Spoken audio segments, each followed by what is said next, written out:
You have not come in the wrong place. This is not an MMA fight. There will be no 3 rounds, no first knockout. So I appreciate that. All right. Okay. All right, counsel, let me take, well, we're back on the record of the matter of the state of Georgia versus Khalif Adams et al. In 22 SC 183572. Mr. Stilwell, Mr. Sharp, good morning. All right, Mr. Williams, Mr. Steele, Mr. Adams, and Mr. Pines, and Ms. Halterwinger, good morning. All right, Mr. Kendrick and Mr. Weinstein, good morning. All right, Mr. Ewing, Mr. Matthews Jr., good morning. All right, Mr. Nichols and Mr. Harvey, good morning. All right, and good morning, Mr. Ryan and Misty Williams. All right. Okay, Mr. Smith, Mr. Uhelski, Ms. Knight, Mr. Brown, Mr. Atkins, and Ms. Hilton. Good morning. All right.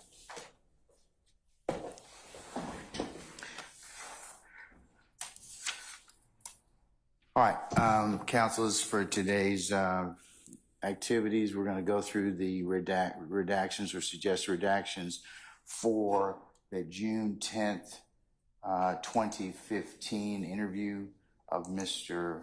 Copeland. Mr. Sharp, thank you for sending that proposed redaction grid. I'm going to include it as the next court's exhibit in order for our discussion this morning. In the future, councils, if you are sending out like a product like that, it's helpful if you send that to Ms. Weaver or copy Ms. Weaver as well. She uses that to follow along. So just for future reference. All right. Okay. All right.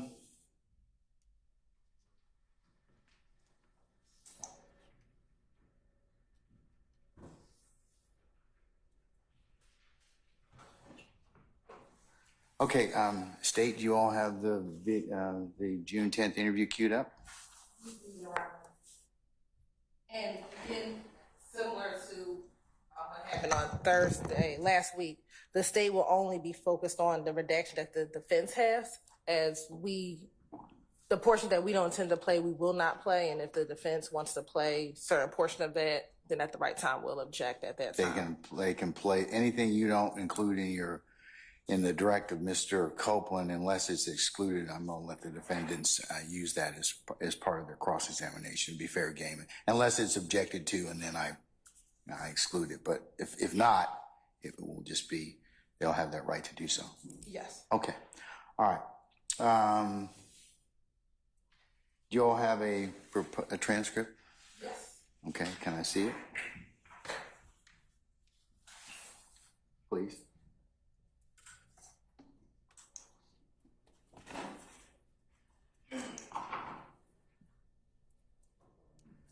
Your Honor, for the purpose of the record, we'll let the court look at State Exhibit 378, Yankee Echo.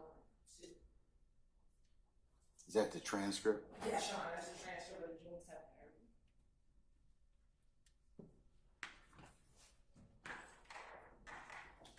interview.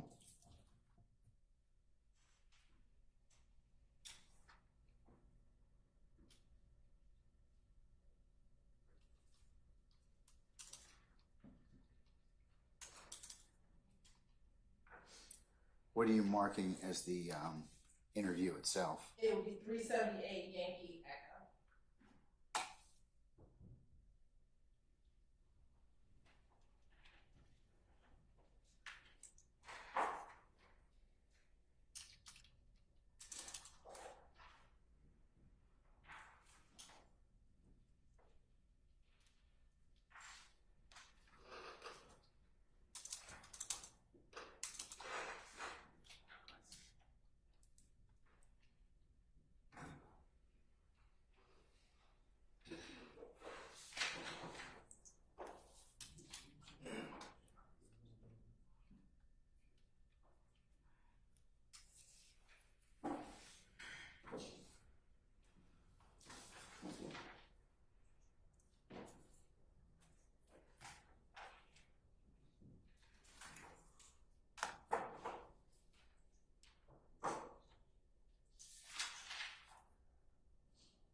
Okay, well, we can start with the first one.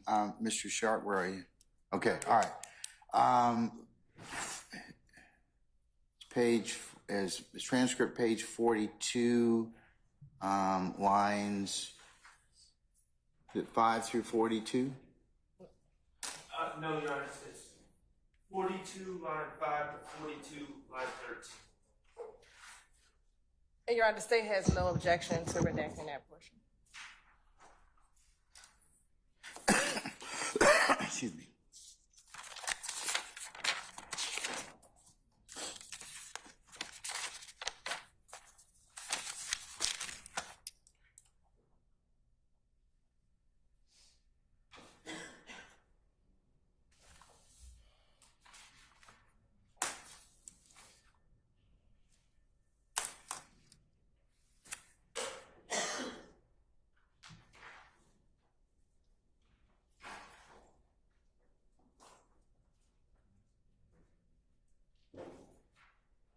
Okay. Number 2 is, I think, 10, 13, 53 through 10, 16, 59. And Your Honor, that's the state's redaction, and we agree on that portion. And so we don't object. The defense wants page 55 through 56 out, and we don't object. And Your Honor, the only thing in this particular one, I said 55 to 56, but I'm what the state suggested, and I agree with the state's suggestion actually. The only thing I would say is I think that instead of ending at 55 line 9, it perhaps should go to the end. Instead of ending at 59 line 9, I believe it should just go to the end of page 59.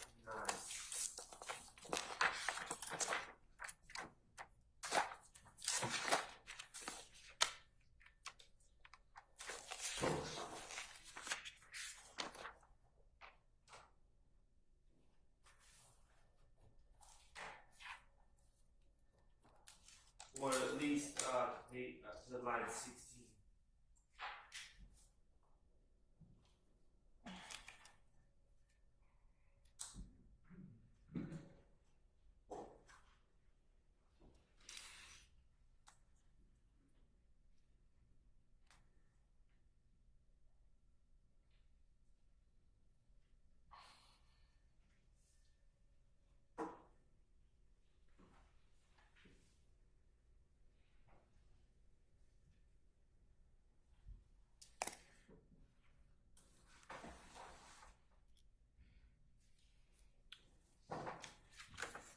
Ms. Hilton?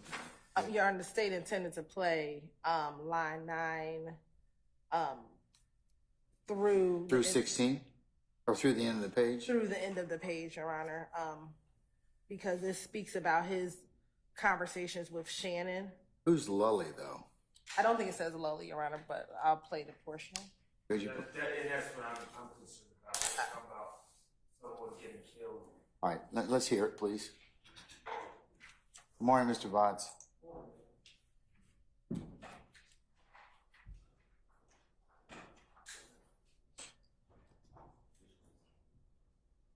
we plug this back in?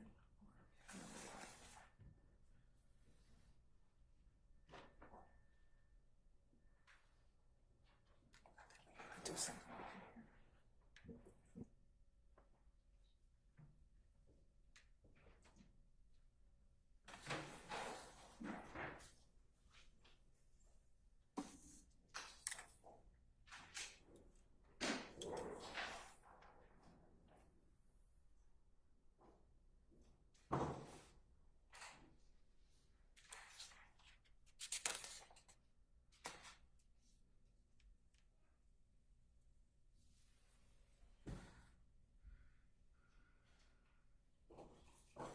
I want to start at 10, 16,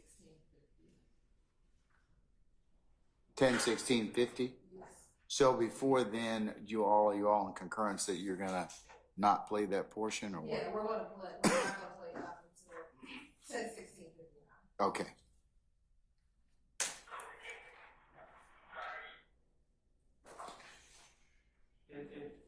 where in the transcript is this, Ms. Hill? We are page 59. We'll be right around line 6. Okay, great.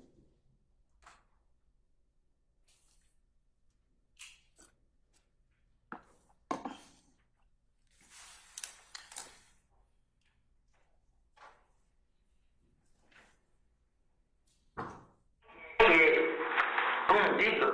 Man, I run it. Somebody, are you lady? What the hell are you? I ain't seen it. But before this, Lordy ain't no Lordy. When Lordy got killed, my idea, me and Shannon was talking, Lordy got killed. I was like, man, I mean, this shit ain't worth it. Hey, Shannon, what's up, bro? I did when I first started back trying to talk to him. And he pulled me all the way to the side. We started talking. And he just told me, like, what's going on? He just like, that's when he told me about the troop situation. I mean, he just like, shit, boy. I'm like, damn, you still hang with these niggas, bro. I mean, this nigga ain't did nothing for a nigga, bro. Don't 10 cents. I'm my. So that's the section from 1016 about 1017 to the end drive. It just gives context. Before this, it appears that Shannon and Copeland had stopped talking, and he's giving context to when they started talking again. Okay, but who's Lully? You're right, I don't know, but I think that's just giving context for Copeland, and he's telling Detective Gaither when that occurred, that's when Shannon and I started talking again. So it gives context to whenever he started talking again. So the more relevant part is he's giving the officers context to when him and Shannon started conversing again. Can I just make a suggestion? Why don't we just start on, if it's important that the state get into Shannon and Mr. Copeland talking again, why don't we just start on page 59, line 14 with hey Shannon, what's up, bro? That's the first started back trying to talk to him. They can just go from there, and we don't have to have mentions of someone named Lily or Lully getting killed, and none of us know what that's even about. Yeah, that's not an issue. That's fine. You agree to that? Because I was going to suggest that's probably because we don't know who Lully is. So,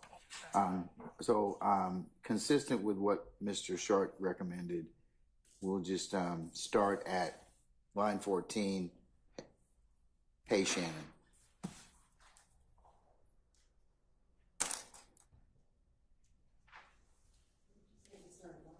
Line 14, page. Yeah, I'm sorry, I didn't put it in. Page 59. Hey, Shannon, what's up, bro?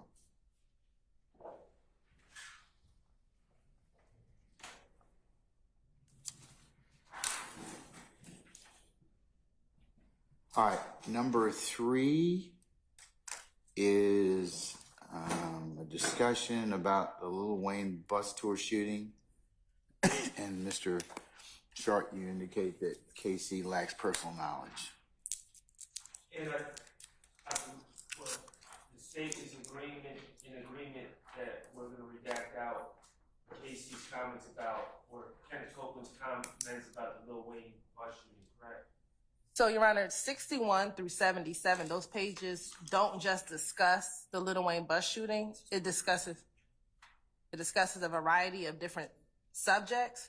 And so I think the best way for me to break down 61 through 77, there's some things we agree that we're not going to play, but there are other portions of this that we do want to play.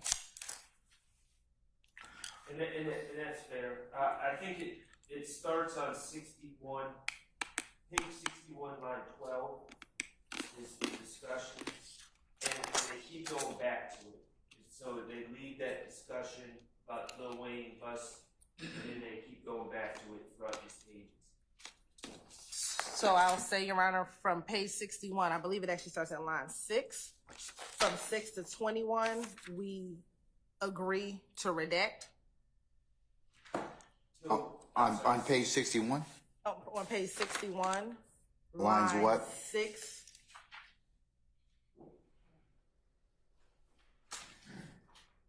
and it's really a portion of line 5, but fully line 6 through line 21.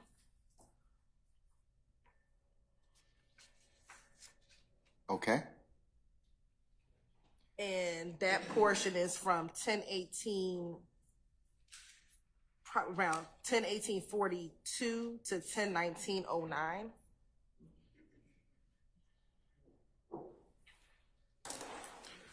All right. Mr. Sharp, you okay with that? I'm in agreement so far. Okay, all right. The next portion that the state wants in is page 61, line 22 through page 62, line 14.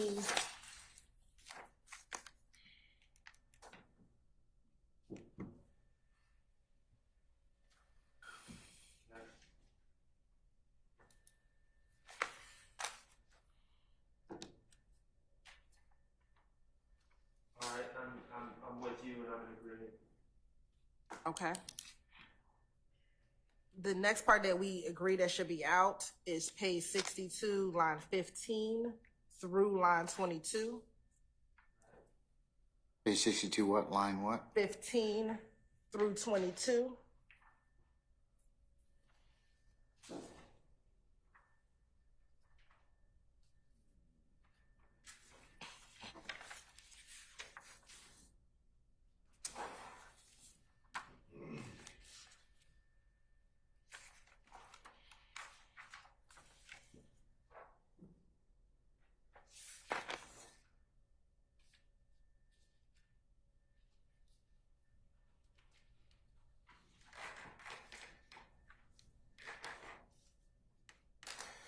Okay.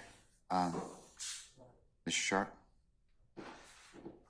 So I agree with what they want to take out, and then on page 63, just so everyone's on the same page, 63 seems like a discussion that Kenneth Copeland is having about information he got about Jeffery Williams wanting to hurt him or set him up. Is that correct? Yeah, so the next part that we do want in is page 62, line 23 through page 70, line 16. To page 3 is what? I'm sorry, ma'am? Through page 70, line 16. Oh, excuse me, they went out, but we were like in, sorry. Or, I believe they went out.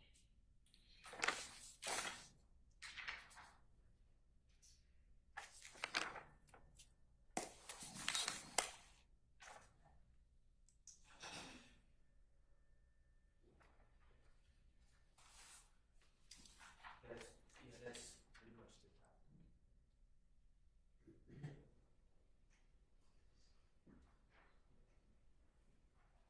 And I'm sorry. They went out page 62, line 23 through page 70, line 16. We will be objecting to that. Okay, 70s. Let me just.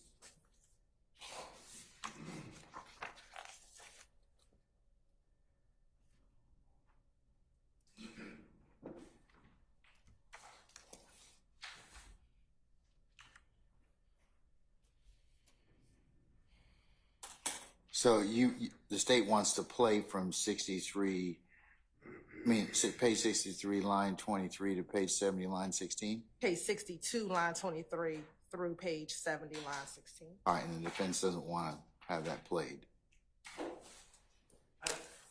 Your Honor, if I could just confer.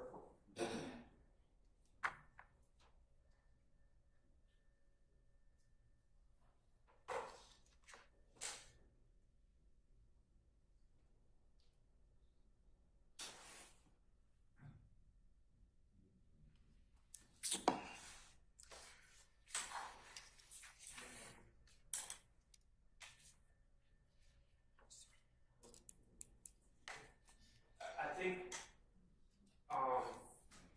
the defense is going to object to that, so if you could just play that. Sure. Okay. Can you, Yes. Okay, all right. What It'll be, video period is it from?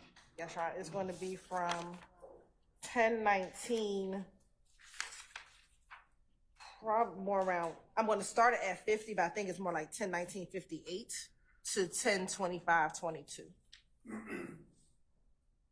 All right. Whenever you're ready.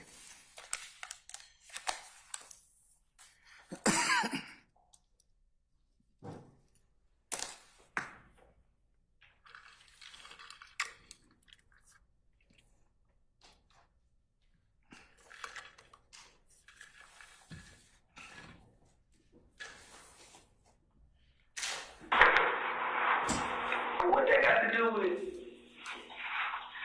Why is Thug in the mix? Like he's a don around this motherfucker. Like and that's what the person told me. Who told me like it was a girl. You know what I mean?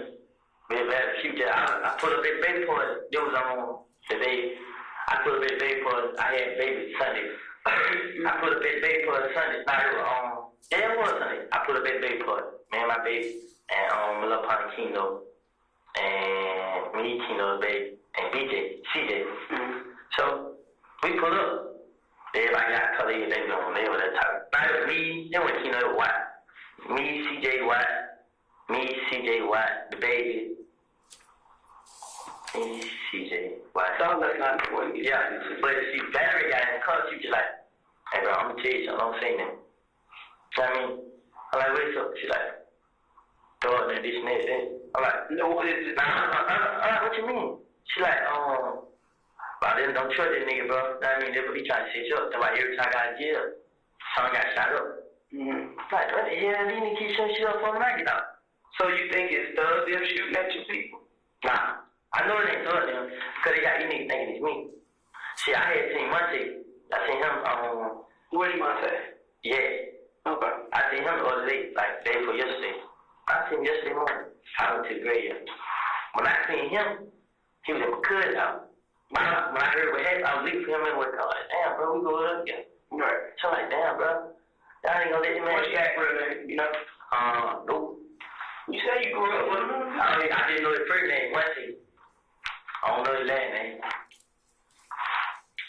So, but when I got like, damn, bro. Motherfucker told me that Thug plan on killing me, bro. Like, hell nah, man, I ain't never heard it. Dude, he denied. I'm like, come on, bro. Person would never say, because this was murder was, I don't talk to the police too much. You know what I'm saying? So he get nervous. Thug get nervous. Yeah. But I'm saying, why is Thug getting nervous if he has nothing to do with anything? Because they obviously look at you as disposable. Oh, see, y'all didn't hear them say my name. They saying me and Thug. That's like he's saying. But I'm saying like I didn't have no parts to it. And I can't see how scared I was when he held. You feel what I'm saying? Hey, but so he felt like you would tell something. Yeah. Okay, what is there to tell? Huh? What is there to tell? This what I'm telling you. This what he keeps saying. This what I mean. I'm asking like, well, you know what I mean? But see, with the murder, I don't know what you mean. No, I'm trying to explain. With the murder, I act like I never heard like, you know what I'm saying? I never told Dina none of that. Period. So I just kept it to myself. So, once again, why is he, if Thug has nothing to do with anything, if Thug had nothing to he don't got anything to do with it. What I'm saying is, he got to have something to do with it. All this shit going on. And which means he has to have told you something if he's nervous about you speaking to us. He's not listening. I'm listening to you. He's not talking to me, period. He's not talking to you, period, for a reason, correct? Yeah. He thinks because you're talking to us. Yes. He not thinking I'm telling y'all that. He just saying I'm talking to the police a lot because he heard the conversation me and the police had. Basically, what she's saying is, listen, it's almost like she look at you as the person that can bring him down. So therefore, by eliminating you, he eliminated his problem. That's what she's saying. This what I'm telling y'all. When police did take the car, it was late. I answered the phone in front of him. Which case was it? See, they weren't even saying no case. They just like, now this is about my house getting shot up. You know what I mean? Right. So when he saw him, he's like, damn, I need to talk to the police. See, he was telling folks different lies. I mean, he told Lil D I'll make Lil D clean that. He's mad at me because he gave me 50,000. Ain't know what to do with it. What you mean you know what to do with it? Why would he give you 50,000? Well, this nigga never gave me. You know how much money he ever gave me at one time? It was $1,000. What I mean? That ain't what you said last time I interviewed you when y'all was at the club when they stunted on you and you came. I get it with a bag. How you give it back if you some money? Nah, that's wrong. Here's money. You getting screwed. I'm getting confused. Yeah, you getting screwed wrong. You gotta let you get paid. Okay. I tell you, give me the money to bless it. If it's like this show around. Then let me get that back. But the money he give me, the key, is like $1,000. Get the fuck out of it. I don't believe that. I promise you, I would have my own car. That's the first time I ever tried to get my car. I don't have a car. So what have you done for thugs? Nothing. That's on my mama's soul. You never committed a crime for thugs? I never did. None of that for him. So why would he say, Lil Woody against you and scared you? No. That's the song you got. The song about Lil Woody pull up on your pop at your 9. Okay. That's why you think you made it. And we end at 10:25:23.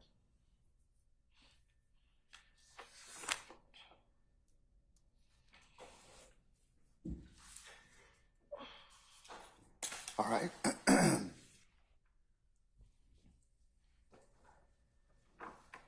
I assume the next line was Shannon is the shooter. I assume we're taking that out. Yes. Okay.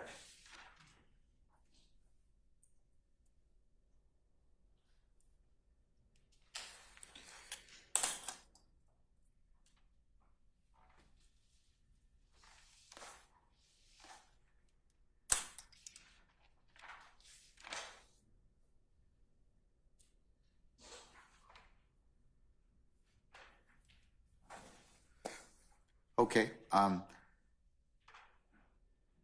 Mr. Shard or Mr. Steele or anyone else, you want to tell me why it is that you believe that period should, from page 62, line 23 to page 70, line 16 or thereabouts should be omitted? I do, Your Honor. Okay, go right ahead, sir. That section that are in those transcript pages and what you just listened to have Detective Dennis as well as Detective Gaither injecting their beliefs and thoughts. And by that I mean Detective Dennis and Detective Gaither told Mr. Copeland that they do not believe him when he claimed that Jeffrey has not given him any money except for $1,000, and that they did not believe him when Mr. Copeland said that he's never committed a crime for Mr. Williams. I also object to the detective, it's both of them, it's first Detective Gaither, then Detective Dennis, saying that their belief is of summarizing what Mr. Copeland was trying to say is that Mr. Williams looks at Mr. Copeland. Mr. Copeland is bringing Jeffrey down or Mr. Williams down, quote unquote, and therefore they latch on to Mr. Copeland when he said that he heard that Jeffrey put a contract on his life or would have him killed. So that's why I'm objecting. I asked Mr. Sharp to include that. I appreciate it. And that's my basis. I believe that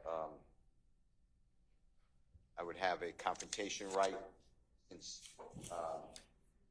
these are thoughts of the detectives that they couldn't testify to themselves in front of the jury because it would be their own speculation. So I'd like that removed. And Mr. Copeland hearsay saying that he heard that Mr. Williams would have him killed. So those are the reasons that those areas are flagged. All right, sir. Mr. Shard, anything else? No, I'll just adopt Mr. Steele's objections to that time period. Okay, all right. State?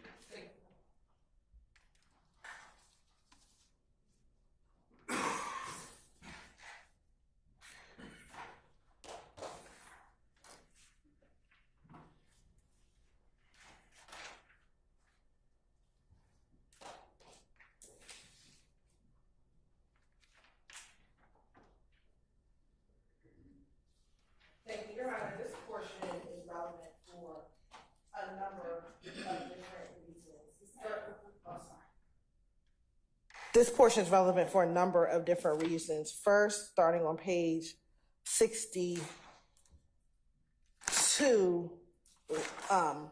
they're getting into a conversation to understand why he is concerned about the fact that he's talking to the police. Where does that concern come from? And he begins to explain a number of different things. First thing he explains is how he learned of the fact that he thought Mr. Williams wanted to harm him. And it's not so much what Valerie told him, but what he did with that information. Even on page 63, he doesn't go into detail about what Valerie told him. She said, I think Valerie told him he's trying to set you up. What he does with that information is he approaches Yak, which is one of our co-defendants sitting in the courtroom today, Mr. Kendrick, to ask him about what he had just learned. And so we believe that this portion, whatever Valerie told him, isn't being offered for the truth of the matter asserted, but the effect on the listener, which is after hearing this, he went and asked Mr. Kendrick about whatever it is that Valerie told him. And then Mr. Kendrick then assured him that that wasn't true, that he isn't trying to harm him. And the jurors should be able to ascertain whether or not they believe that this interaction occurred. Then he goes into why there was a concern with Mr. Williams, and that's about him going to talk to the police too much. And he goes into talking about an incident in which Mr. Williams was present when one of the police officers called his phone. And so that isn't hearsay, that's personal knowledge of this event that took place, that at some point in time when Mr. Copeland was in the presence of Mr. Williams, a police officer called him, and he's explaining. Called him being who? Called Mr. Copeland. Okay. So Mr. Williams and Mr. Copeland are present with each other. A police officer called Mr. Copeland in his presence. And he's telling the police officers his understanding of what that interaction meant to him. And again, that is relevant as to why he was concerned about why he thought Mr. Williams wanted to harm him. Again, because he was talking to the police too much. Let me just ask you, just to make it, see if it's clear in my mind. Are you saying that the officer called Copeland and Mr. Williams happened to be present for the phone call? Yes. Okay. And that's reflected, at least a portion of it, from what pages? That is...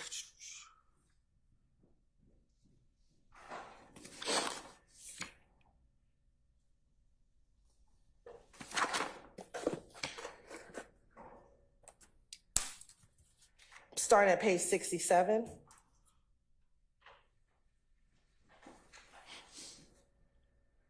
Which is line 16.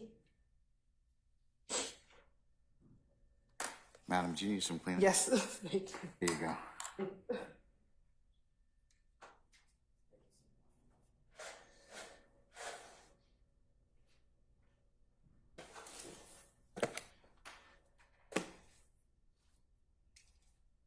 Page 16, line 60, page 67, line 16 is where he begins.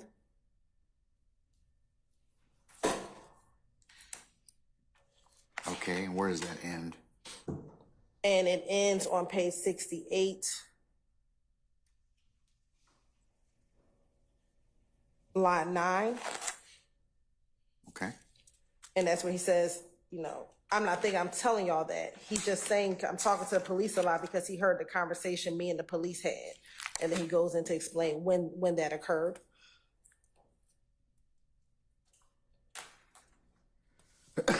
And then it goes into further, they ask him about whether or not Mr. Williams has ever given him money. And he says, no, he's only giving me $1,000 to keep. He's giving me money to flash, but not any money, not any additional money, because they're asking whether or not he's paid for him to do anything. And I think that that's relevant for whatever the jury determines that to be, whether or not they think Mr. Williams is or is not paying him to do anything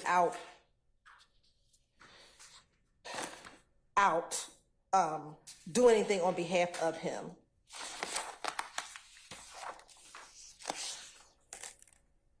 And then he goes in, they begin to ask him, why are you mentioning his songs? If you're not doing anything for him, why are you mentioning his songs? Why does he say those things? And they're trying to get an understanding from Copeland, and really trying to challenge his veracity and what he's telling them, Your Honor. And I think that that is important because, again, Mr. Steele's argument has been recently that the police just took everything that Mr. Copeland said and just ran with it without trying to verify it, without trying to test his veracity. And I think this shows that the police weren't just taking everything that Mr. Copeland was saying. They were challenging him on particular portions of the information that he was giving them. And I think that this goes to show a number of different things. The relationship between Mr. Copeland and Mr. Williams at the time of the interview that occurred. Two, to show that the investigators were not just taking what Mr. Copeland said as fact, but trying to test what he was saying, trying to clarify anything that they didn't think, that they weren't sure of. And I think that that is important for the jurors to be able to see the question that they're asking him and the answers that Mr. Copeland is giving, but then to determine how the investigation actually occurred, which is something that Mr. Steele has harped on, is that this investigation was not a full investigation, not a complete investigation. And so for those reasons, I think that this particular section is important and relevant to keep in.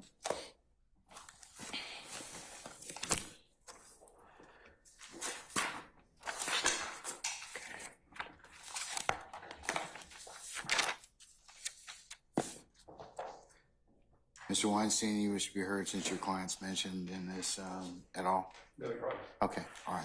I'll just adopt what's already been said. All right, sir. Okay.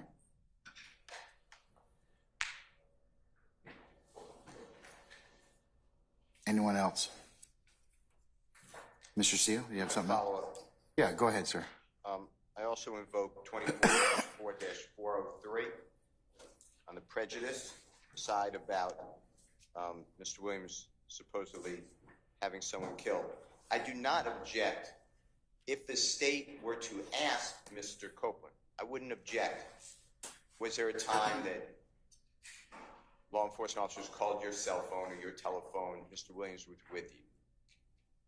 Tell us what occurred then. Did Mr. Williams react? But they didn't lay that predicate. So I don't believe, again, like I've maintained my objection, that they can just play a sequence on June 10th, 2015 and expect there to be just admissible. So I'm objecting to that first predicate.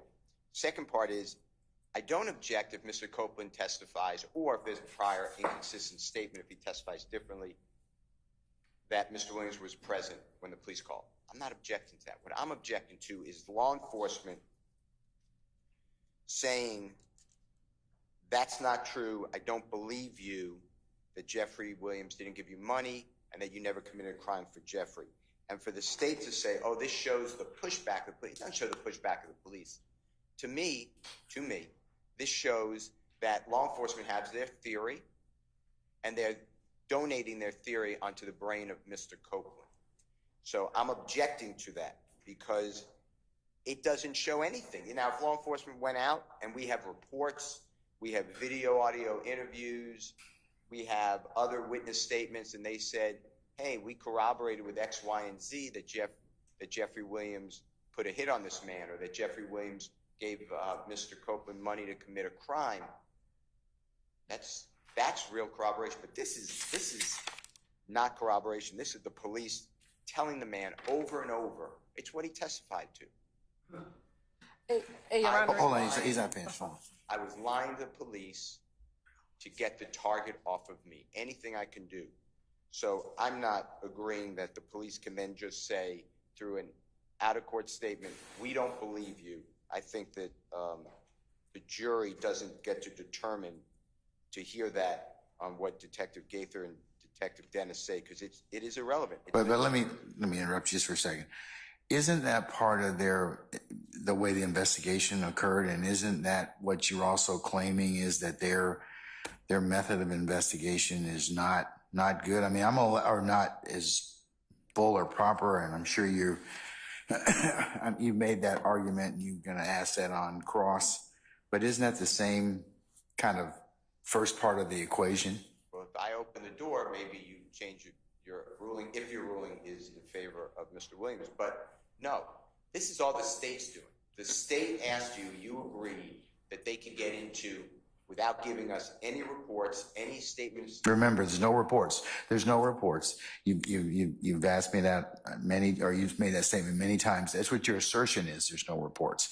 There's no expert reports or anything like that. This is just their investigation, correct? And I know you have some consternation about that. And I know you can follow up on that too, so. But their investigation became, don't tell me what was said, but did you investigate this? And as part of your investigation, what did you find? Well, we found out that Jeffery Williams is in charge of this criminal street gang.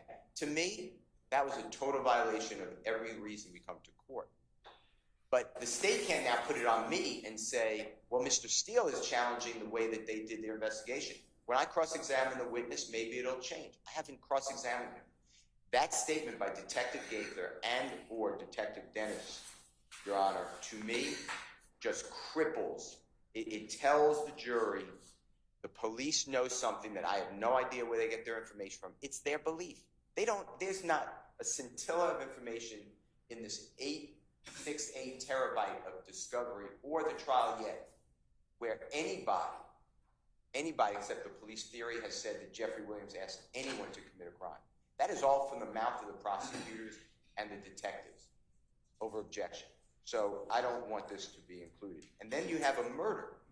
That's a murder. It's not, go and steal that bicycle from the child and then we'll get him a new bicycle. This is the ultimate.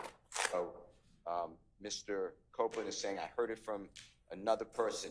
The state, I'm going to another argument. The state then says, well, we need that as the foundation for why did Mr. Copeland go to Mr.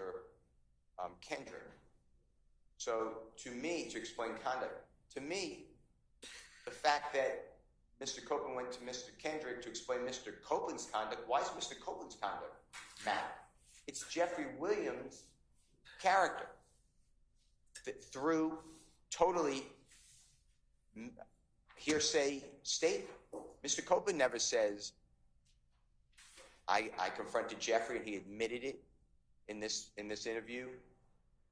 There are other areas, by the way, that you're not privy to potentially that are on recording where this comes up again, but that's more direct.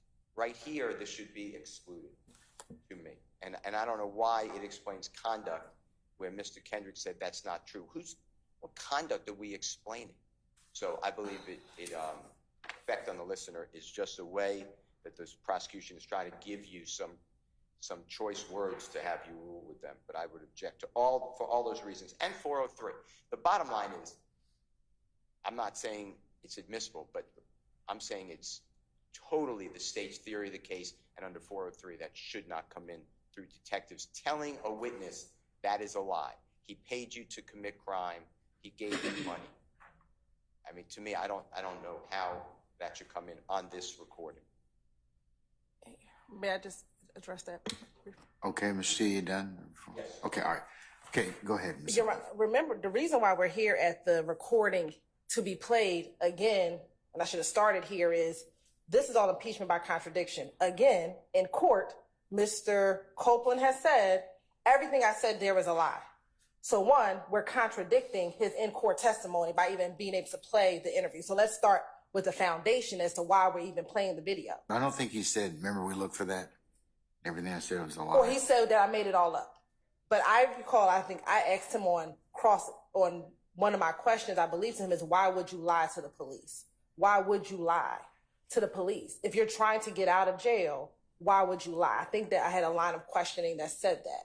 But again, in court, he has said, I made everything in my interview up. I just said whatever it is that they wanted to hear so I can get out of jail. So now the jury gets to see his prior statement to see if they can determine, did he just make this all up? Because again, in court, he's trying to say everything I said before, I made it all up. I made it all up so that I can get out of jail. I told the police anything I wanted to tell them so that I can get out of jail. Again, this interview is in direct contradiction to what his in-court testimony is. So the premise of why this interview comes in starts there. This is impeachment by contradiction. Once we get past the impeachment by contradiction level, then we talk about the contents inside of the interview. And again, this contradicts everything that Mr. Copeland is saying, which is the police only wanted Thug. The police only wanted to force me to say something. No, they're trying to get information out of him. And when he's talking about the money here, I want to be very clear. He's not talking about Mr. Williams paying him to do a crime. They're just asking him, has Mr. Williams ever given you money, period? And he's saying, no, the only amount of money he's ever given me is $1,000. He's given me $50,000 to flash in the club, but for me to keep has only been $1,000. So this conversation about money is not about whether or not Mr. Williams has paid him to do a crime. It's about whether or not Mr. Williams has ever given him money. And he's saying, no, that. And what's the relevance of it?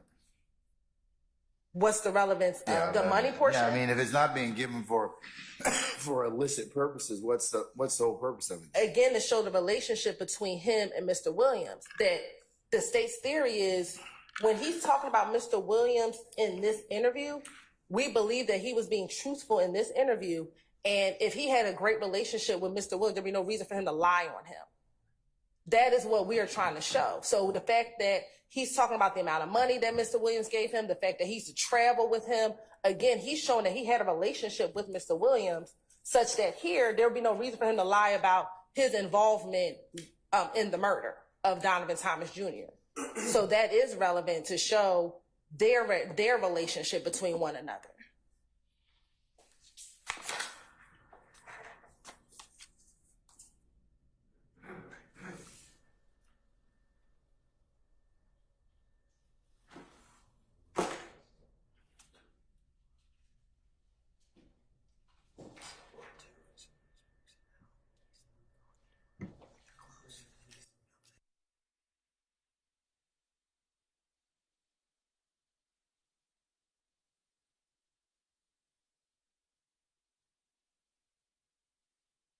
Hey, I'm just asking, are you trying to point out the fact that if the relationship was so good, why do you give his money back? Or is that what you're trying to impeach him on, or what?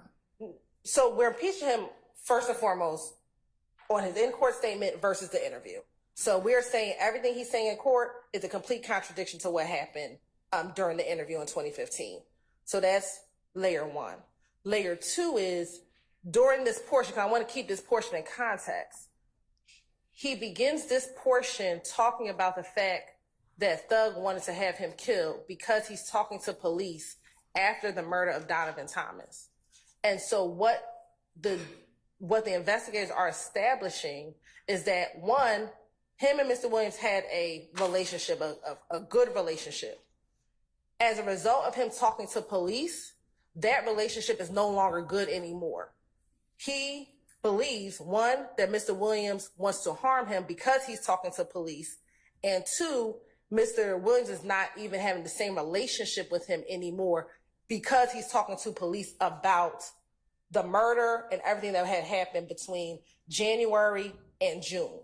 So again, it's showing the relevance of why this relationship is changing, given the fact that he's talking to police after the murder of Donovan Thomas.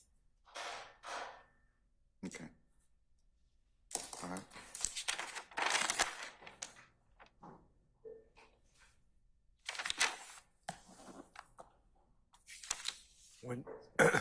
When you're ready, Judge, can I add one more layer, please?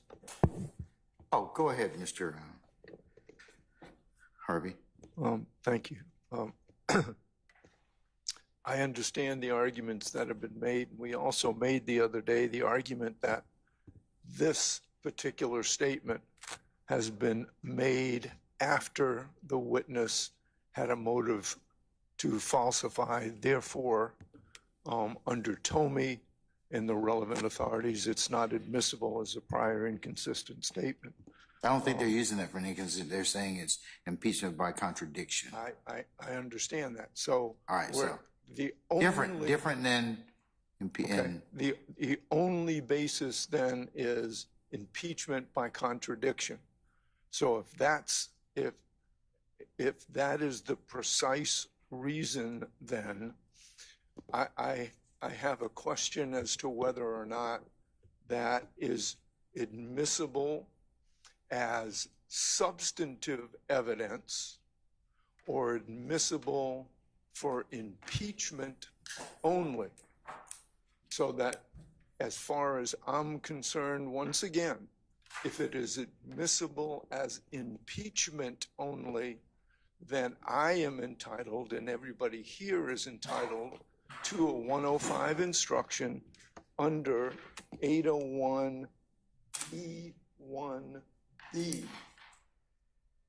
So that's I think it's being admitted for impeachment only. It is not substantive evidence, and therefore I'm entitled to a limited instruction under that code section. Okay, all right. Thank you, Mr. Harvey. Ms. Hilton? We have a 2004 case, but we'll find a more recent one. It comes in as substantive evidence. And the case that we have is Robinson v. State, 278 Georgia 31.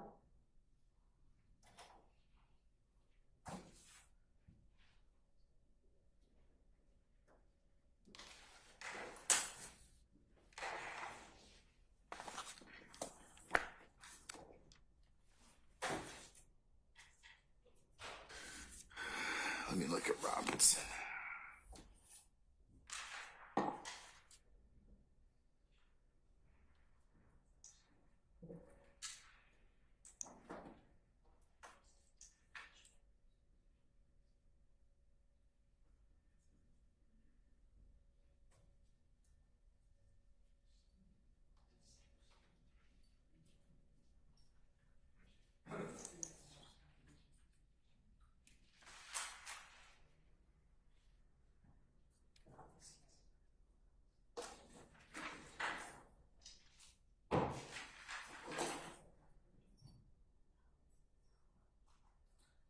Your Honor, we're going to look up a different case. I think the Robinson case was prior to assistant statements, but give me 1 second.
State, did you find something else that the court's found some more recent case law? But Your Honor, what we have, and I'm reading from Carlson's the 8th edition. And what we have so far is just that federal jurisprudence identifies that.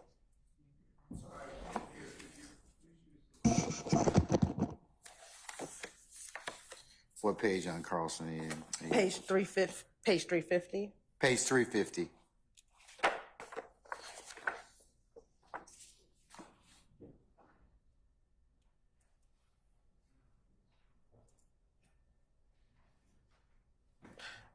What we have is, and they're citing from United States versus Chaparro, CHAPARRO, 956 Federal 3rd 462, which was a 7th Circuit 2020 case.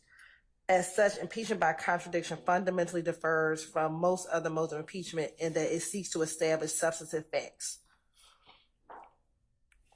While impeachment by contradiction is not expressly mentioned in the federal rules of evidence, the concept existed as common law and has been inferred from the rules pertaining to relevance and Rule 607. So we do believe that when you impeach by contradiction, that does come in as substantive evidence.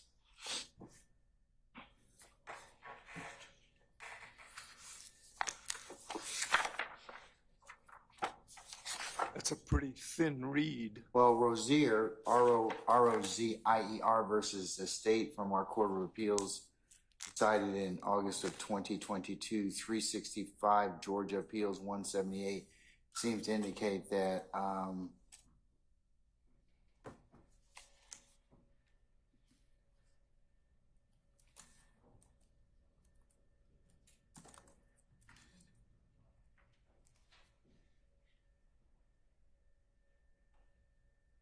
that a witness testifies. In this case, an eyewitness testified at trial, was available for cross-examination. It comes in as substantive evidence as well. So, but we can take up all that stuff. I will have to give instructions on that later as well. So, Mr. Harvey, I'm not going to give a 105 instruction at this time. And Over your objection, sir. I'll give you a continuing objection. a continuing objection, Yes, sir. please, Judge. And I note that Rozier is a prior inconsistent statement case again. So I don't think we have established that. But I've also taken a look at Chaparro as well, and Chaparro does indicate that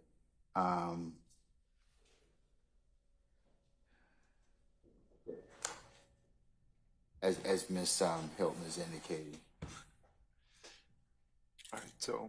But like I said, we'll take up that issue. I may have to, depending upon what happens, tailor or otherwise figure out what that applies to. Well, Okay, all right. Anything else, sir? No, sir. Okay, all right.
Okay, in considering the parties' request to admit or to keep out page 62, line 23 to page 70, line 16 or thereabouts, the defense contends that, and this is a compilation of Mr.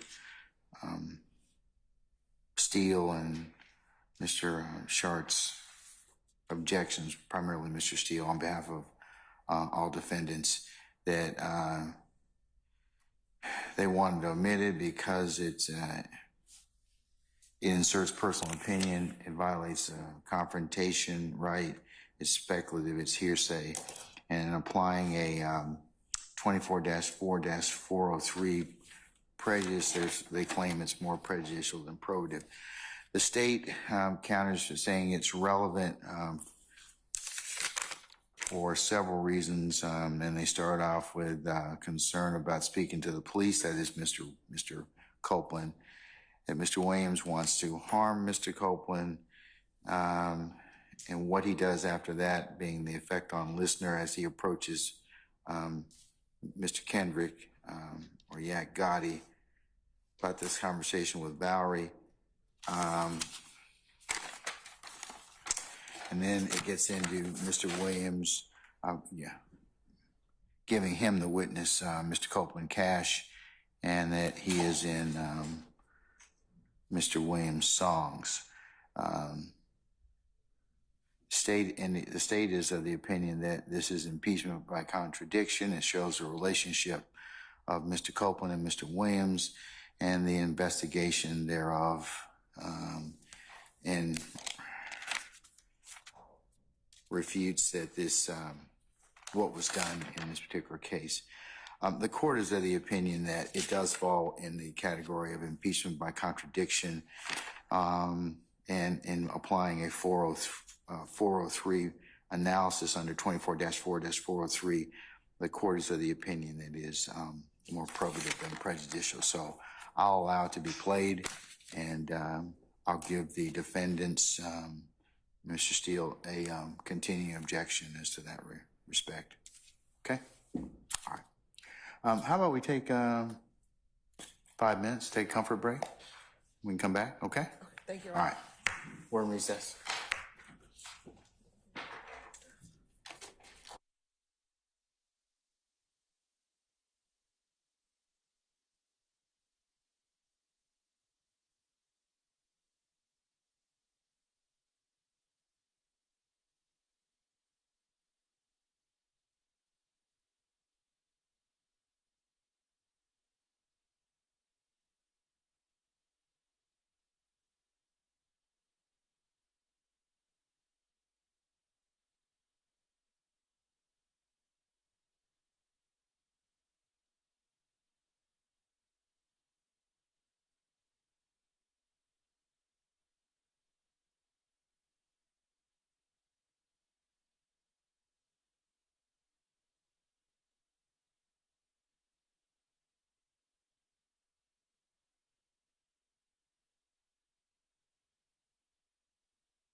Okay, let's go ahead and continue with where we are.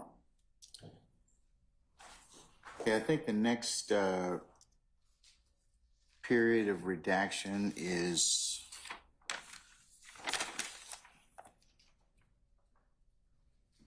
(10/18/42) to (10/19/12), and apparently that is line, or I should say page 61, line 6 to page 61, line 24. We're past that part. We're on. Well, okay, I just want to make sure you've agreed to it, because I have it on Mr. Shart's chart that he sent me. So just to make sense of the chart, Your Honor, on the left, where it says page number on the left, Yes, that's sir. the state's proposed redactions. Yes, sir. Where it says max page number, that's mine. Okay. And so I just tried to keep them in order. However, the last one, which I don't think we're done discussing yet, Which is the last one you're talking about? where I said page 61 to 77.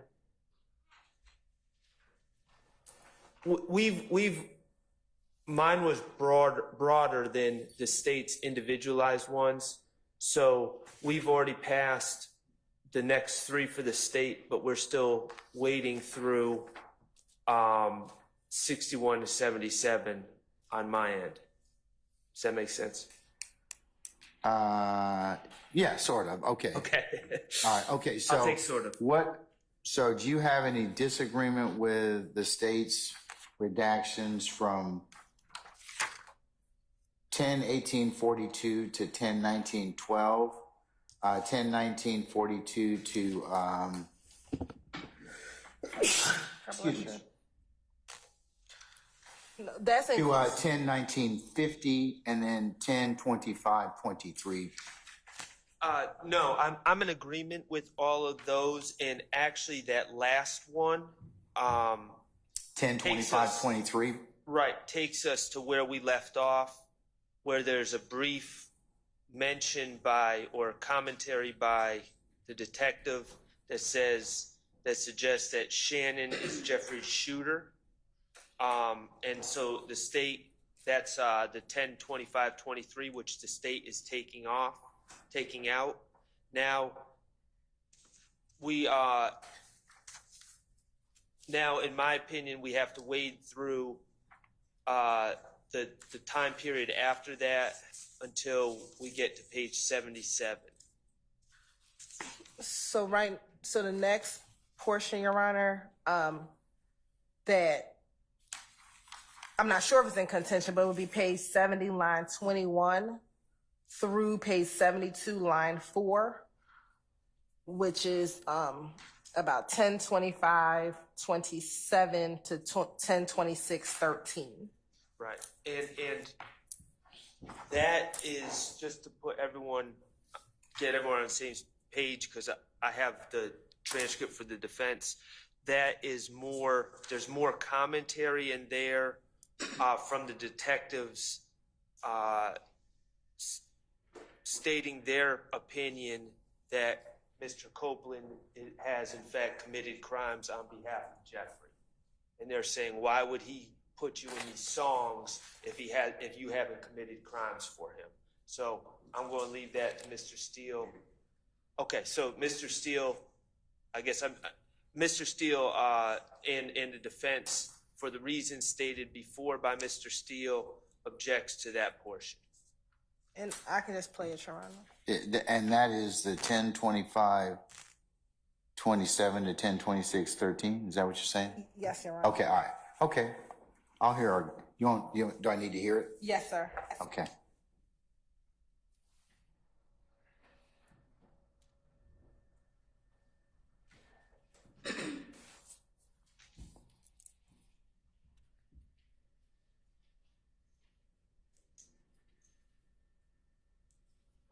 Here, I'm just going to keep playing from where we stopped, and it'll pick up that portion.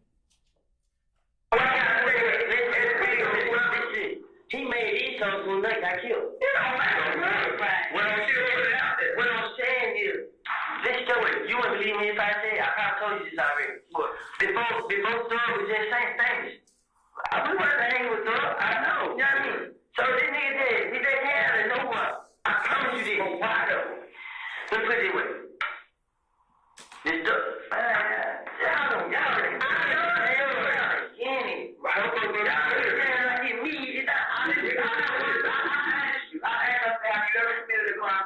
you said no. And I said, well, why would he say if I got a problem, Lil Woody will pull up and pop at that knowledge? Yeah, and he keep doing it. I don't even ask like, why the hell did he put my name in these songs? He wasn't bad about it. You want to know what it sounds like now, though? What? It sounds like that you expanded. So we stopped it at 10:26:17, but that is, we played a little more because this portion will actually redact after this, but the period between 10:25:26 and 10:26:13, he's talking about the fact that some of these songs were made prior to Nut being killed, and the fact that they weren't hanging with Mr. Williams prior to him being famous. And so they're talking about just when their relationship began, Your Honor. I think it's going to be relevant for the jury. And the portion that they're talking about with the detective, she's clarifying what she had already asked him. She said, I asked you, have you ever committed for a crime for Thug? You said no. And I said, well, why would he say, if I got a problem, Lil Woody will pull up and pop at your noggin? And then Mr. Copeland responds, he keep doing that. I don't even ask, but like, why the hell this nigga put me in his songs? And so, again, that's Mr. Copeland. It's Mr. Copeland saying he doesn't know why Mr. Williams puts him in the songs. Has he given testimony about that already on direct? Not specifically, because again, once he said everything he said in here, he made it all up. We, based on the case, I have not gone line by line because he's basically said at this point, everything he said, he's making it up.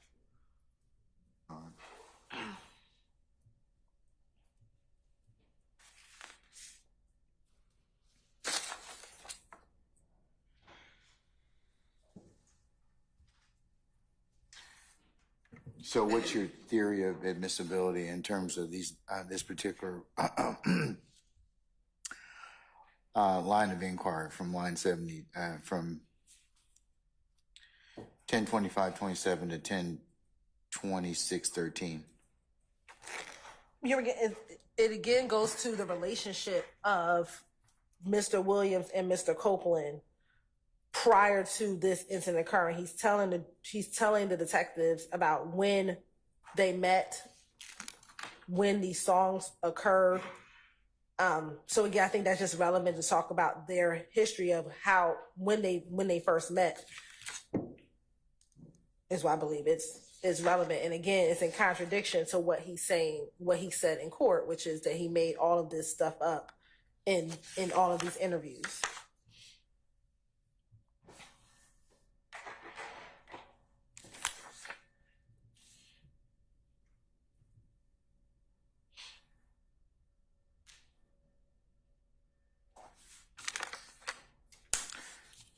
Mr. Charter, Mr. Steele.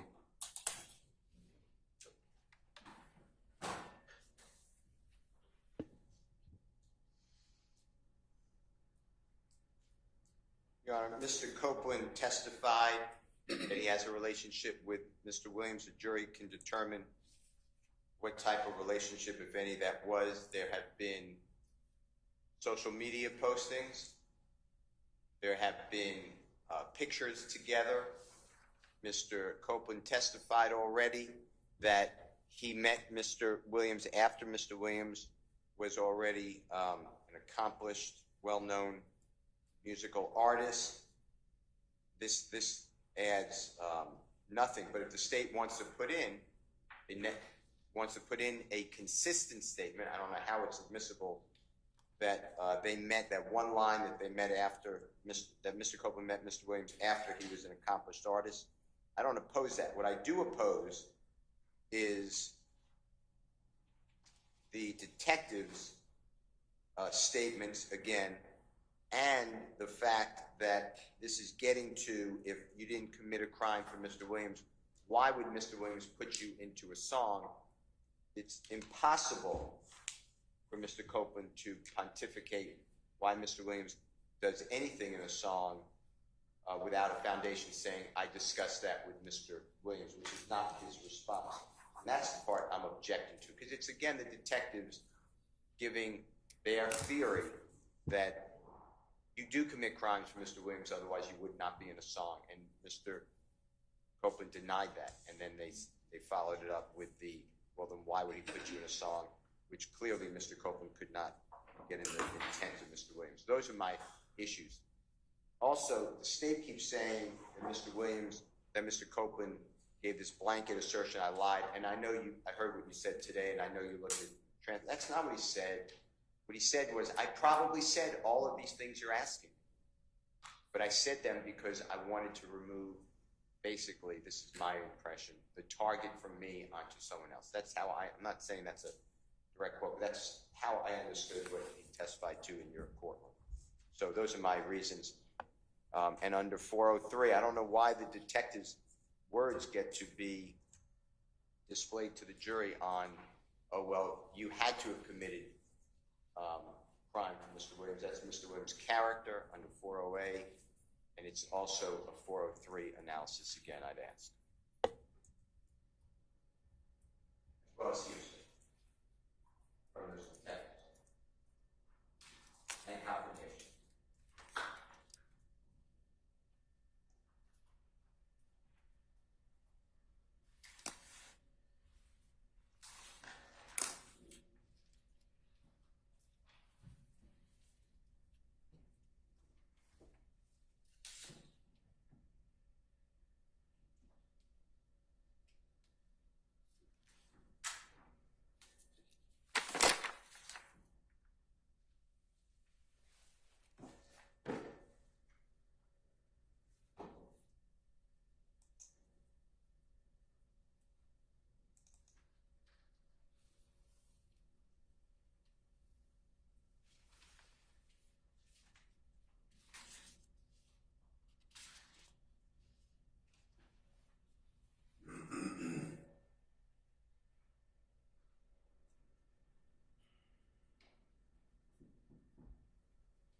Can you all play it again for me, please? That 10:25:27 to 10:26:13 or thereabouts, please.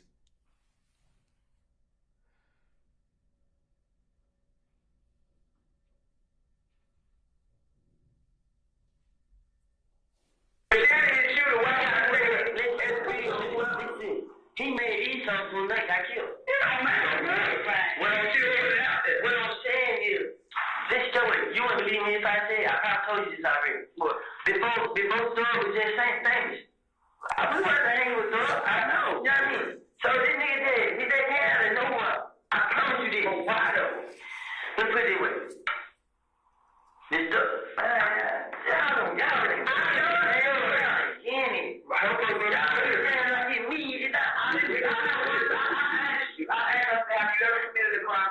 you said no. And I said, well, why would he say, if I got a problem, Lil Woody will pull up and pop at that naughty? Yeah, and he keep doing it. I don't even ask, like, why doesn't he put my name in these songs? He wasn't bad about it. You want to know what it sounds like now, though?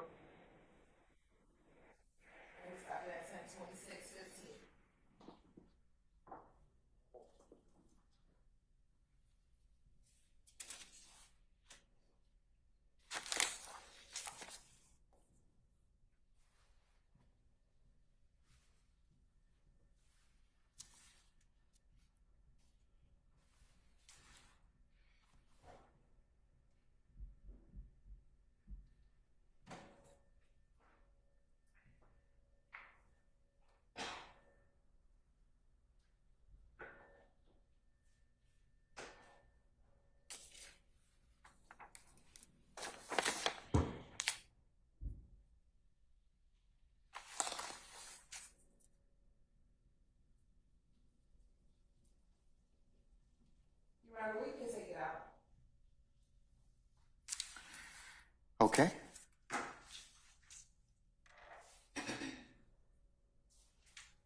All right, that will be omitted. That being 1025-27 to 1026-13. Okay. The next portion is 1026-14 to 1026-24, which is Hold on. page 72, line 5 through 13, and we don't have any objections there.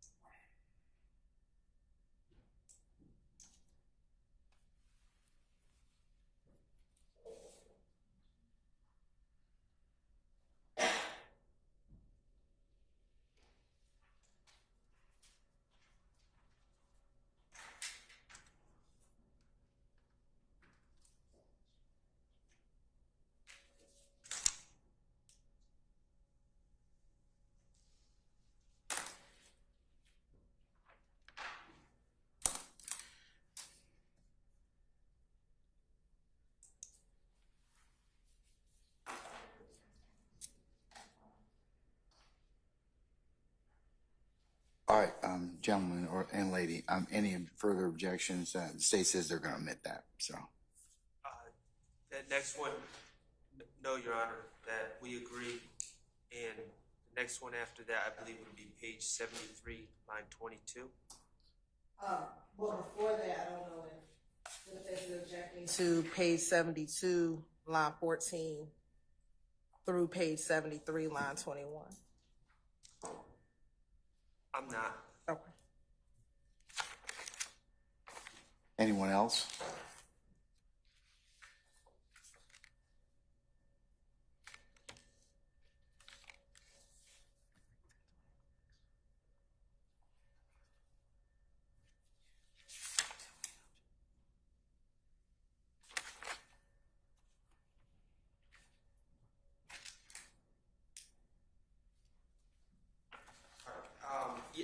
I think we're all in agreement until we reach page 73, line 22.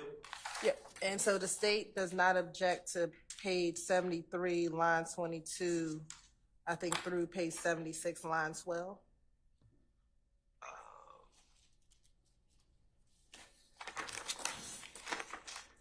Have through 78, line 4, but let me just see.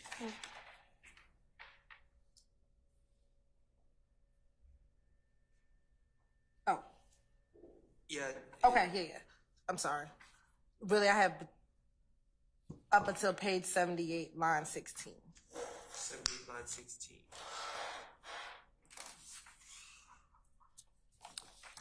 I think the whole. So the whole block. Yes, that's good. It's Everybody, you're good with that? It's more talk about the Wayne bus. yes, all of this section, and it really starts from page 73, line 22.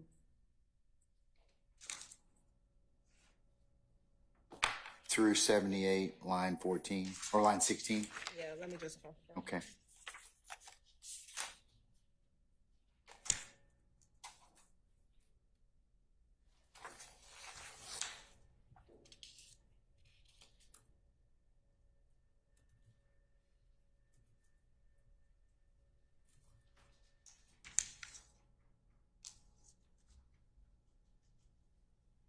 Yes, through line 78, page 78, line 16. All right.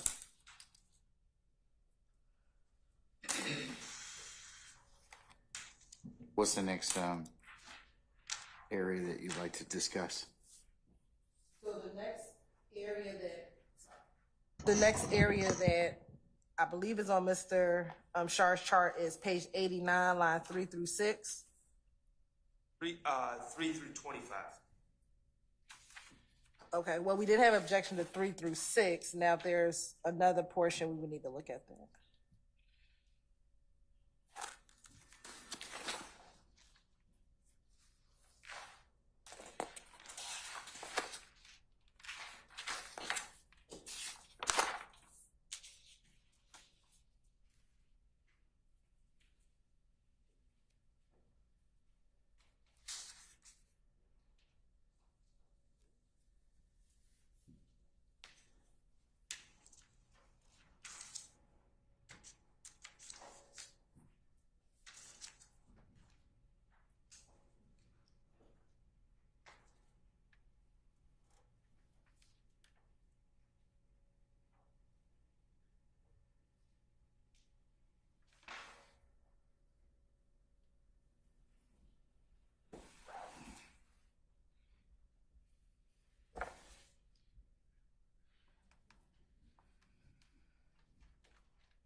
Your Honor. So on page 89, 3 through 25. Page 83, you mean? Is it 83? Page 89. I'm sorry, I thought we were on page 89. Is it 89 or 83? Mr. Shaw, I have 89. I'm looking at Mr. Shaw for confirmation. Okay. 89, 3. I think it's 89, 3 to 93. Oh, well then we have some it expanded. First I thought it was just 3 through 24. Yeah, I'm trying to. It's tough because he keeps going, kind of shifts topics.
Your Honor. So is it page 89, lines 3 through 25? That was the original group, so we don't object to that 89, 3 through 24. But if you add stuff, 24, I should say. So, and we appreciate the state agreeing to page 89. On 90, the difficulty with this, Your Honor, and this is going to be a call that you have to make. Mr. Copeland, when he's telling some of these stories, he begins with, this is what they said, and there's not a clear delineation from when he is speaking on what other people said to where he's speaking out of some sort of personal knowledge to where he's speculating. 90, on page 90, I'd ask Your Honor to take a look at that. He continues to, this begins on page 89 where it says, I'll tell you, they come in too because they saying Birdman wanted to sign Bloody J. So it begins with, that's line 3. yes. Page So 89. So it begins with they saying. At some point, he's talking about, continues to talk about business relationships of who he calls Thug and Birdman. And then he's asked about gang membership and rankings of different individuals in the gang, including Shannon, Mr. Kendrick, and Jeffrey. So where is that particular? On page 90, as you go further down, and I am expanding it, so I will apologize to Ms. Hilton. But before we go further, is the state in concurrence that you're gonna, that line at page 89, lines 3 through 24 should be omitted? yes, we don't. Okay, all right, so unless somebody has an objection to the contrary, anyone? Okay, let's start on page 90 then. And you can further your argument. So which lines or which pages starting at page 90 are you saying that should be excluded? Well, 1 to 3 seems to be a continuation of the redacted conversation. But then after that, they talk about gang membership. They say, what's Thug's ranking? But Thug ranking, Thug ain't blood. They saying, they say he won't answer the phone for him. Right, see, that starts around line 11. 11. Okay. And so it's they say, So that seems to be based on hearsay. And then they ask about what rank he's claiming, and he says, SHIT, last I heard, like, because Shannon's supposed to be G-Shine, and Yak's supposed to be some other blood set, some bounty.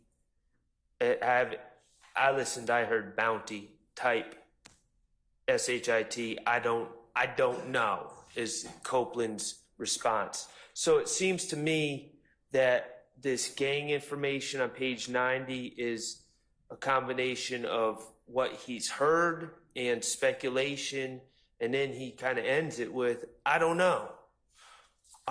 So I don't think it would be appropriate to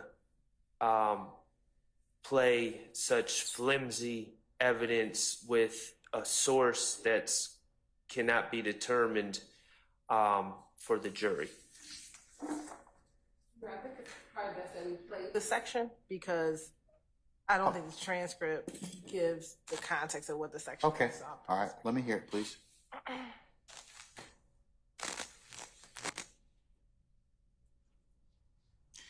And what part of the transcript, this reports the record, is it?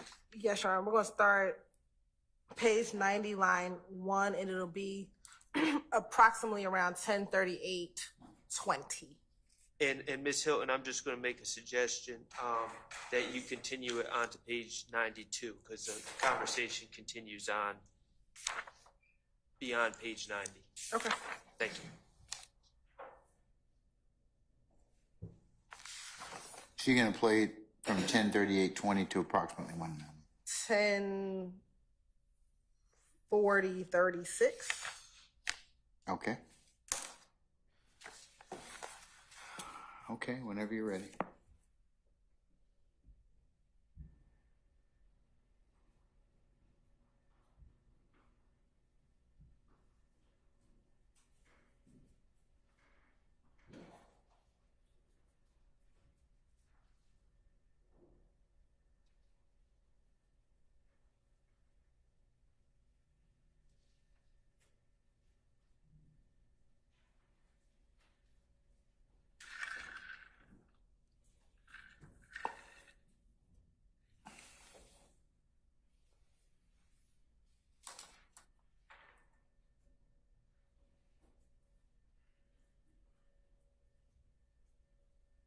This will start a little bit earlier, Your Honor, at 10:38:16. Let's say because the lady supposed to be telling other people about them. I mean, being gay. That's what that was about. Them two not that cool because those things they talk about it. You get it? But see, these all this, you know what I'm saying? Like it's like now new, all this new. I mean, so Thug had Birdman like you know signing this net. You know what I'm saying? That's why.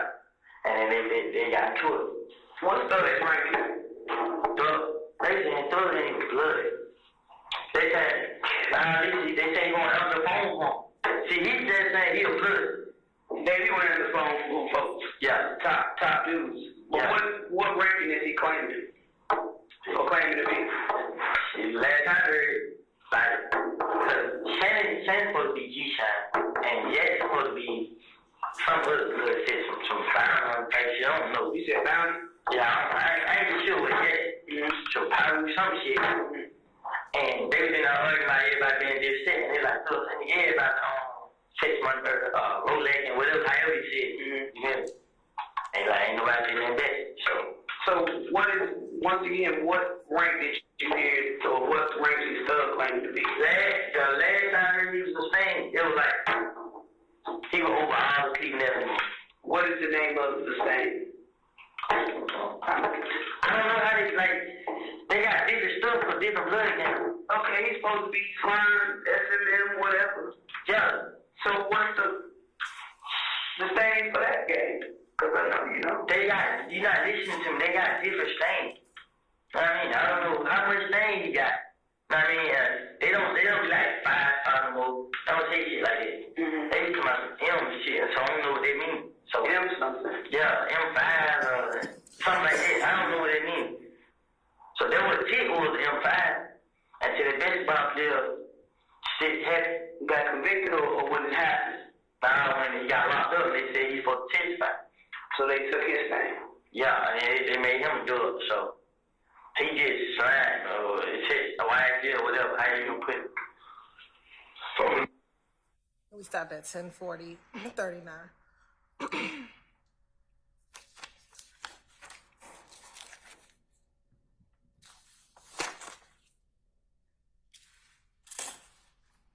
All right, State, got a lot of references to third parties. What's your basis? Are you still want to try and argue that it should come in? Yes. Okay. Your Honor, again, first level, impeachment by contradiction. He says that everything, he made it all up. So I start there. Then secondly, when he's talking about who is a part of what set or what gang, Mr. Copeland hangs around or is around all of these people all the time. That's But we don't know who. I mean, it's they. Right, but I think that is just the way in which he speaks. I mean, he's around Mr. Kendrick. We've seen pictures of him with Mr. Kendrick. He's around Mr. Williams. We've seen pictures of him around them. So he has an understanding of what they call themselves or what they identify as. And so he is telling them that is what they say. They claim that they are this. They claim that they are this, but this is not a third party telling him these things. He is friends, or at least at this time or prior to this, friends with each and every last one of these individuals, from Mr. Stillwell, Mr. Kendrick, and Mr. Williams. So he is telling the officers what he understands them to claim. And so we don't believe that they is a third party telling him something that he's unaware of. We believe that he has knowledge, personal knowledge himself, being that he hangs around or that he is with these individuals, as evidenced by the pictures that we've already introduced into evidence showing his relationship with all of these individuals. All right. Is that it? Okay. Mr. Sharp or Mr. Steele? Well, it's completely unclear what they refers to, who they refers to. The state is making their own determination that favors their theory of admissibility, but that doesn't shine through in the transcript or in the recording. What does seem clear from the recording is Mr. Copeland is getting information from somewhere else, and he also really doesn't know what he's talking about, or at least he claims to not know what he's talking about. He says, whatever it is, I don't know about that. So he's just, and we all know people like this that say a lot, and then at the end of that long statement about everything say, but I really don't know that to be a fact, or I don't really know about that. And it just seems to me that if he doesn't know about what he's talking about, and we also don't know where he got his information from, that is not something that should pass 401 and 403 balancing tests, and not something that should be exposed to the jury. I do want to point the court to one specific line, which I think is actually the crux of this. On page 91, lines 5 through 8. What Mr. Copeland says, and I think that puts the other portions before it in context, he says, and they were in there arguing about everybody being dipshit. And they was like, Thug saying everybody sex, money, murder, Rolex, and whatever, however you say it. So one, that portion, Thug saying everybody sex, money, murder, a Rolex, and whatever, however you say it, would be a statement against a party opponent. Prior to that, I think what Mr. Copeland is saying is that they were claiming these other sets. G-Shine, Yak was supposed to be some other set, but whenever they were arguing, Thug said to all of them, everybody sex, money, murder, Rolex, or whatever, however you say it. So that portion is statement against a party opponent. The portions before that is him trying to say all these people are claiming these other blood sets, and then he in turn, Mr. Williams in turn says everybody sex, money, murder, or whatever you may call it. Well, again, or however you say it, excuse me. again, we run into the same problem in that line that Ms. Hilton just read. And they was in there arguing about everybody being, it says dipshit. I'm pretty sure that it's not dipshit that he said. And they was like thug saying everybody sex, money, murder. So again, we don't know who they is. We don't know about what they were arguing everyone being. And then he says, and they was like thug saying everybody. So the they is in apparently telling, the unknown they is now telling Copeland what thug supposedly said. So it's still hearsay. It's an unknown declarant. And that doesn't, and even if Your Honor were to accept the state's argument on this one particular set of lines, that still doesn't address the source of knowledge for my client's gang membership according to Kenneth Copeland and Mr. Kendrick's gang membership according to Kenneth Copeland, which right after he gives this information says, you know what, I don't know about it. So it's just a lot there, and I don't believe that this is the type of evidence that is of the quality that should reach the jury.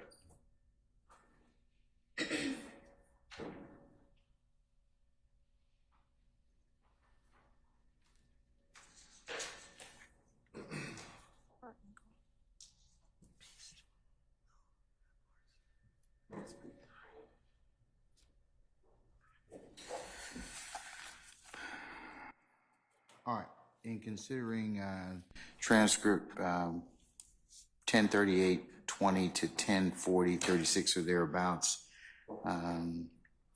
the defense claims that they don't know what they, I should say, refers to, and he's getting him being Mr. Copeland, his info from somewhere else, and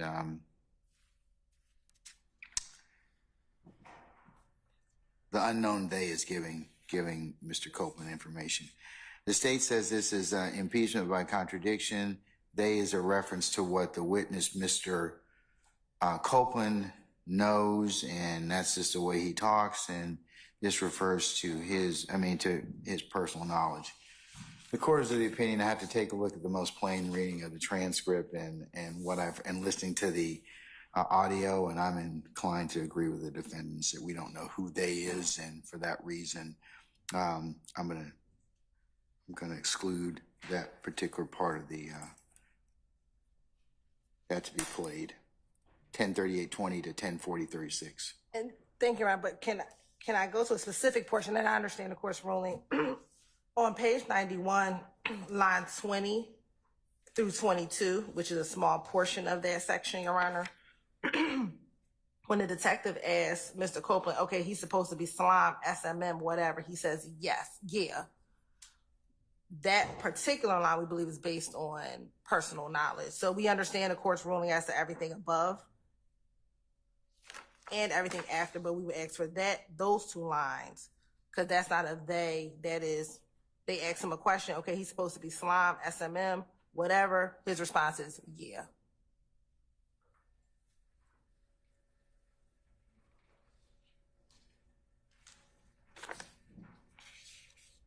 All right, Mr. Shart or Mr. Steele?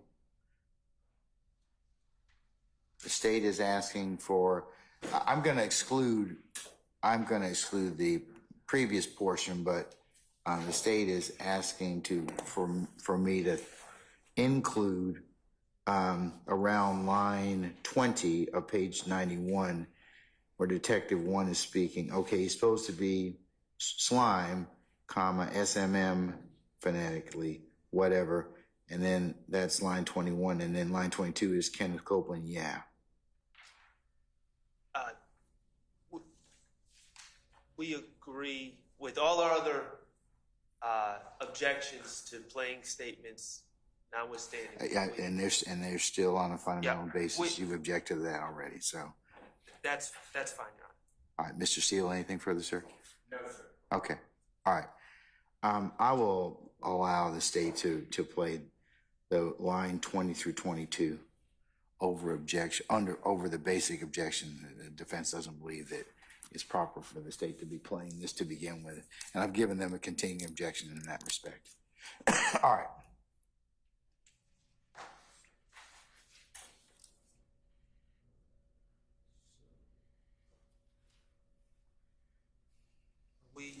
Hold on one sec, sir.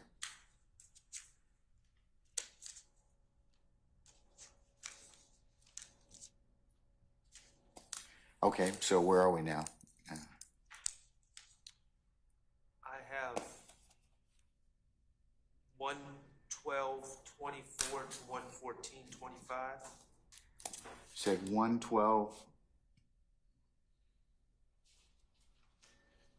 Oh, I see it. Okay, 112:24 to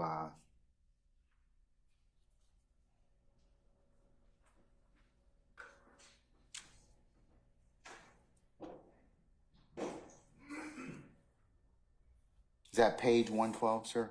Yes. Okay, hold on. Page 112, line 24 to 114, line 25.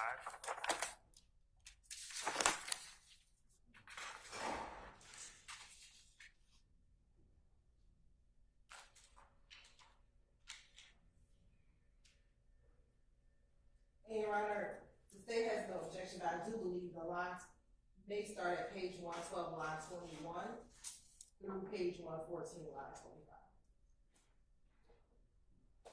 So it's you think it begins at page 121?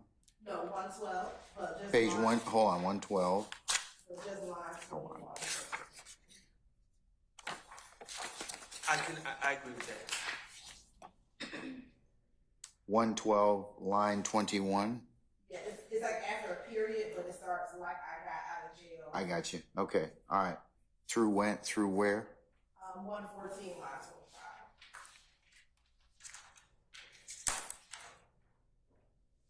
All right.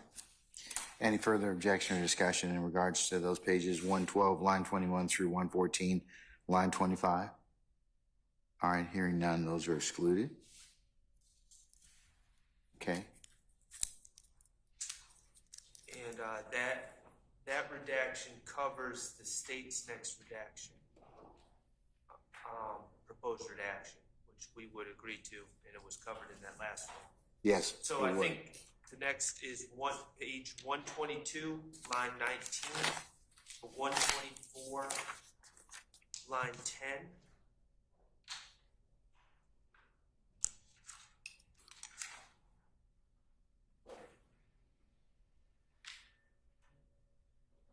I have it started slightly differently, but you don't object to it. We have page 122 starting at line 20 and then going into 124, line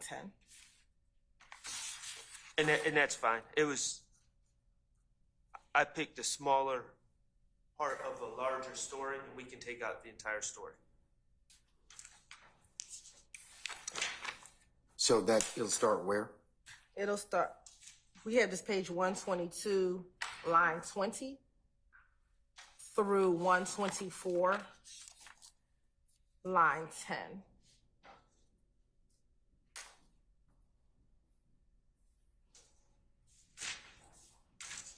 All right, any further discussion in respect to the page 122, line 20 through page 124, line 10? All right. And Your Honor, the time is 11:02:31 through 11:04:01. 11:02 what? 31 through 11:04:01. Okay. All right, that'll be excluded.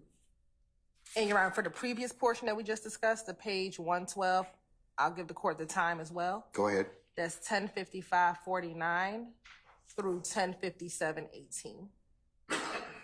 All right, thank you.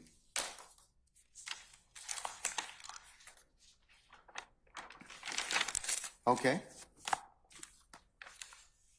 The next section, Your Honor, is defense has page 129. I believe the portion is page 129, line 18 through 25, and then goes into page 130, line 1 through 20. Okay.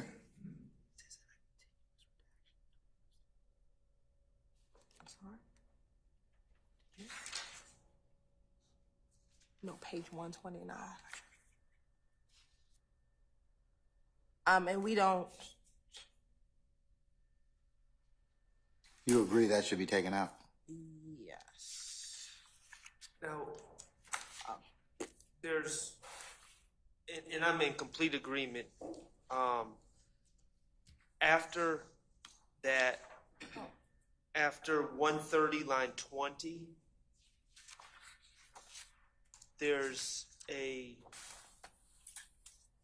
discussion that the detective has about, this is just context, Your Honor. It's the shooting of Mr. Bennett's mother's house, and then the detective talks about a gun that Quindarius Zachary had been locked up with, matches the ballistics coming back to the shooting of Mr. Bennett, who we've called Lucci before, his mother's house.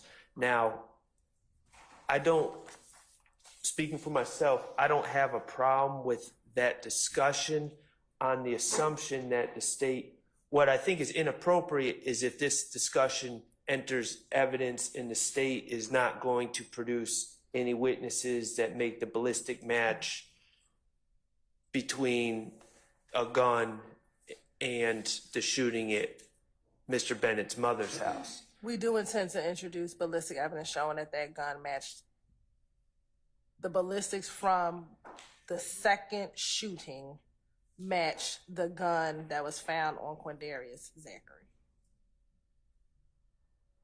It may. So, for context, Your Honor, on January 20th, Mr. Bennett's mother's home was shot up twice, on January 22nd, 2015 and January 26th, 2015.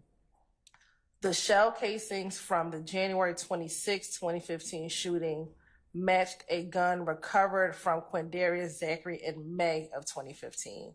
The state does intend to introduce evidence that the gun found on Mr. Zachary matched the shell casings from that incident. From January 26th. Our stance is, until that link is made through evidence, that this part of the statement should be redacted. I would concur. Until that evidence is actually put forth in your case in chief. I'd exclude it at this point.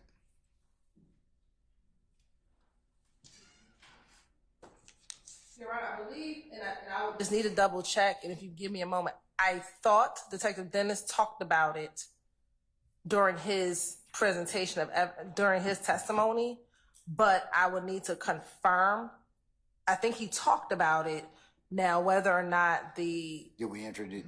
Did I introduce the shell casings? No, but I believe that there is evidence of it, given that the testimony of a single witness is enough to establish a fact, that the evidence is before the jury. I will confirm and make sure that Detective Dennis did testify to it, but I believe he did.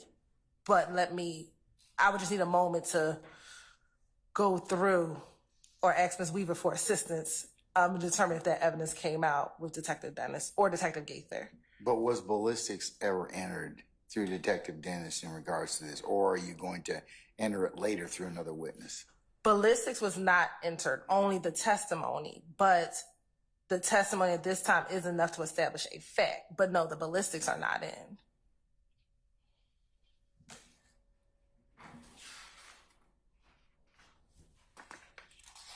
And to be clear, my strong recollection is all this overview testimony by Investigator Dennis about other alleged acts, that was all made over defense's objection. He wasn't. Yeah, I think you still need to lay some foundation on that state. I do. In terms of the ballistics, his testifying about that.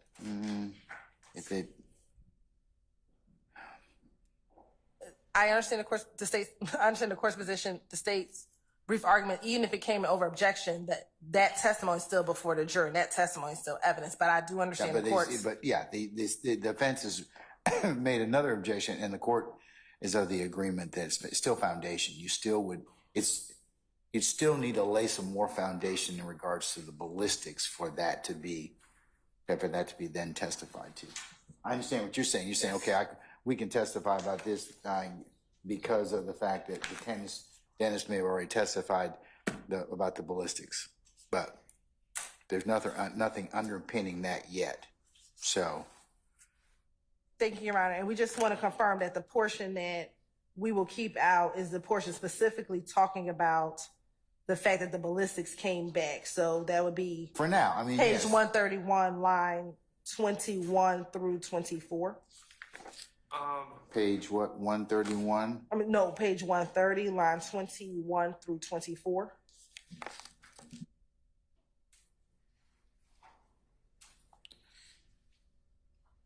Well, there's also 131,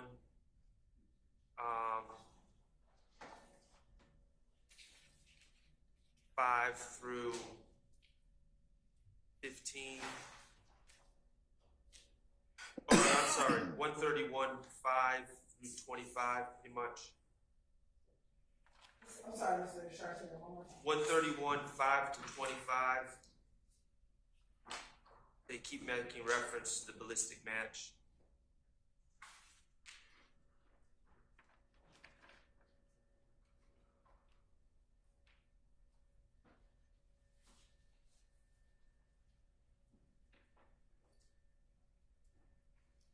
Okay, yes, that's fine. So from page 130, 21 through page 131, line 25. Right. All right.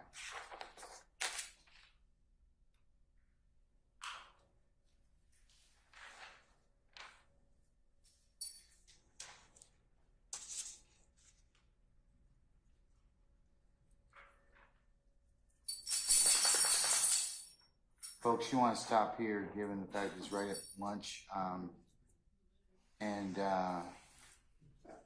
ignore the bell. That's of no consequence. Do you want to stop now, and then we can pick up at 1 o'clock? Yes, sir. Okay. All right. Where are we going to pick up at 1 o'clock? Your Honor, we should be picking up at the fence, page 140. Correct. Which would be line 11, I think, through page 143, line 16. 143 what? I'm sorry. Page 140, line 11 through page 143, line 16. Okay. All right.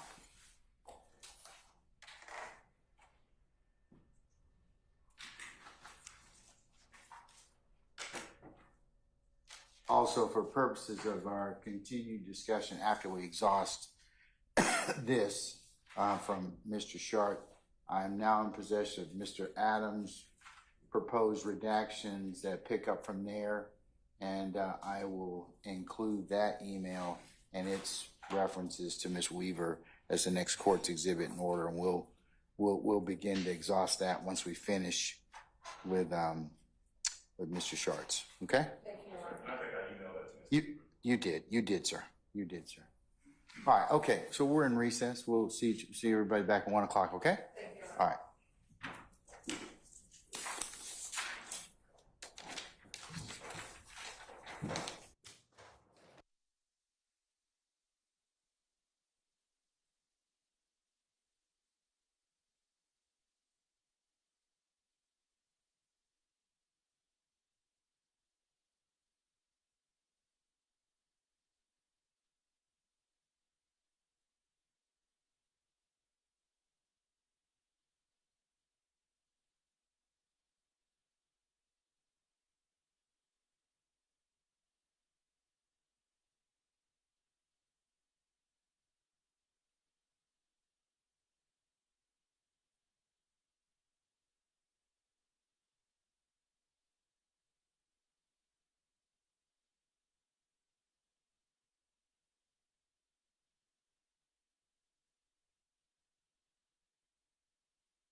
was here.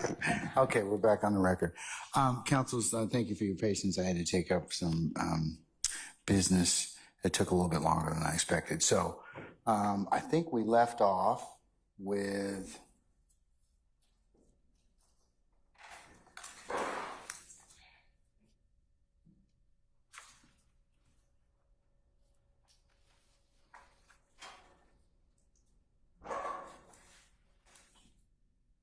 page 140, line 11 to page 143, line 16. Yes, Your Honor. And I'll just play that portion.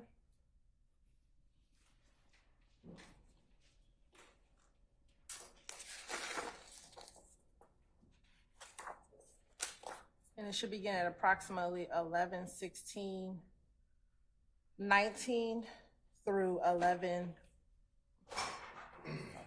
My numbers might be off. Hold on one second. 11. Something's wrong. 11:16. I'm sorry, what part of the you're Okay. playing from? It should I'm be sorry. 11:16:19 to 11:18:17. Are we?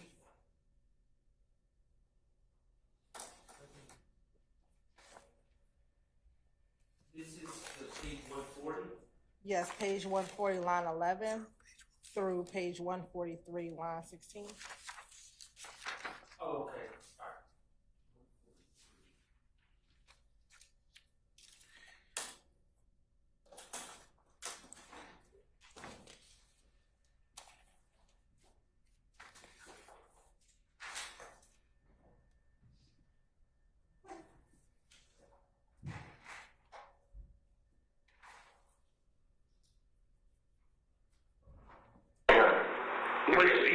When you shot at Taylor, yeah.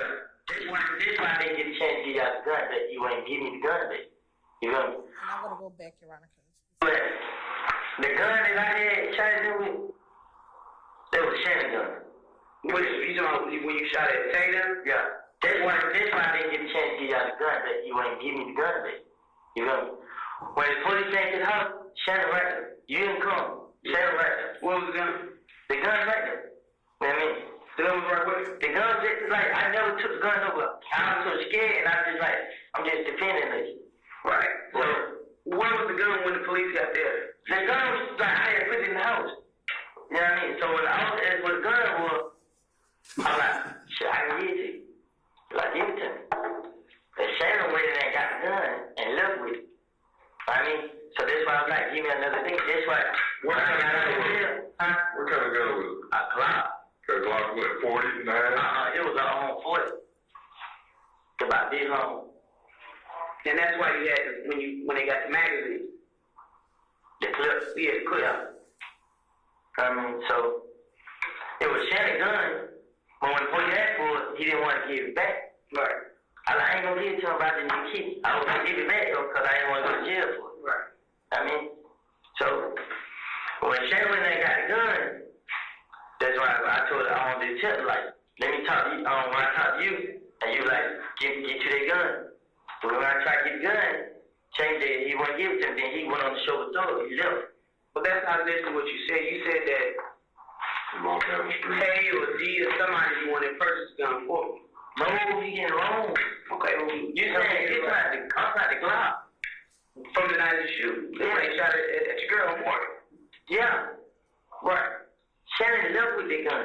Okay, well, this is the first you telling us about that. I'm just going. Nah, I told you. I just like somebody that can't got the gun. Right. You get it? But Shannon who got the gun. He still got the gun though. What do y'all use to get all these guns? We're stopping at 11:18:20.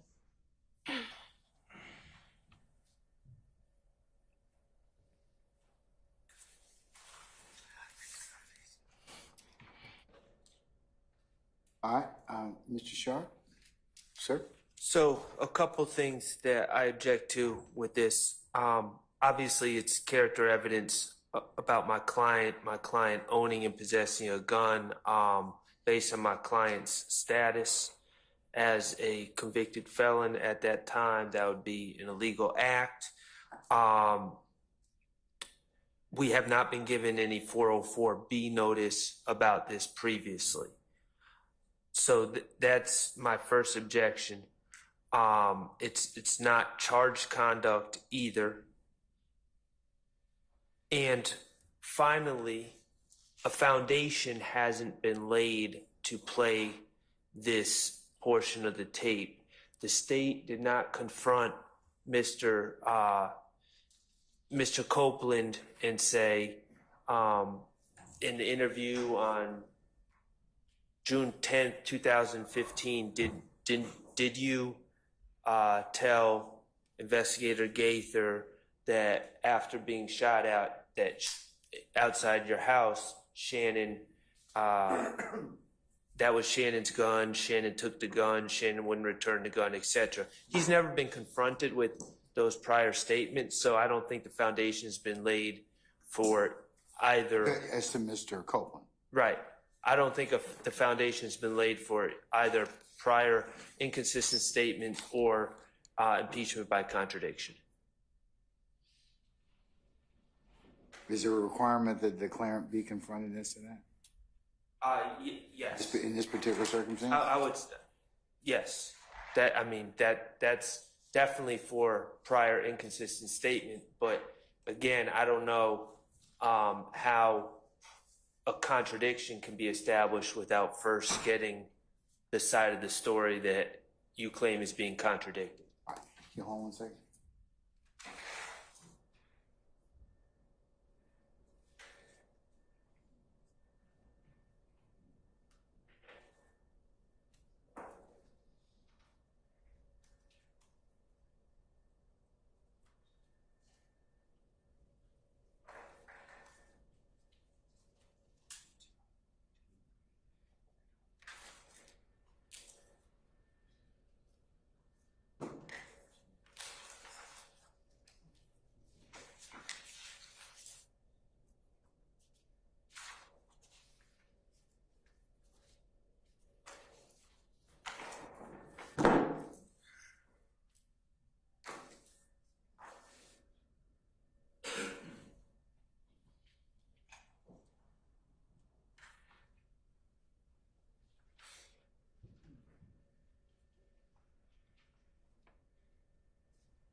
All right, Mr. Shard, anything else, sir?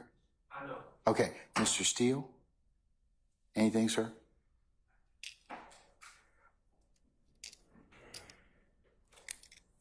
Just adopt the same, can't just play the recording. Okay, No foundation for it. Thank you. all right. Anybody else? Mr. Weinstein? No, Your Honor. Mr. Matthews? No, yeah. All right. Misty Williams? Mr. Harvey? Okay, all right. Okay, State, why do you believe it should, I want to hear it, but why do you believe it's admissible? Okay. So, Your Honor, first to address that the foundation has not been laid. Yes, the foundation has been laid about the gun. In any of his statements in these, How has the foundation been laid? because when he says, I don't remember anything that I told the police, coupled with everything that he is saying, he made it all up. That is the foundation to which we get to play his prior statement. Does he have to be confronted No. with it, as Mr. Shart mentioned? He does not. The moment that he says, I don't remember anything, we can confront him with all of his statements, especially when he says, I don't remember anything I told the police and everything I said to the police, I was just making it up. We don't have to confront him with every single line in his statement, and I'll find the specific case law that states that. Yeah, do you have any case law which would indicate that this is one of the exceptions where he does not have to be confronted as to his statement? Yes, we'll pull that. So while we're waiting for that specific case law, All right. further, And what else? when he says that the fact that Mr. Stillwell possessed a gun is not bad character in and of itself. So, Your Honor, I would like to direct you to 3 cases. The most recent is going to be Hill v. State, which is 2024, Georgia Lexus 140, which was decided on June 11, 2024. And specifically, that case talks about the fact that someone has a knife. It's not bad character, but they cite the Adams v. State case, which is the next case I want to provide to the court, which is Adams v. State 318, Georgia 105. 318 Georgia 105. Yes, which is also a 2024 case. All right. And what it says is specifically that given that gun ownership and the custom of carrying a gun do not by themselves impute bad character. So solely for the fact that Mr. Copeland is saying that Shannon had the gun, that in and of itself is not bad character evidence. It would not impugn Mr. Stillwell's character.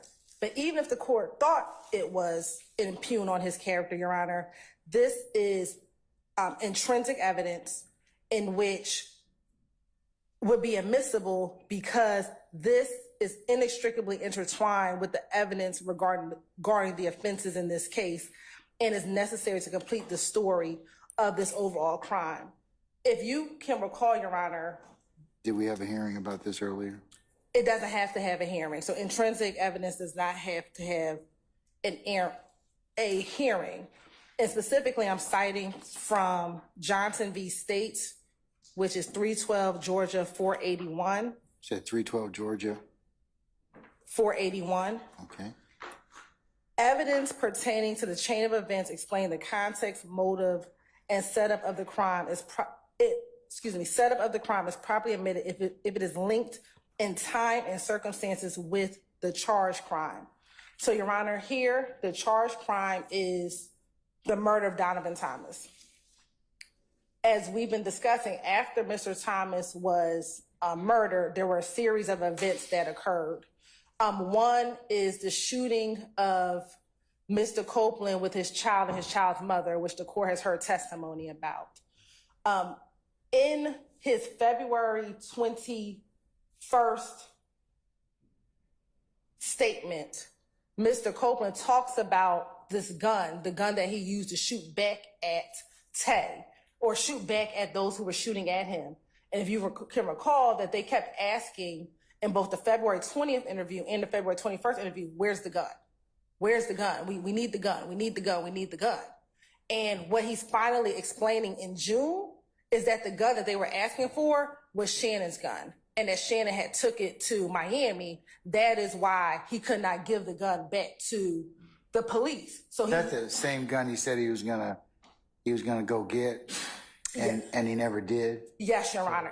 They came and arrested him again. Yes, Your Honor. And the reason why he could not give them the gun is because Shannon had took the gun with him to Miami. And now, I don't think that's accurate based on what was said. I think he said Shannon's in Miami. I don't think the gun was. I believe he does say that Shannon. He says in the transcript. Yeah. I think, Mr. Short, I think that, let's see.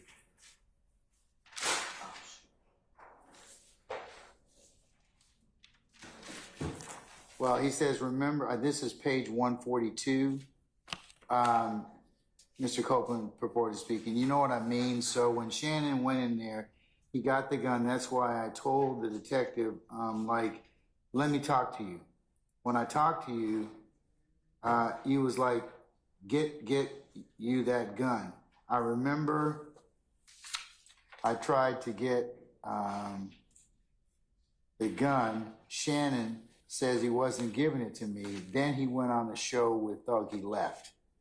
And if you go to page 143, Your Honor, he further says, and maybe I made the inference, Shannon left with the gun on page 143, line 7. Yeah, Shannon left with the gun. That's so I just deducted by inference that Shannon left with the gun when he went on the tour with Thug, Your Honor. Okay. So, Your Honor, we believe that it comes in. One, it's intrinsic evidence. Two, it's not bad character in and of itself, the fact that he possessed the gun in this case, and also citing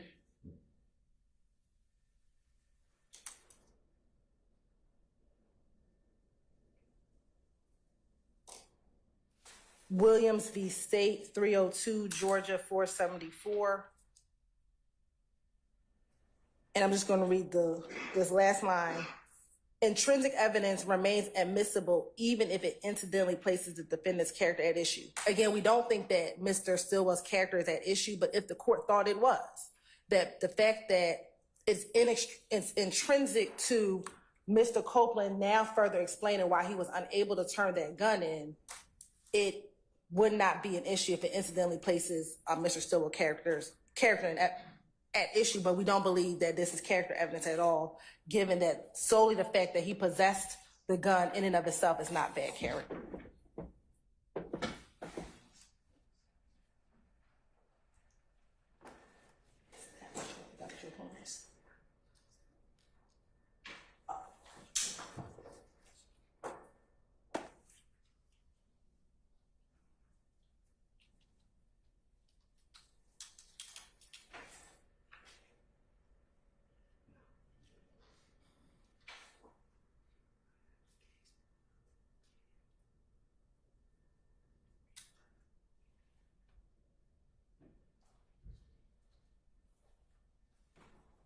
And Your Honor, regarding the assertion about whether or not we have to confront Mr. Copeland line by line, I'll cite the court Bridgewater v. States, 309 Georgia 882 at 887, which is a 2020 case. You said 309 Georgia 882 at what? At 887. Oh, sorry. All right.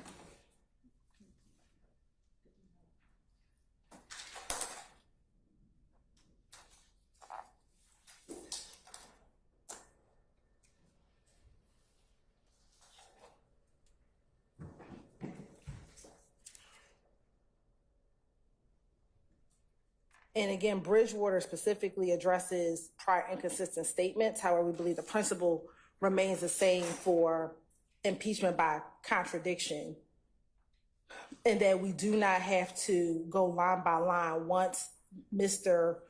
Copeland has denied, remember anything he said in his prior statements, and has said that everything he said, he made it all up, or he made it up, that we do not have to go line by line to impeach him with every single line in his prior statement. All right.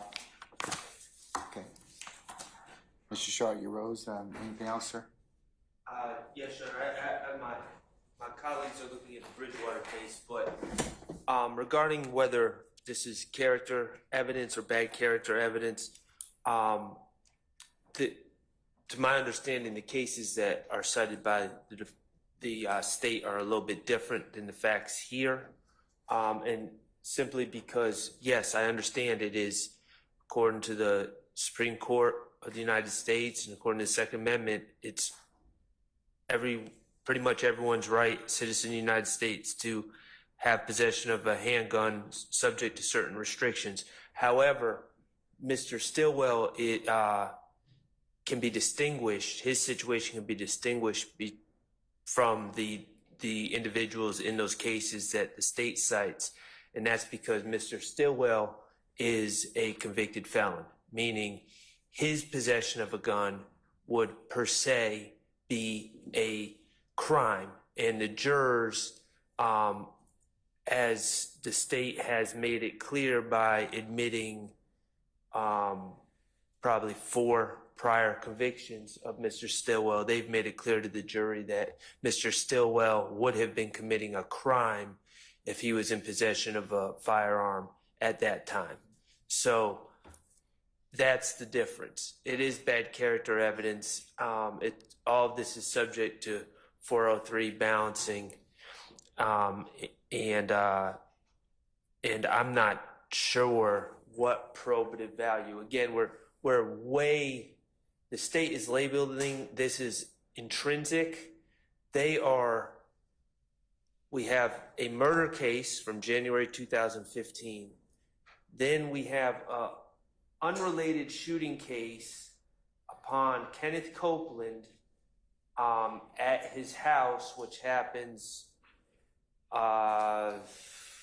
approximately a month and a month and some days later, the state, I understand their theory, but there's really been no hard evidence that shows that these two events are at all linked. So now we're getting into the weeds of what happened to a gun in an unrelated shooting that happened around the same time, where the target was Kenneth Copeland, and what happened to the gun that he used to shoot back at the people that were shooting at him. We're way off in left field at this point. These are collateral matters, and the ownership of the gun that Kenneth Copeland was shooting on that day when people were shooting out of a car at him is of very limited probative value as to who killed Donovan Thomas on January 10th, 2015. And I think we need to keep that in sight and what we're actually trying to prove and what this case is about. The February 20th shooting that this gun was used in is not charged conduct in this case. And now we're getting into the weeds about whether this was potentially my client's gun that was used. And again, there's prejudicial harm towards my client that comes along with that information being given to the jury. All right, sir.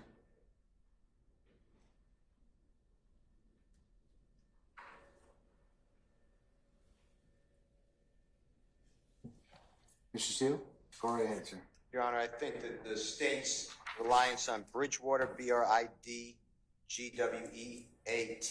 versus State 309 Georgia, 822, it's in Division 2, 2020 case, is off the legal mark. This case, in the fourth paragraph, our highest court specifically wrote, Bridgewater further challenges Davis's out-of-court statements to Thornton, as recounted by Thornton, arguing that the state failed to ask Davis any specific questions about those alleged statements and did not identify the substance of those statements.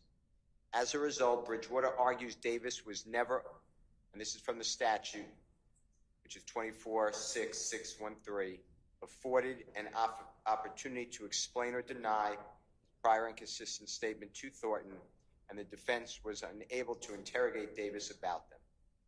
We disagree, and here it is, Your Honor. On direct examination, Davis expressly denied knowing Thornton and denied ever speaking to him. Although Davis appeared to contradict himself by saying that Rashawn, which is R-A-S-H-A-W-N, gave him a ride to Short's mother's house, the prosecution later asked whether Davis recalled any conversation with Rashawn Thornton at all, and Davis replied no. And this is what the holding is. Davis's unambiguous denial that he had ever spoken with Thornton, as well as his assertion that he did not recall ever speaking with him, obviated the need for the prosecutor to ask Davis about specific statements made to Thornton and to provide specific foundation for the state to present extrinsic evidence of such statements. And Your Honor, here what we have is Mr. Copeland never said, I denied speaking with the authorities, or I deny ever discussing Mr. Williams et al. With the authorities. He is saying actually the opposite. I probably did say all that. Let me explain to you why. So the state's reliance on Bridgewater, respectfully, is not on point. And then in Bridgewater is cited in Rozier, which is R-O-Z-I-E-R. Mr. Steele, can I ask you a question? No, it looks like I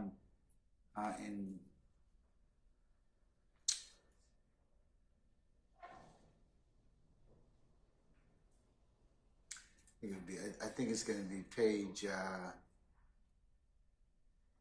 886.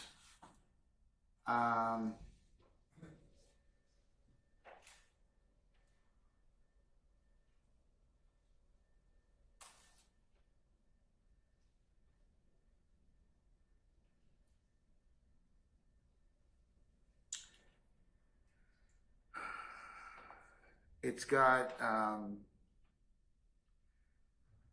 Bridgewater further challenges Davis' out-of-court statements to Thornton as recounted by Thornton, arguing that the state failed to ask Davis any specific questions about those alleged statements and did not identify the substance of those statements. As a result, Bridgewater argues that he was never afforded an opportunity to explain or deny his prior consistent statements to Thornton, and the defense team was unable to interrogate Davis about them. And they cite 24-6-603, and they state the appellate court states that we disagree. So how are you saying that's not applicable or potentially applicable here? Because if you just go the next two sentences, specifically, Mr. Davis, the witness, denied ever making a statement to the police at all, and denied ever even knowing one of the parties. Well, isn't that kind of similar what we have here in terms of Copeland saying, hey, I made up this stuff, or worse to that effect? I think it's diametrically opposed, because Mr. Copeland's saying, I actually did say all this. His words, I believe, are, I probably did. I was making it up. Well, I think he says that, but I think he also says I made up a lot of stuff just to get out of jail. So, well, I think that is in concert, so they hold hands. I think the way I understood it, I'm not looking at a transcript, Mr. Copeland said, I probably did say that. I would do anything to get the authorities to take the target off me and put it onto someone else. That's how I understood basically the totality of his testimony. So he is not denying. Mr. Davis here said, I never spoke to the police. I never spoke with them. So that is a blanket denial that he said anything. He also said, I don't know this person. That is a blanket denial that he could talk about that person. So the state, in that case, in Bridgewater, did not have to go line by line, question by question, and say, well, didn't you say this? Here, I think we are jumping the curve and allowing the state, based upon their desire, I guess, not to lay a foundation the way I understand the law, and just say, well, he said, and the state keeps saying the same thing, and the court keeps saying that's not what he said. The state keeps saying, he said, I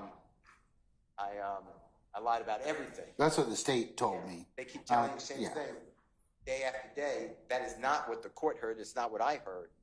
Where Attorney Adams, he's saying, shaking his head, yes. He's just explaining it. But if they want to get in a specific, like Shannon had the gun, Mr. Jackson, excuse me, had the gun, then I would also join Mr. Sharp and say that he needs to be given an opportunity to say, did you say this? And then he'll say, I assume, yes, I did say this. Why did you say it? Because I lied. And then you don't have to play the recording. I'm going to ask you one other question. What say you about the extrinsic evidence argument from the state?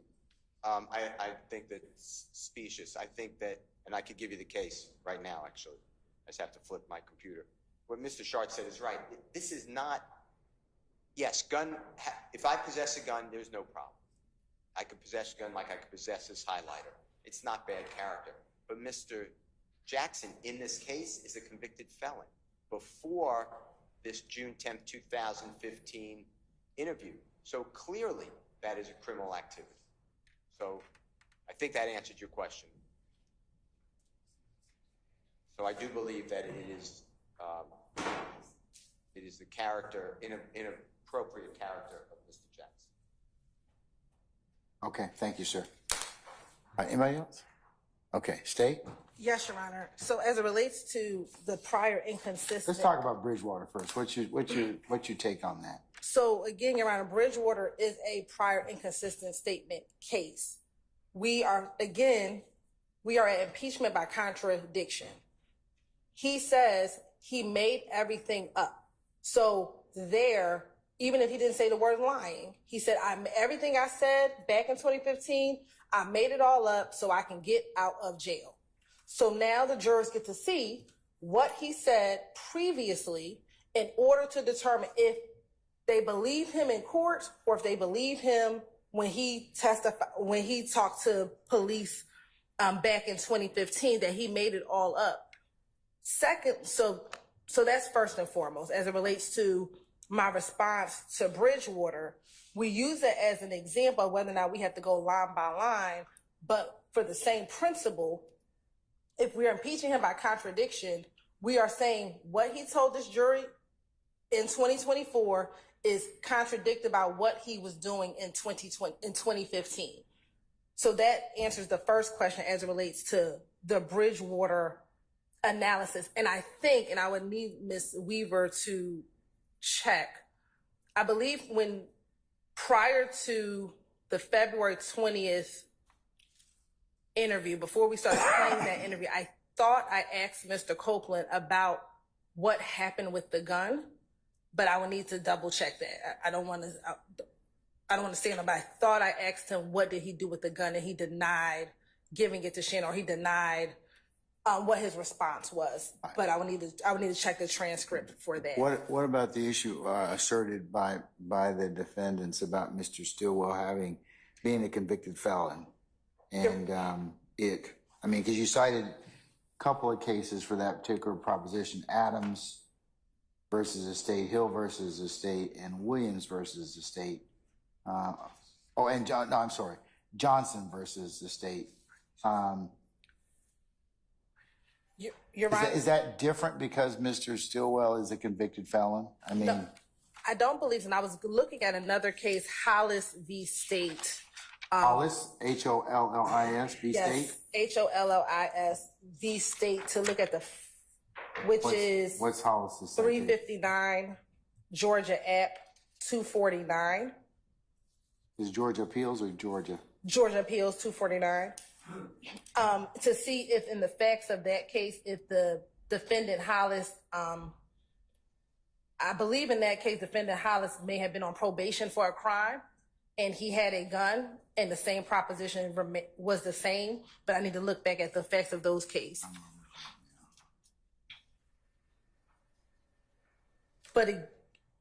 And I'll wait till the court looks at Hollis.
Georgia 105.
They're reading the annotations. I think it was someone else for probation.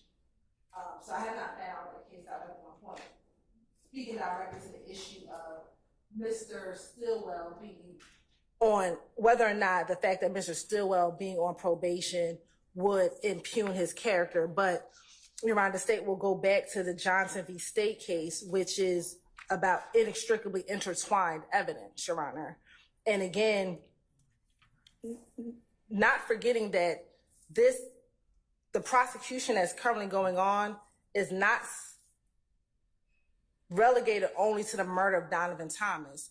We are in a RICO conspiracy. And so the sole fact that Mr. Copeland, in the midst of a retaliatory shooting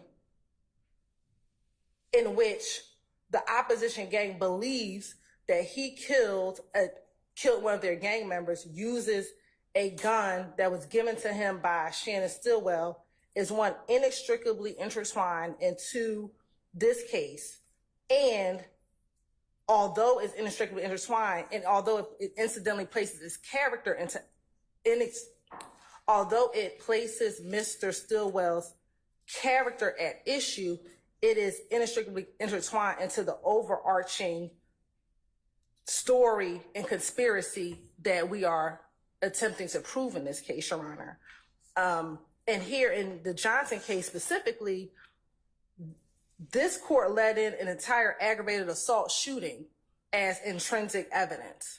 Is that Johnson at 312 Georgia 481? Yes, 481. All right. And interestingly enough, this case involves the Atlanta Blood Gang as well, But here, the court let in an entire aggravated assault shooting as intrinsic evidence. But I think that, like, let me go back to Adams. I think Mr. Shart's argument is his specific grounds of objection are that his client is a convicted felon. So, and so that's why the fallback plan, or not the fallback plan, but that's why if you think that that is a character issue, what Johnson v. State says is if an act is inextricably intertwined, one, it comes in, and then two, when I cited the court to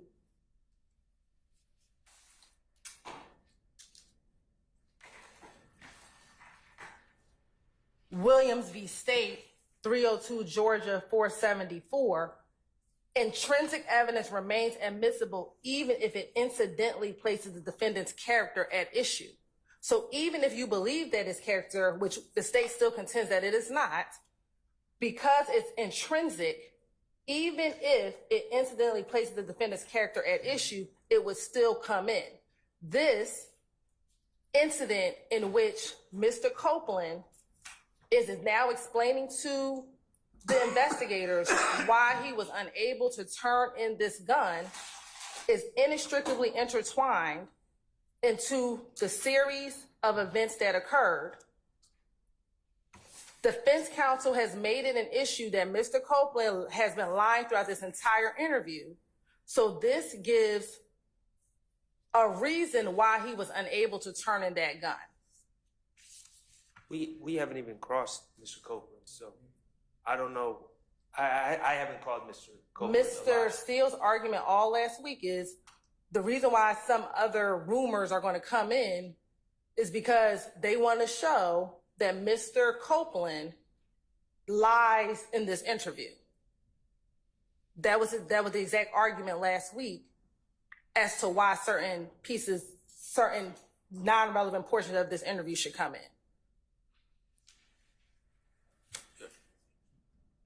Ms. Hilton? Mr. Shaw? I'm just seeing if you were Yes. finished. Okay.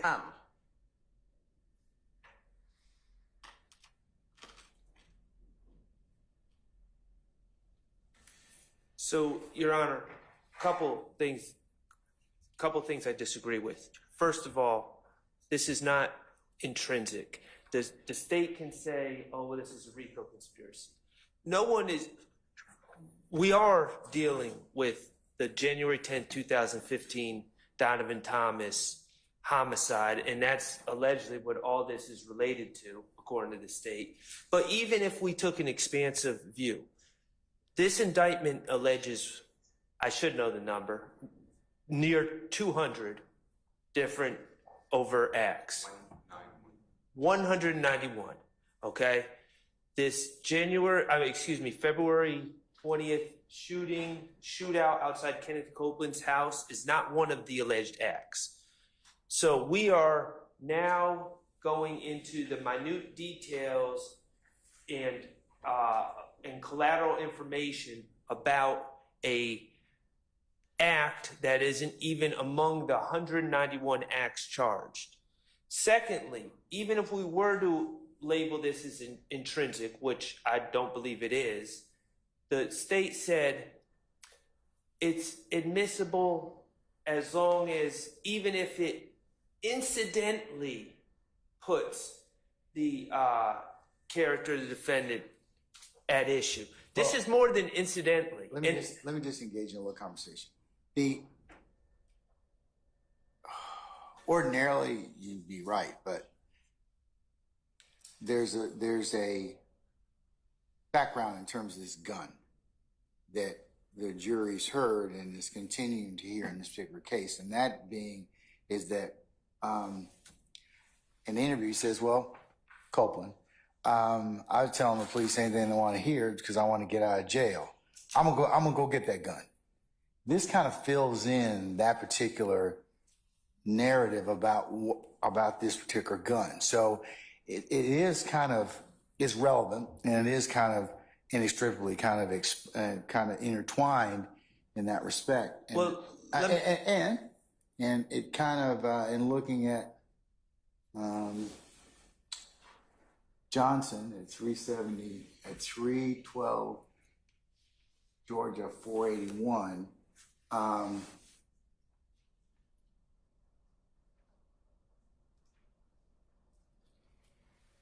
evidence is admissible as intrinsic evidence when it is an uncharged offense arising from the same transaction or series of transactions charged offense. 2, necessary to complete the story of the crime.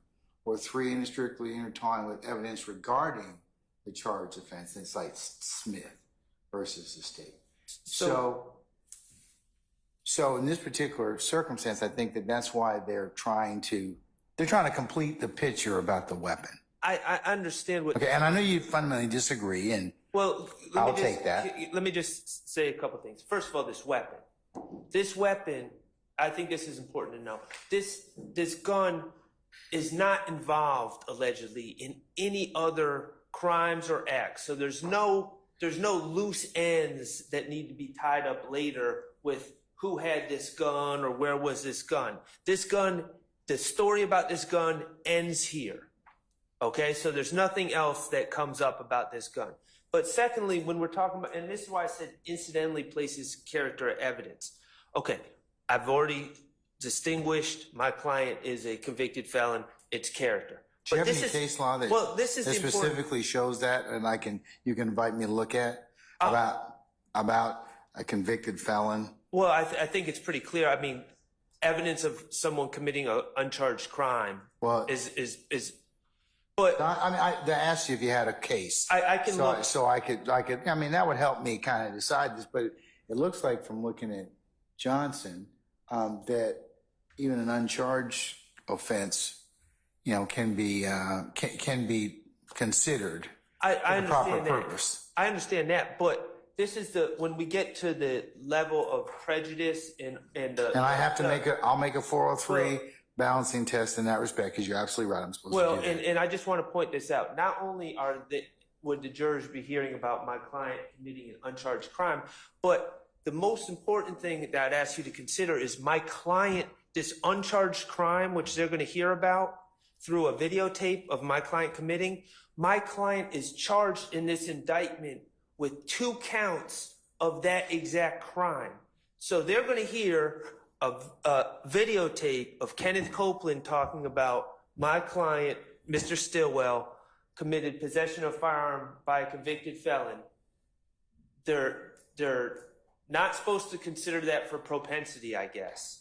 But then at the same time, they're going to be asked to weigh in on his guilt or innocence of 2 separate counts of possession of a firearm by a convicted felon. To me, that increases the prejudice, because, I mean, it's obvious if you were charged with check fraud and someone brought up that you pushed a lady down the stairs one time, yeah, that would be prejudicial. But if they bring up the fact, oh yeah, he's been convicted of, or he committed check fraud on this day and committed check fraud on that day, and then we say, hey jurors, what do you think about Mr. Stillwell? Do you think he's guilty of these check frauds? Of course they're going to say yes, because they're going to have heard about these prior uncharged acts. So that's what I'm dealing with.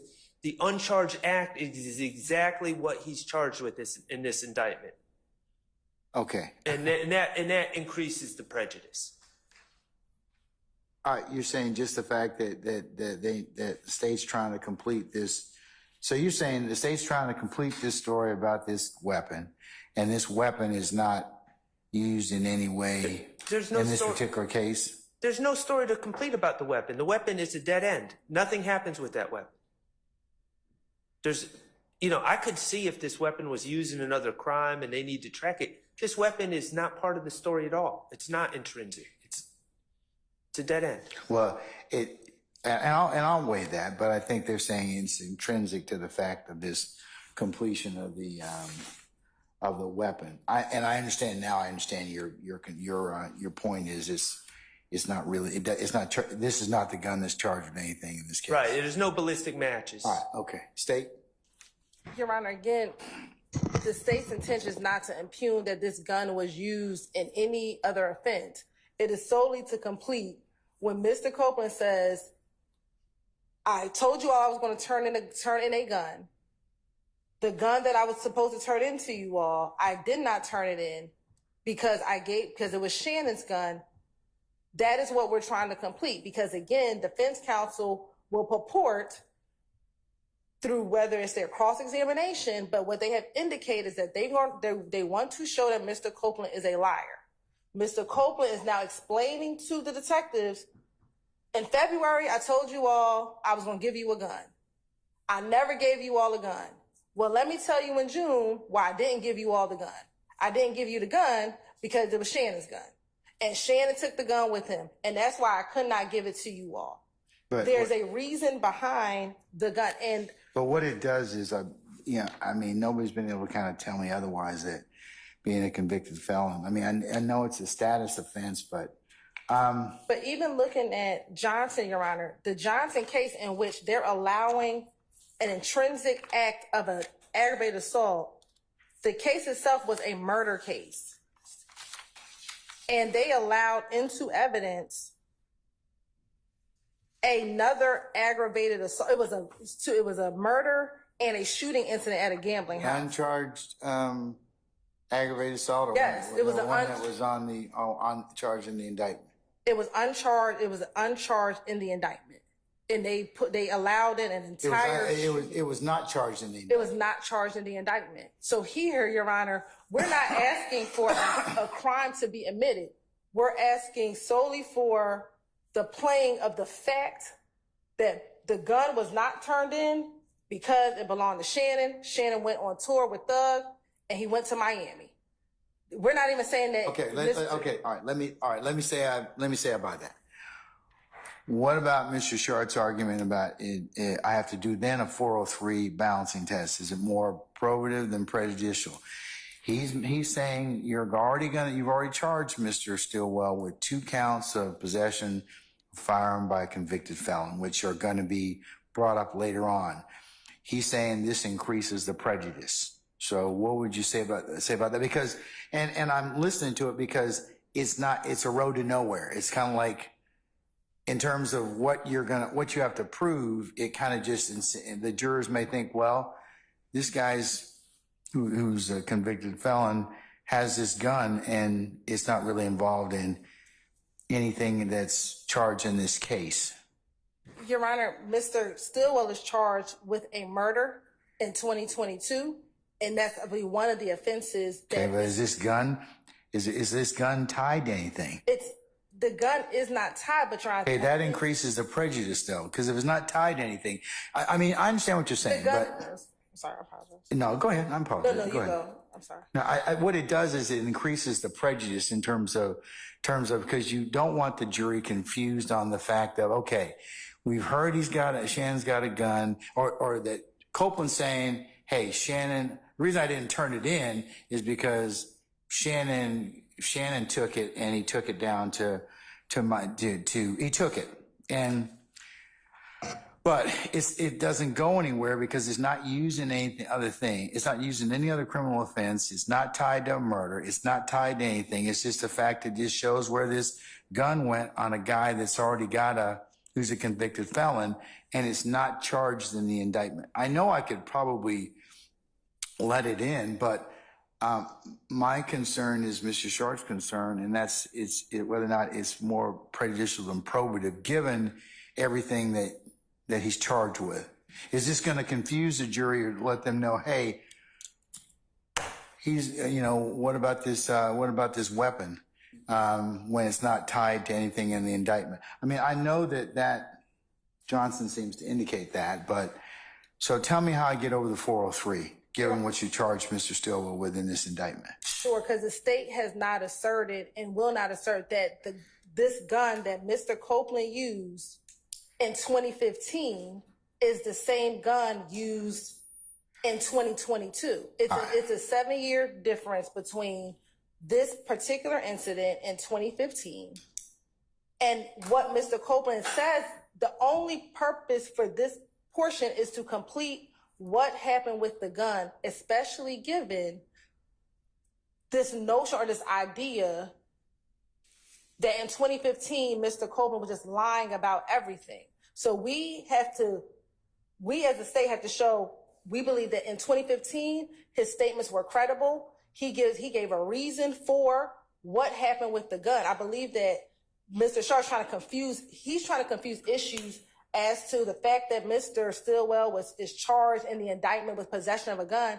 That is separate and apart from the purpose in which this particular piece of evidence will come in. It is solely to complete what happened with the gun that Mr. Copeland used in order to defend him, his child, and his child's mother. The state has no intention of saying this Glock was used in some other crime because we don't have any evidence towards that. Furthermore, when we talk about what happened in 2022, as the court will instruct the jury, they have to look at every crime individually. So when we get to 2022 and the murder that happens in 2022, the jury is going to have to look at the evidence for that particular crime, in addition with the RICO, independently of whether or not Mr. Copeland used this gun to fire back at individuals who were shooting at him. They're going to have to parse out that evidence for themselves. That's a separate issue other than Mr. Stillwell. I hear what you're saying. I mean, I tell you what I'm going to do. I'm inclined to apply the 403 balancing test and find it's more prejudicial than probative. But here's the take, defense. If you open the door as to it, I'm going to let them bring the truck. So you got to be very careful about not opening the door about this particular issue and this weapon, okay? Because if you open the door as to it, I agree with you, Mr. Sharp, Mr. Steele, that it is more prejudicial than probative. But if you dance around the issue and open it up, I'll revisit my decision. Okay? Yes, Your Honor. All right. And then, Your Honor, can we then ask him if he gave the gun to someone? Because I believe that it is important that the jurors know something happened with this gun in which he expressed that to the officers back in 2015. I mean, not to say that it was Shannon, but to say that. I think you get in the same issue about if you name Mr. Stillwell. No, we're saying not to name him, but, and I don't know what Mr. Copeland's response will be in court today, or in court whenever he comes back. But to ask him specifically, did he give, without telling me who, did someone take that gun? I mean, because I believe that we have to there's a reason why that gun was never turned in. Sure.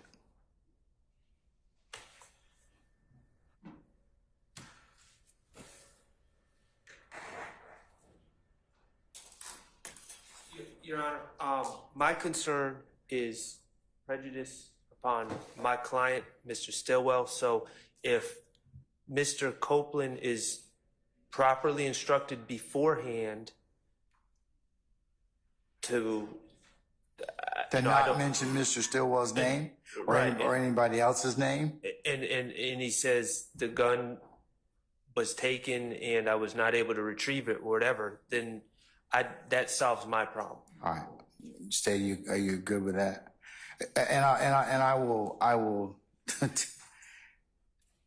just tell you that you will need to talk with Mr. Copeland about that. He needs to make very clear that he cannot mention Shannon or anybody else. And again, given his current, how he's been testifying in court, we don't want to I want him to give whatever answer he's going to give. But I think you're going to have to tell him that the court has already ruled you cannot say it's Mr. Stillwell. Okay. I mean, I think I think that would be a proper witness admonition about that. Yes. Or you could lead him at that point in time. Okay.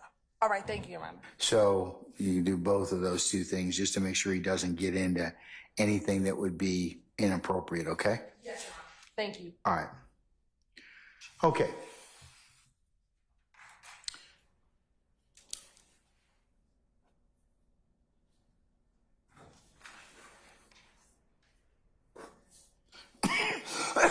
excuse me.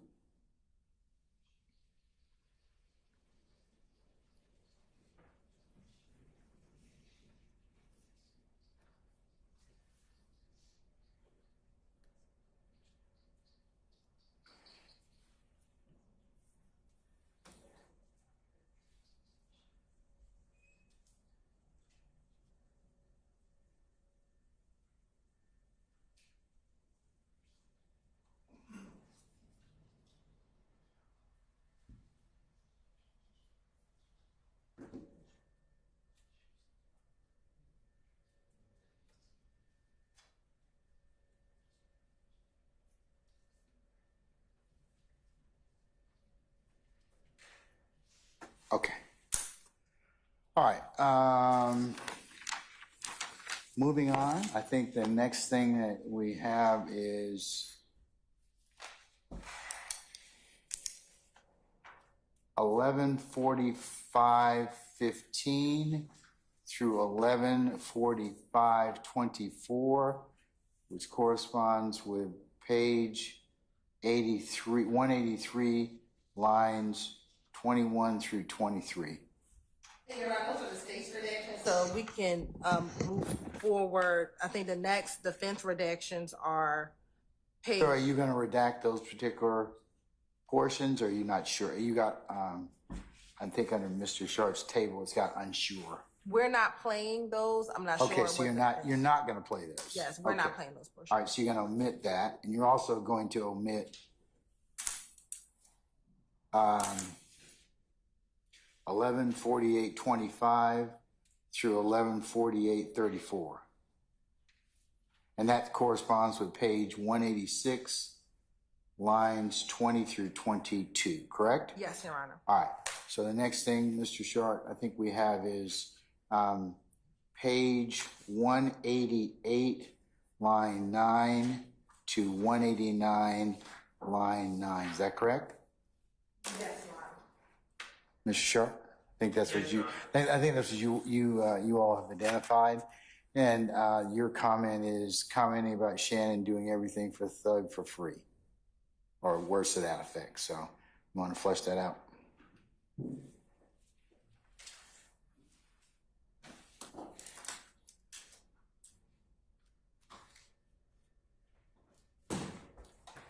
Yes, Your Honor. I don't know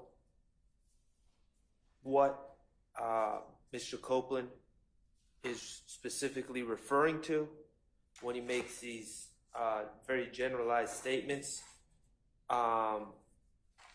But he essentially just goes on to say that my client doesn't have many earthly possessions, which I don't have a problem with him saying that. But he also insinuates that he commits crimes for Jeffery Williams and doesn't get paid to do so. He just does it to do it. He doesn't give specifics. I'm not sure what he's referring to, and it's bad character evidence, violates 404A and B, and that's why I'm objecting. And I don't know. It's entirely unclear what his personal knowledge to any of this is. All right, sir. Ms. Hilton? Yes, ma'am. Okay, go ahead. And that, what's that? What's the reference on the tape? So the 11:50 will start a little before 11:50:01 to 11:51:03. All right. Woke up out of sleep. Young problem right now. Whatever he say, he does it. How much you get paid? Nothing. There's no way. There's no fucking way. It's my mom graveyard. Why? Well, why is he doing it? He that guy. Guess who told me? Guess who told me what he getting paid next? No. Wait a minute, what? He said Shannon. Shannon coming in. But why, as it sounds, Shannon don't trust you. Why would I tell you anything? Okay, put it away. He ain't got to say that. What does he got? Shannon got a truck. He gonna take you for $3,000 to get his truck back. He ain't got $3,000 to take him.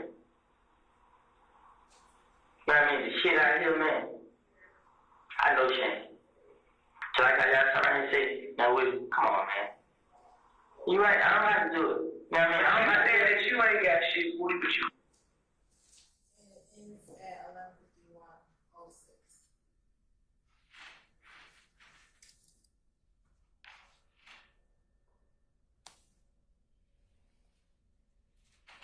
Okay, what's the state's theory of admissibility as to that respect? That particular line, those particular lines. One, I don't believe that it's character evidence at all. When we start this portion, prior to this particular section,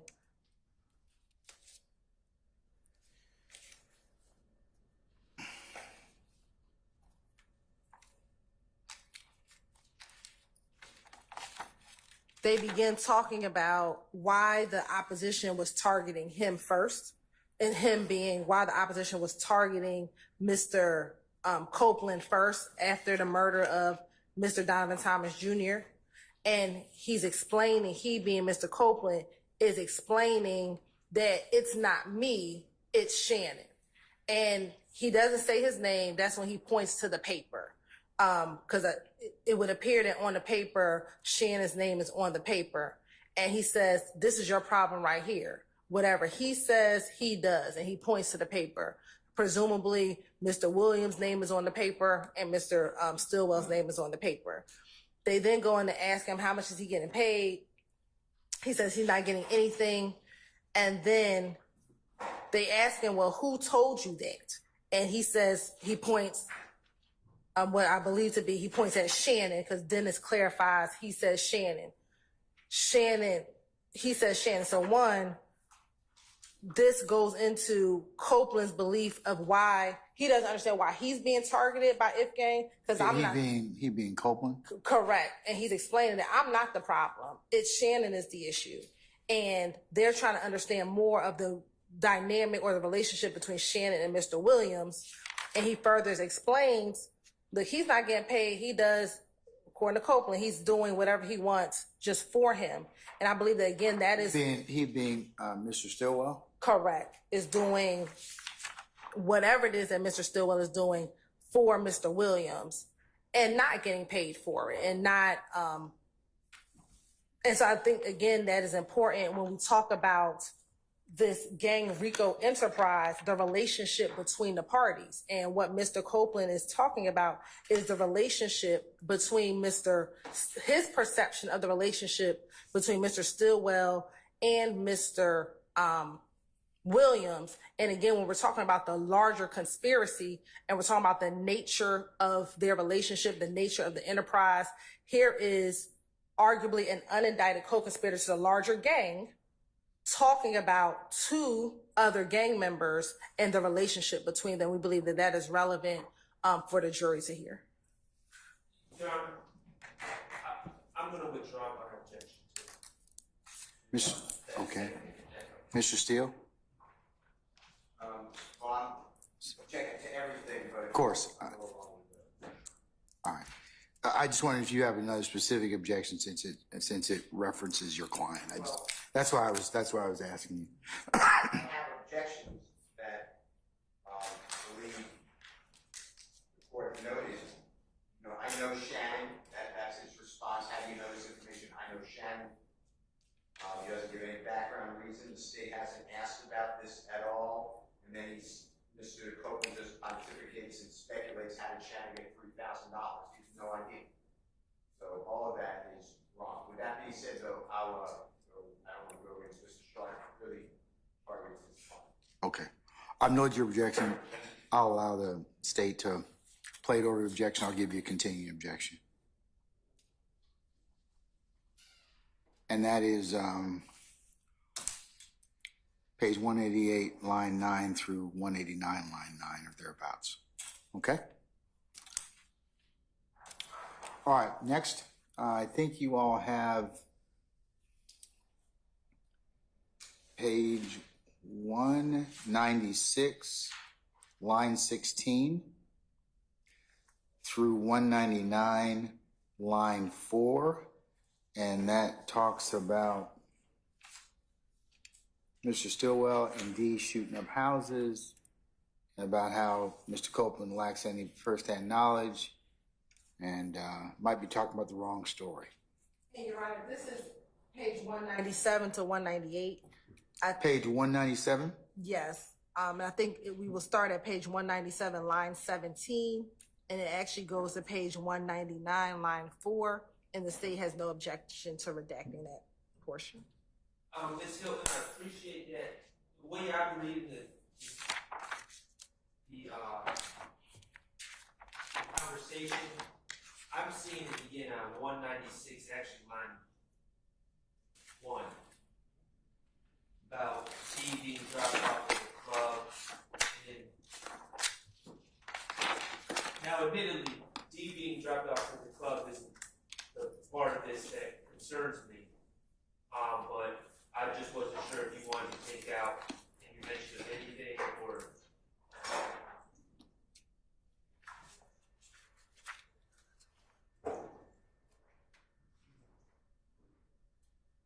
I think it all involves the same event. No, we believe that it's important up until line 121. Excuse me, line 20. Line 17.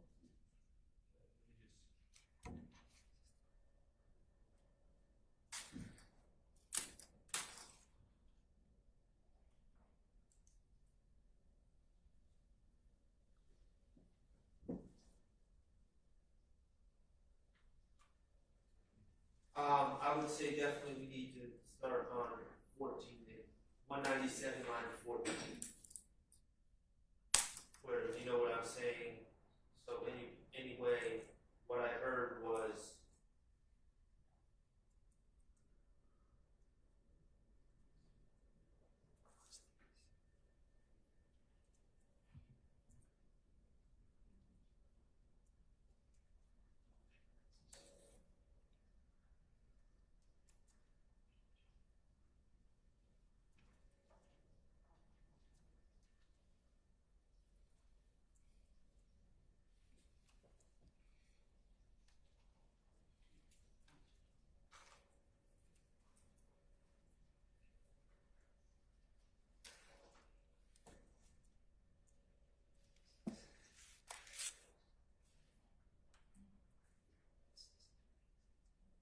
Your Honor, we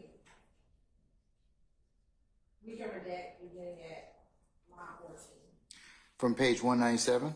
Yes, page 197. To. After the period, after Big Brother.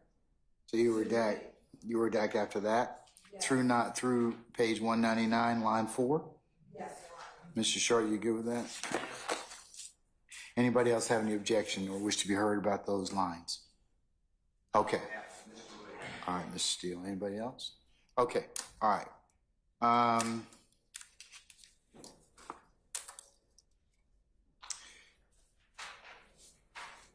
Next is page 202, line 5 through 202, line 19. Before we go back there, Ms. Hilton, can you give us the transcript page, the tape references for 197, line 14 through 199, line 4? Yes, Your Honor. Okay. It's going to be around 11:57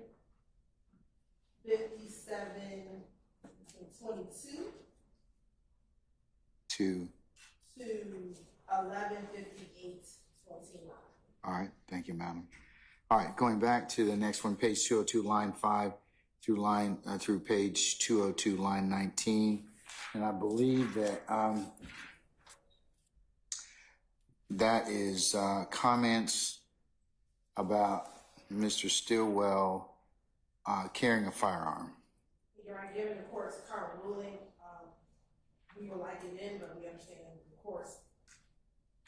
the court's previous ruling. Okay. And so I think that would be consistent with his previous All right, ruling. I'll omit that. Any objection, Mr. Sharp? No, Your Honor, thank you. Okay, all right, I'll omit that. All right, the next one is page 213, line 20 through 214, line 16. And I believe that that goes to hearsay.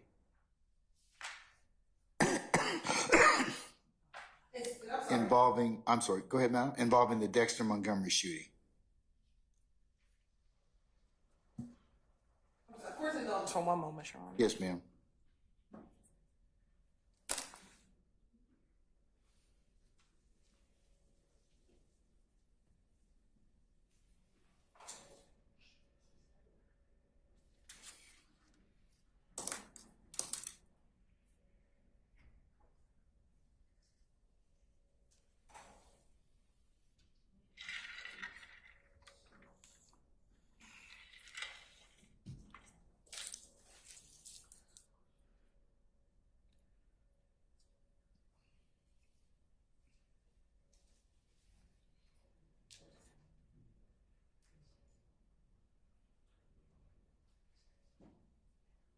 I'm sorry about that. Thank you, Your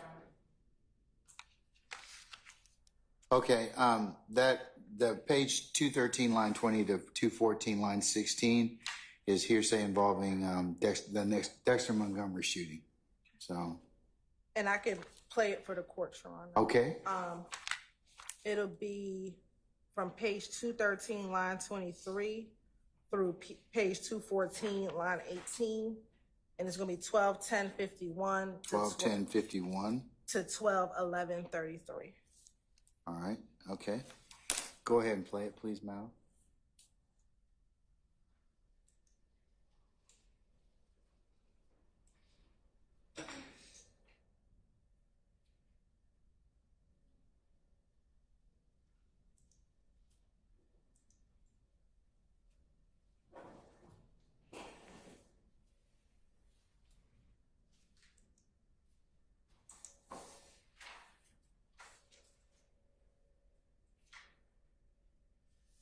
It's going to start a little earlier at 12-10-48. Yes, ma'am. They was talking about damn Wayne Buzz. I know OG Bentley shot the boy in the head over there. No, he didn't. Who shot? DK? Nah, this ain't know it. No, I knew. Cause two people got the call with sticks. Yeah, no, DK. And why did not shoot him? I don't know. They just Detroit detail. I mean, they just like, no, without me, didn't went down for a question on the murder. I'm like, what murder? I think I killed that gas station in Lakewood. I mean, it's like that. So, but how do you know Nar did it? D? How do you know Nar did it? He said you been in trouble. They talk about it. I mean, like I tell you, yes, what it was. And we're stopping at 12-11-34. All right. State, you want to tell me? Go ahead. Go ahead. I was just going to point out that in this, we've heard testimony about that incident. Mr. Copeland, no one said he was there. He obviously wasn't there. He says his source of information when he was talking to the police was D. I take that to mean there's two D's. I take that to mean Lil D, meaning Demekion Garlington. But we don't know. We don't know for certain. It could also be Quindarius Zachary or another D. But if it's any of those people, none of the people that were there are known as Lil D or D. So he got it from someone who must have got it from somewhere else, and so we're just kind of rehashing rumor and hearsay. All right, sir. State. And Your Honor, we should start with page 23. Page 213, line 23. The reason that they even get into a conversation about the Dexter Montgomery shooting is Detective Gates. Let me say this, before, let's get to context. This interview is in June of 2015. The police don't know the full details of the Dexter Montgomery shooting till about July of 2015 and August of 2015. And that is, if you can recall, Your Honor, that is when Walter Murphy was interviewed, both in July and August of 2015. So in June, they don't know the full details of what occurred.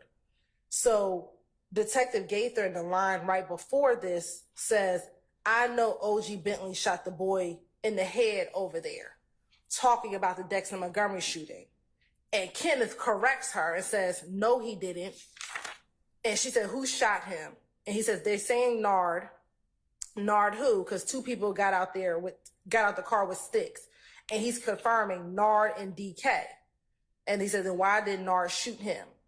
I don't know. This is what Dee's telling me. I believe he's talking about Demekion, because either earlier in the interview or later in the interview, he says he gets a lot of his information from Demekion. He says, you know what I mean? They just like, Nard went down, Bentley went down for a question on a murder, and I was like, what murder? And some nigga got killed at the gas station in Lakewood. You know what I mean? Like that. And then they go in, but how do you know Nard did it? Said D. The reason why we believe that this is important, one, the evidence about the Dexter Montgomery shooting has already come in. The jury has heard that. They heard that over a course of a few weeks back, I think now in April of this year. The reason why this is important, again, Mr. Copeland saying everything he said, he was making it all up. One, this shows that he had knowledge of this gang's activity in 2015. And he's disclosing that information that he knew back in 2015 in this interview. And if the assertion is Mr. Copeland is lying throughout this entire interview, which is what defense counsel has purported or said that they plan on impeaching him on, this shows, one, he's not lying. Two, he knows how to correct inconsistencies or things that are incorrect. And it gives even more credibility to Mr. Copeland back in 2015 when he's giving information specifically about what happened the night of Donovan Thomas's murder. So we believe that the jurors can see from Mr. Copeland's ability to, one, correct the law enforcement officers, two, advise what he knows of the gang's activity, is relevant for this jury to assess his credibility, Your Honor.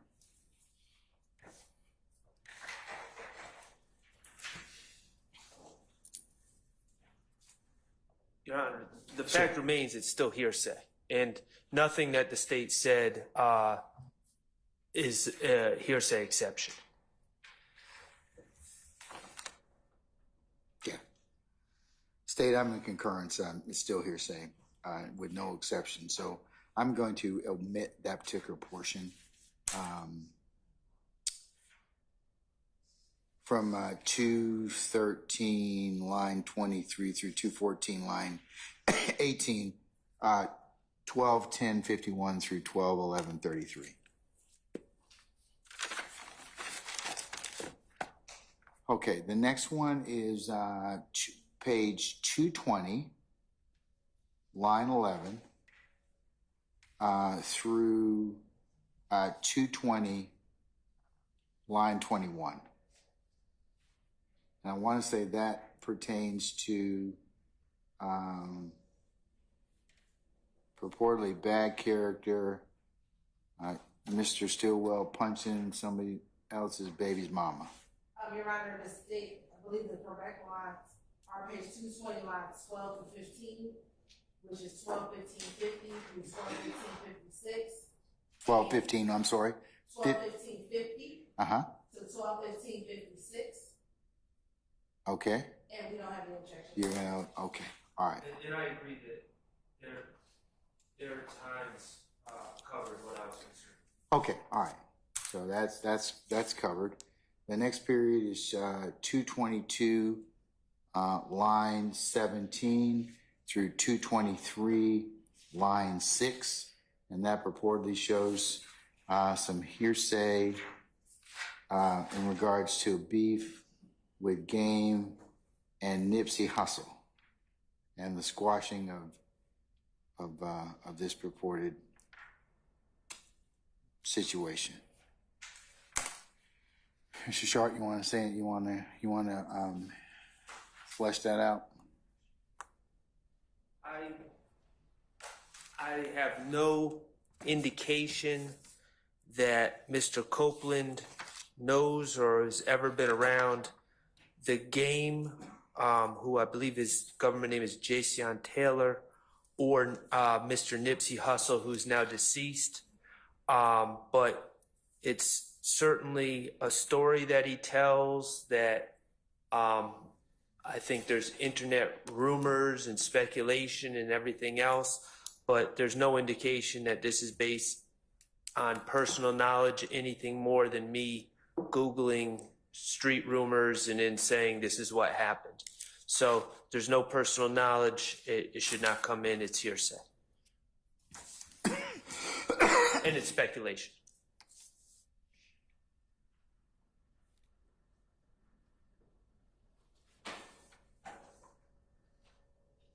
All right, Ms. Hilton. Yeah, I'll play the section. Okay.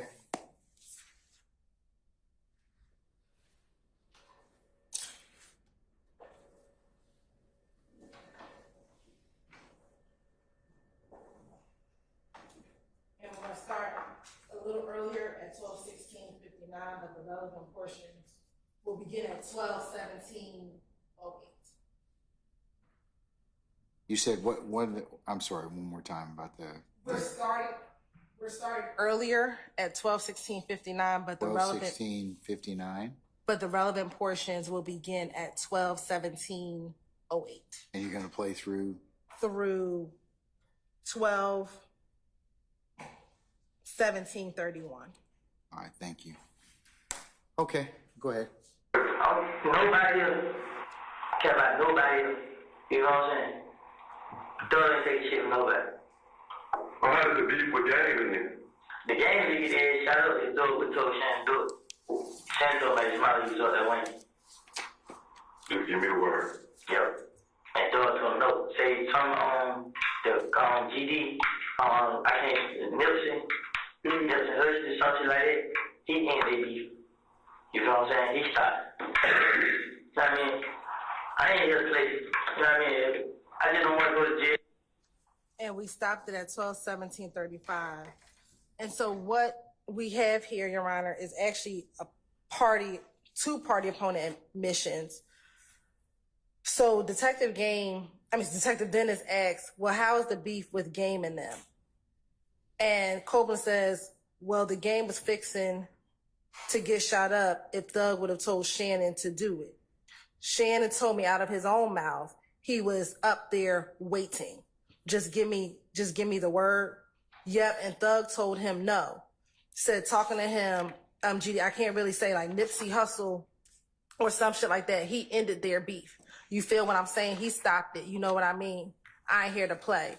And Your Honor, if you can recall, we already have in evidence the video of Mr. Stillwell in the car threatening the Game that has already been introduced. So this is further corroboration of that video that has already been entered into evidence.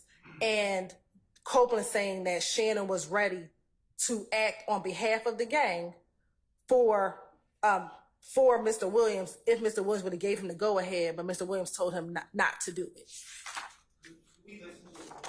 Sure. Yeah, sure, absolutely.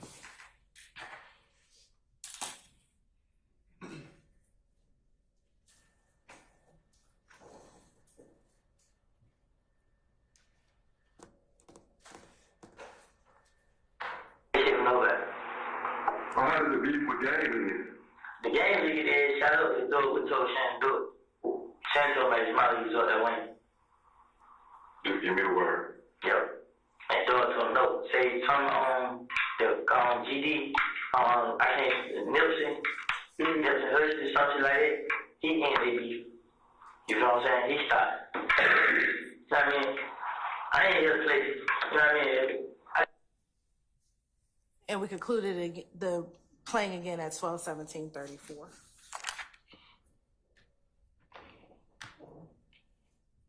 All right, Mr. Sharp.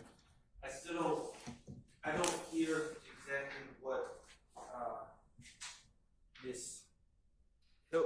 hears, I can't say I hear something different. I can't make out where she's saying that Shannon or that Kenneth said, told me out of his mouth. But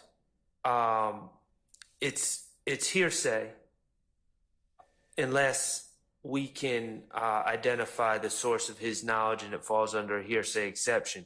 I don't believe that this statement does that.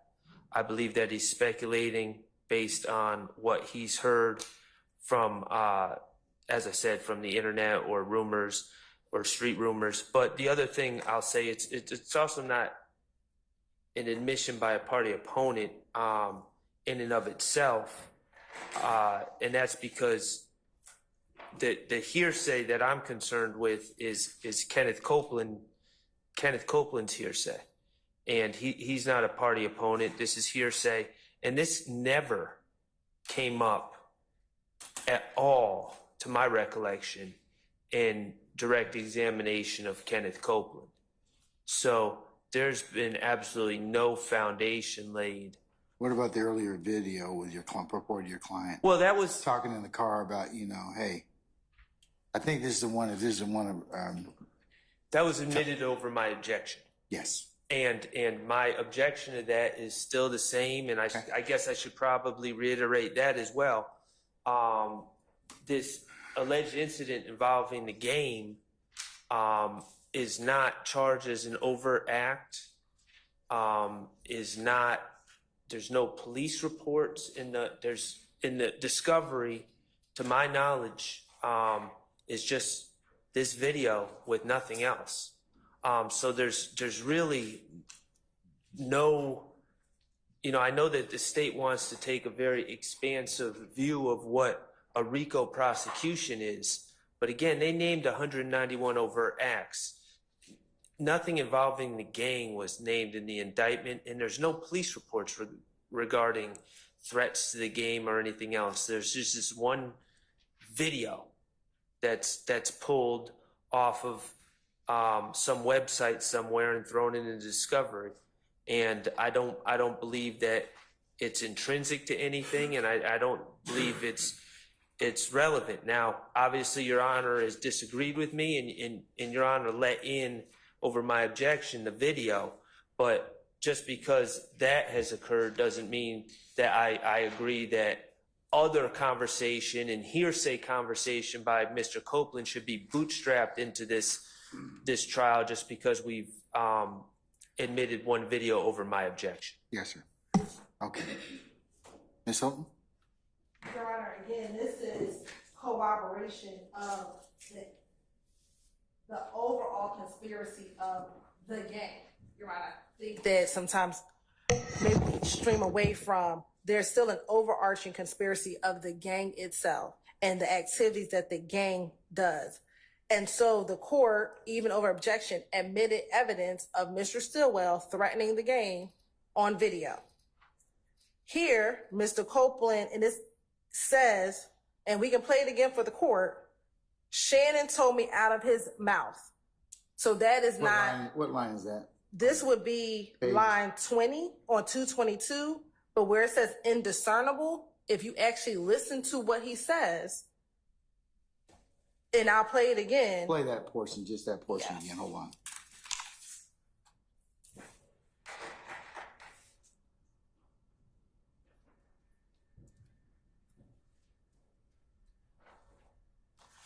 I went too far.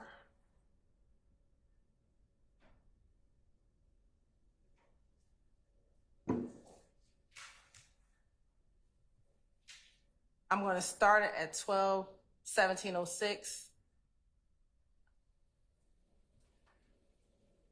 Oh, sorry. Oh,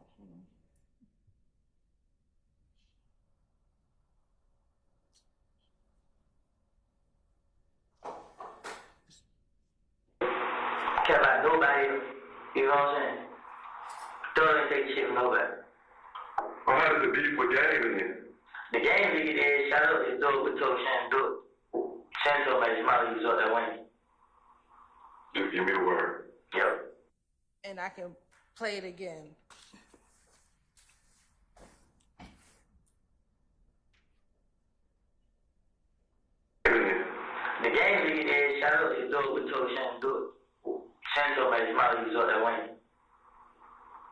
said Shannon told me out of his mouth he was up there waiting.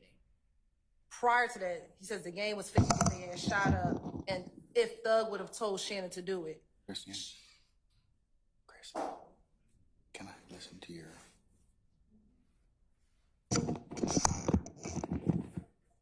I'm going to see if I can hear it from Miss Weaver's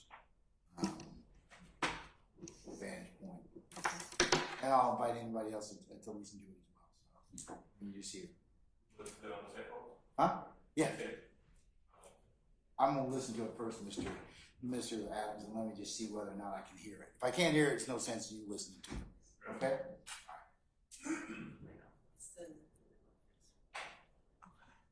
I'm going to start at 12:17. You're not ready. Oh, not ready yet? Okay.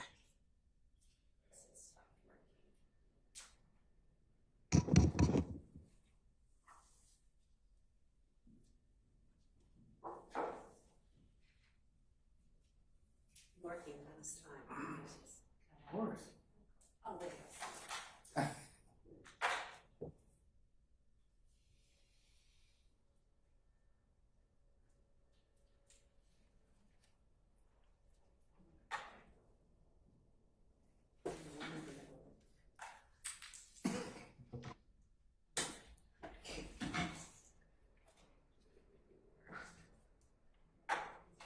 All right. You can play it now. Well, how does the beef with game in this? The game league is shout out to Doug with told Shannon do it. Shannon told my mouth he was up there winning. Just give me the word. Yep. And Doug told him no. Say something on. Keep on going. You want to keep going? No. Mr. Adams, you're going to listen to it. Did you hear better? Yeah.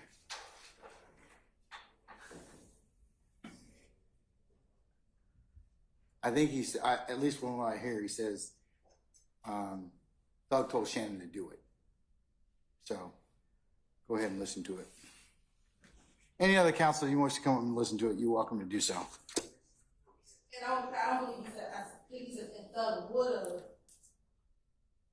they were about to get the ass shot up if Thug would have told Shannon to do it. Shannon told me out of his mouth he was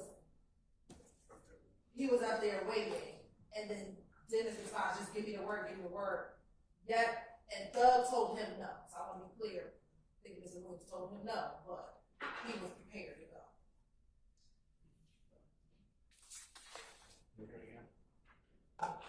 I'm going to start at 12:17:05. You know that. Well, how does the beef with game in this? The game league is shout out to Doug with told Shannon do it. Shannon told my mouth he was up there winning. Just give me the word. Yep. And Doug told him no. Say something on the GD, I can't, Nipsey, Hearsay, something like that. He ain't they beef. You know what I'm saying? He stopped. Stop at 12:17:31. Hold on a second, Sarah. Stop at 12:17:31.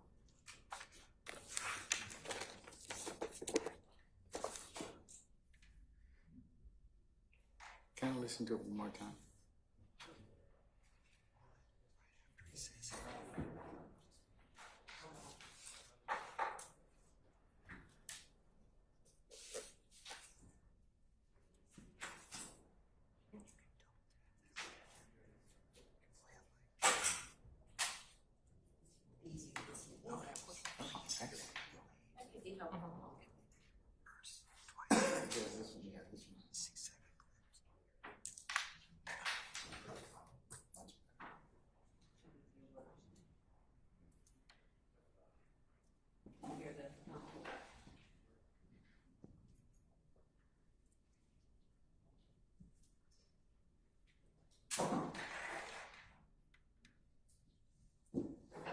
All right, Mr. One more time. Okay. Please.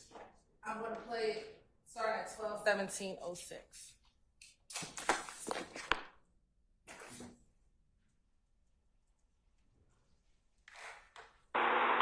Well, how does the beef with game in this? The game league is shout out to Doug with told Shannon do it. Shannon told my mouth he was up there winning. Just give me the word. Yep. And Doug told him no. Say something on the GD, I can't, Nipsey, Hersey, something like that. He ended beef. You know what I'm saying? He stopped. Stop at 12. I think it's, all right, this is what I hear. Shannon says I was up there waiting. One more time? Can you turn it up? Volume. Turn it down. It's working a little bit. Go ahead, one more time. All right, I'm going to start again at 12:17:06. How does the beef with game in? The game league is shout out to those with told Shannon do it. Shannon told me smile you saw that win. Just give me the word. Yep. And throw it to him no. Say something on the GD. I can't Nipsey, Hersey, something like that. He ended beef. You know what I'm saying? He stopped. One more time.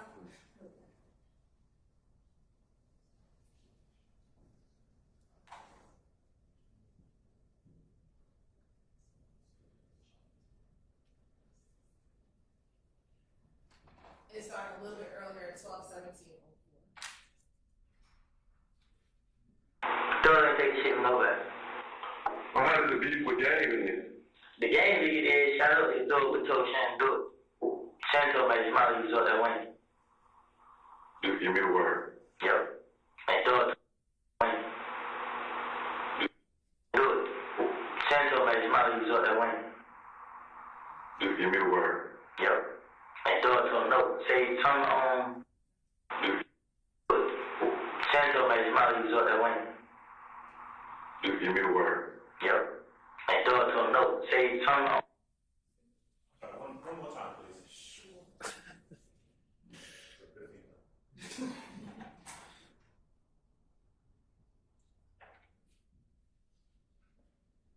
shit from nowhere. How does the beef with game in? The game league is shout out to those with told Shannon do it. Shannon told me smile you saw that win. Just give me the word. Yep. And throw it to him no. Say something on the GD. I can't Nipsey, Hersey, something like that. Yep. And throw it to him. The game league is shout out to those with told Shannon do it. Shannon told me smile you saw that win. How does the beef with game in? The game league is shout out to those with told Shannon do it. Shannon told me smile you saw that win. How does the beef with game in? The game league is shout out to those with told Shannon do it. Shannon told me smile you saw that win. Oh, yeah. Just give me the word. Up there, Yep. it's the last part, that last sentence. I can't hear the first part. And I don't hear what the state's saying, and I don't even hear enough syllables to get to what the state's saying. I will stress the obvious, which is in an indictment where an overt act alleged is the shooting of a high-profile hip-hop entertainer's tour bus is included. This statement, the admission of this statement, is highly prejudicial against my client. I don't hear anything in the statement that cures the hearsay aspect of this statement. And I still say that Mr. Copeland is giving information. The end of this, by the way, the end of this statement is, I want to get out of jail. That's how he ends this, right when the state's turning it off. He says, I want to get out of jail. He's giving all sorts of information that he knows, but he's not a lawyer. He's not limiting it to personal knowledge, and he's passing on hearsay that he thinks he knows, I should say, and it shouldn't be admitted for that reason. All right. Mr. Adams, what were you going to say, sir? Just to add to the record, I will say that listening to that, the number of times I've listened to it, I did not hear what the state says that they heard. I didn't hear it either. All I can hear is that last little bit. Yeah, I'll tell you that I heard one of two things. Either Shannon and them was on Metropolitan waiting for him, or Shannon was probably up there waiting. That's what I thought I heard, but I can't be certain. I can't be certain because I can't hear the first part of it. Right, I'll tell you, I'm not 100% certain of this one of those two. I know I didn't hear the state said they came out. Shannon told me out of his own mouth. I didn't hear that at all. Your Honor, and I can play it again, but if you read it in context, that's what makes sense. Literally says But the game. I gotta be able to hear it. Yeah, and I'll play it again, but this is the context of it. The game was fixing to get his ass shot up if Thug would have told Shannon to do it. Shannon told me and I'll play it again, out of his mouth, he was up there waiting. And Dennis responds, just give me the word. Copeland says, yep. And Thug told him no. So when you read that in context, that is the only thing that he would have said is Shannon told me that he was waiting for him. And we can play it one more time. That's the only thing. The only word that could have been said. And again, I think he didn't hear. Nowhere do I hear out of his own.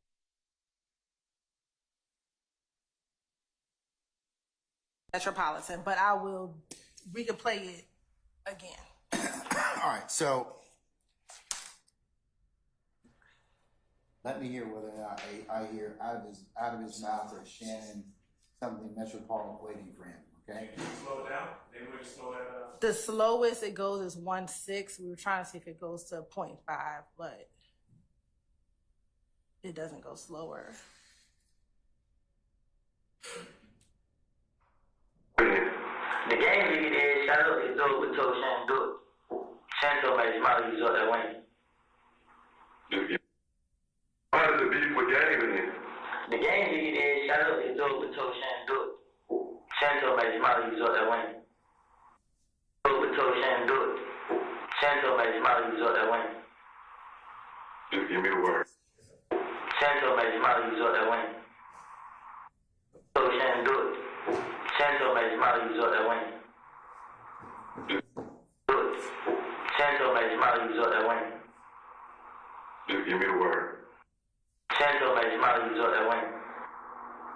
Just give me the word. Yep. And throw it to him. No. Say turn on. Shannon told me his mouth he was up there winning. Just give me the word. Yep. And throw it to him. No. Say turn on the GD. I can't Nielsen.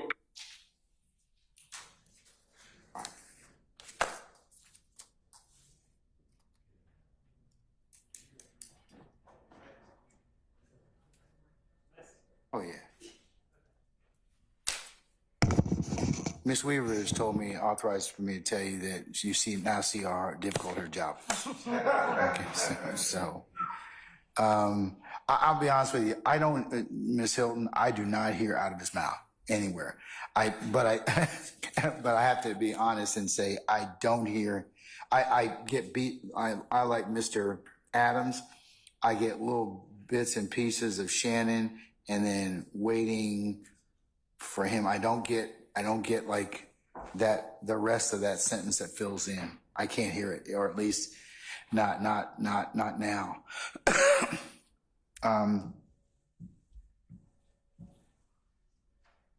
Okay.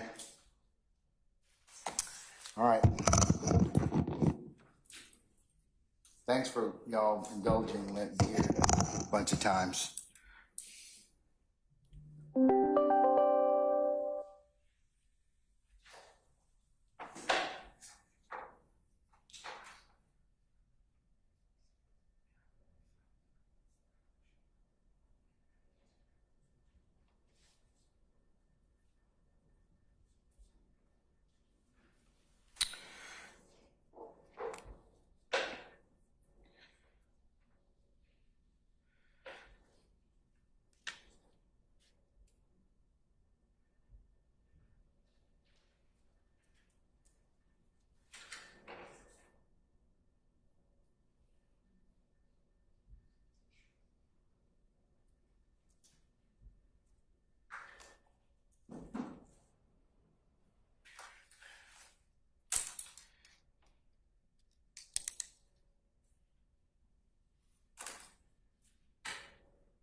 Okay. In considering line 220, I should say page 222, line 17 to 223, line 6, and corresponding audio video portion 12:16:59 through 12:17:35 in regards to this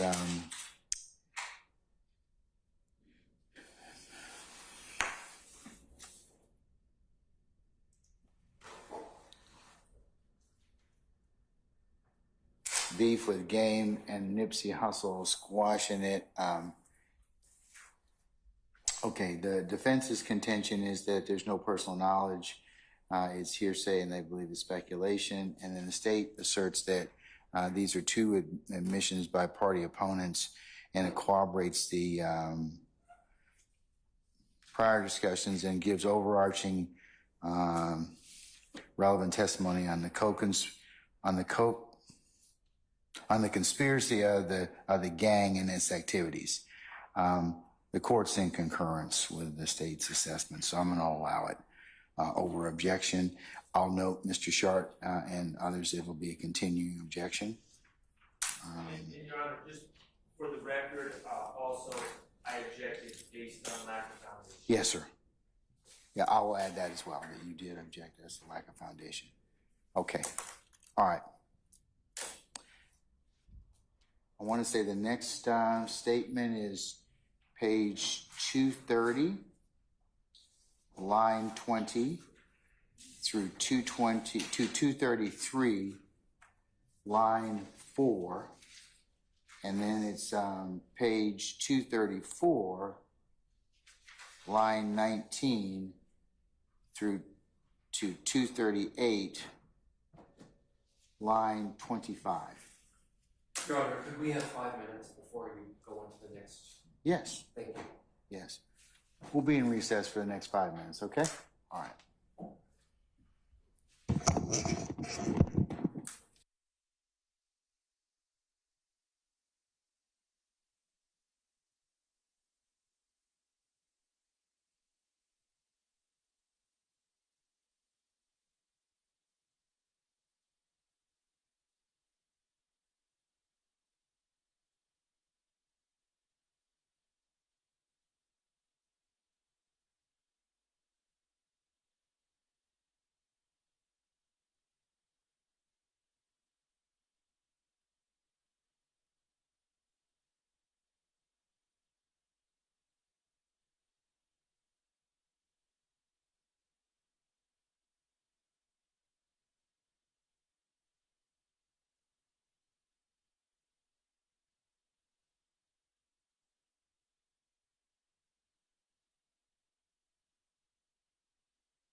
All right, councilors, I think when we left off, we were about to discuss page 230, lines 20 through 233, line 4, and page 234, line 19 through 238, line 25.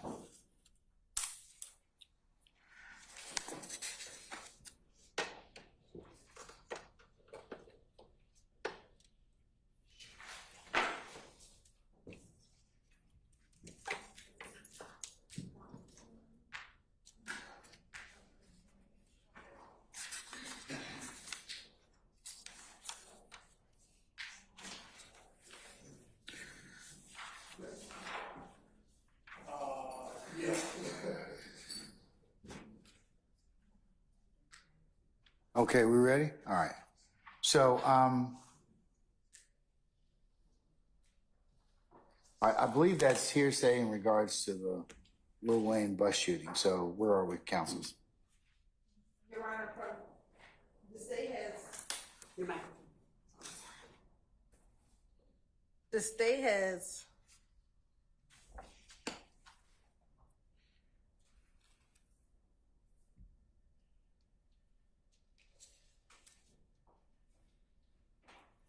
We would like in to complete the thoughts on page 230 up to line 23. Because I think defense counsel starts at 230 line 20. You said 230 up through line 23? Yeah, so we want all of up to line 23 in, and then starting at line 24, we don't object from 230 line 24, and we had actually initially to 233 line 24.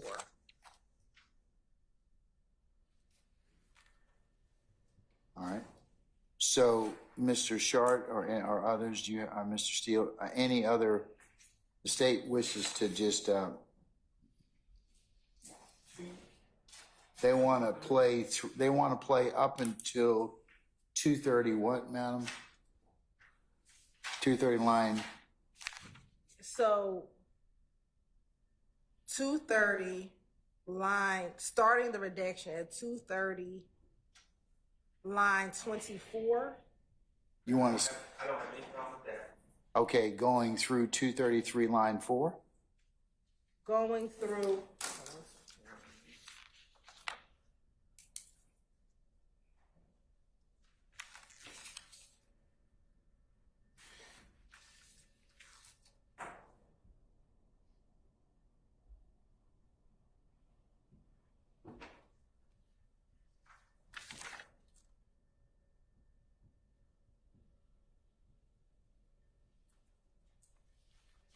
Going to 233 line 24. I don't have any problem with that. So going to 230, page 233 line 24. Yes. All right, and what transcript, or I should say, I'm sorry, what audio, video portion does that correspond to? It's going to be, and I'll just need to confirm, around 1223, probably around 40, Okay. but I'll need to double check it until 122608. All right.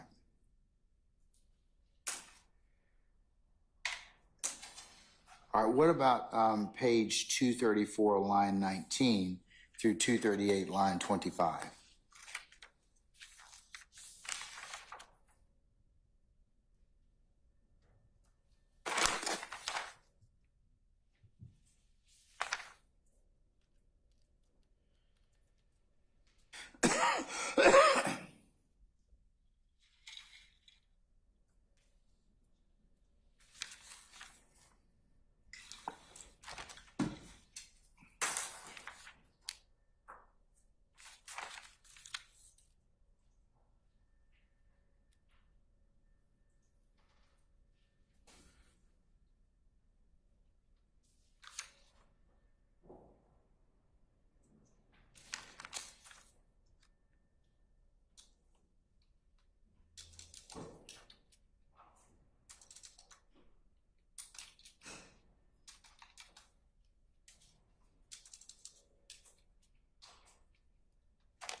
no objection from course indulgence. No objection from 234 line 19 through 238 line 25. May I make a suggestion? I'm in agreement with everything the state has said. It leaves this patch between 234 line 4, 233 line 4 and 234 line 19. Excuse me, let me try that one more time. It leaves a patch 233 line 25 to 234 line 18, which is about 18 lines, and it's just completely out of context without any relevant information one way or another. So I would suggest we just redact from 230 line 23 all the way to 238 line 25.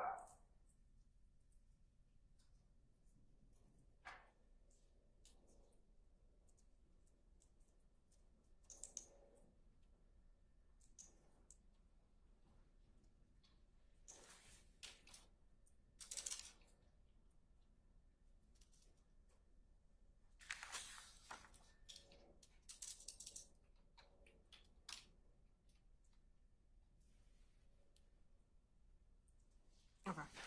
That's fine, Your Honor. So what are the redactions to, madam? I'm sorry. So I think we're really starting back at 230, line 23.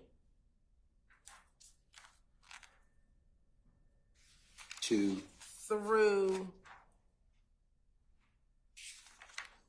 238, line 25. And that's going to be 1223, so approximately 40 to 1230. I think it's going to be 15. Okay.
All right, Mr. Shart, I think the next, and others, I think that the next period that the state is going to, are you admitting this, Ms. Hilton? That's 12/25/30 to 12/25/36. So, Your Honor, those two are all inclusive of what we just discussed. Okay, all right, so we don't need to worry about those anymore, okay? All right, what about the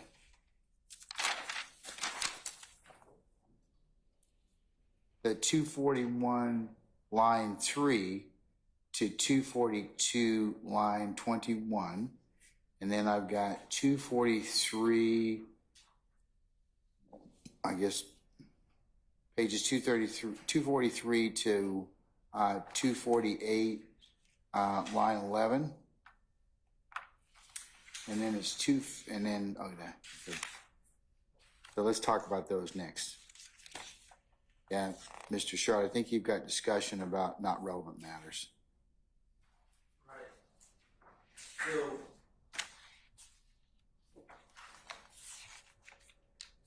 as known, Mr. Copeland tends to jump from topic to topic sometimes, and 242 towards the bottom of the page, 241,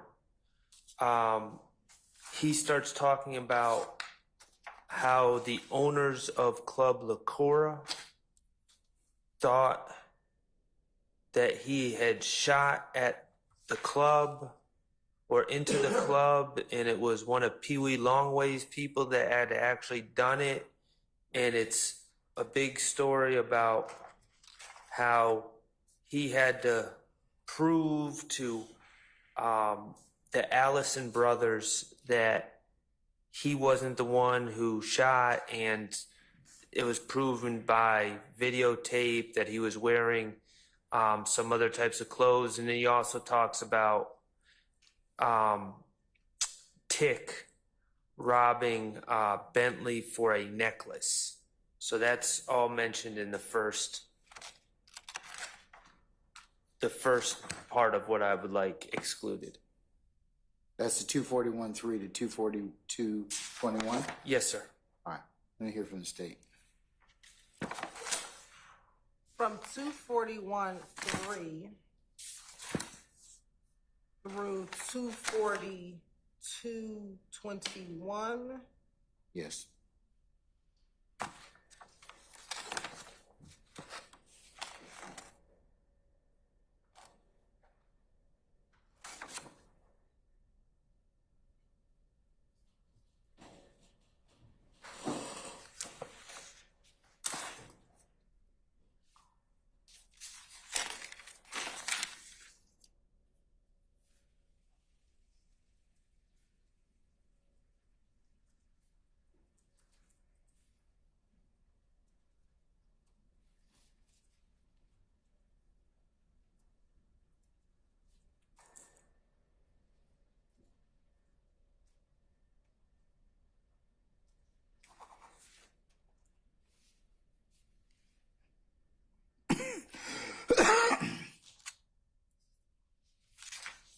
So, Your Honor, we would agree from page 241, line 3 to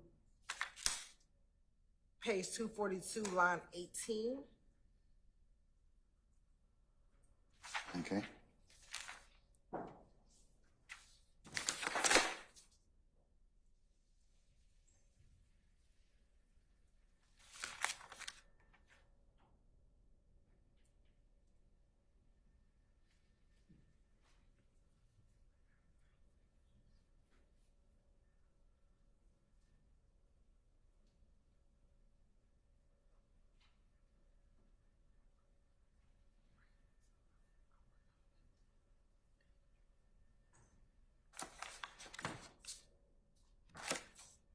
What's your stance on that, Mr. Sharp?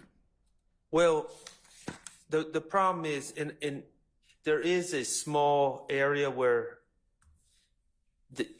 Mr. Copeland and the detectives start talking about loyalty and how he's loyal to his friends and how these other guys weren't raised the same way he was. But then they immediately after 5 lines or so, they start going into Bentley. He says, Thug got his necklace back. Okay, I think that's all part of what they're not going to play. They're saying they want to stop it at 18 as opposed to 21. Right, but then it picks up again, the second part of... And that's 243. Right, and then they're talking about Thug going to what's-the-name spot with a whole bunch of choppers, and got his gun, got his necklace, and then they're back on the Allison brothers, talking about the Allison brothers, and then he's back on the topic of shooting up LaCour again on 244. So, there's a couple lines, I guess, that could be played. The bottom of 242, the beginning of 243, but again, it's kind of like the last one. They're sandwiched in between two sections that I feel should not be played, and I don't know, standing alone, how much context or value they have.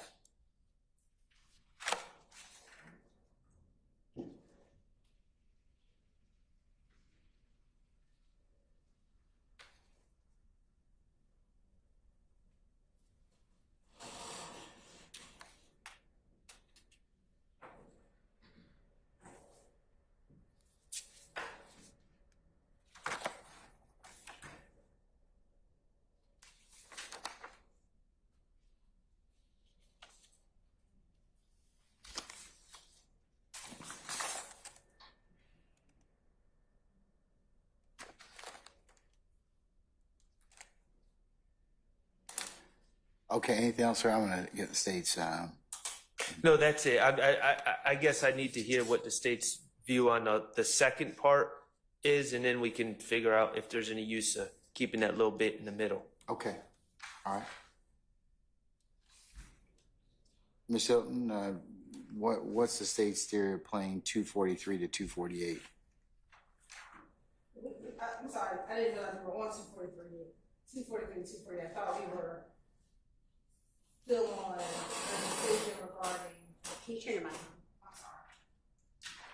Decision in regards to 18 versus 21? Correct, because Okay. I don't think.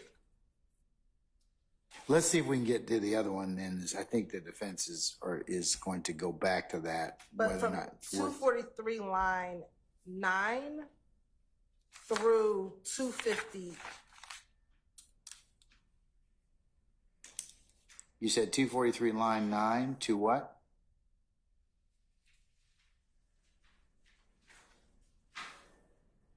From 243. From 243 line 9 through 257.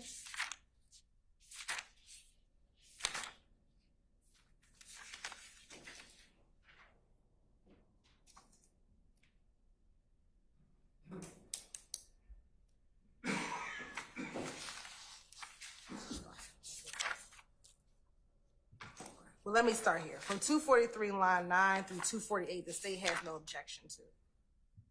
To the end, so 248 through line 24. I guess that's the end of the page, right? Yeah, so 243 line 9 through 248 line 24, the state has no objection to. Okay, all right.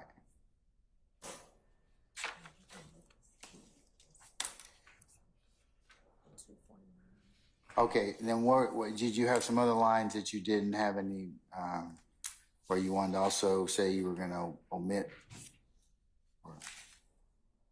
Court's indulgence for Yes, one ma'am. moment. So, Ms. Hill, Yes, sir. the question I was posing earlier was between 242 line 22 and 243 line 8. Does that make any sense in isolation, or should that be redacted? So I was still wanting 242 line 15 through 243 line 7. You said 242 what, ma'am? Line 15 through 243, line 8. I'm sorry.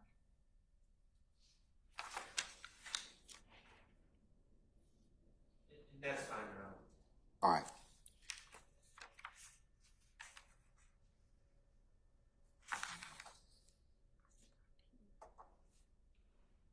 Okay, all right.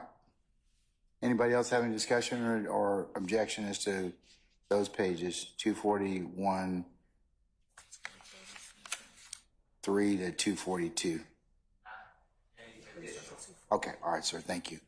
Okay, what about, all right, so continuing, Ms. Hilton, from 248,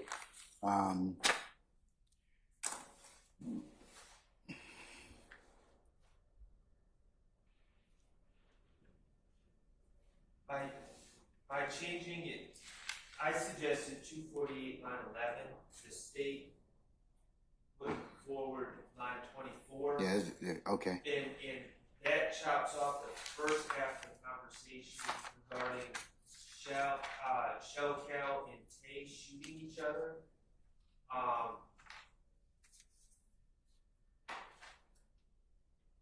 don't have a strong opinion about whether it comes in or not, but I would suggest if we're gonna take it out, we should just take out the second part of that conversation. If we're gonna leave it in, we should leave in the first part of the conversation.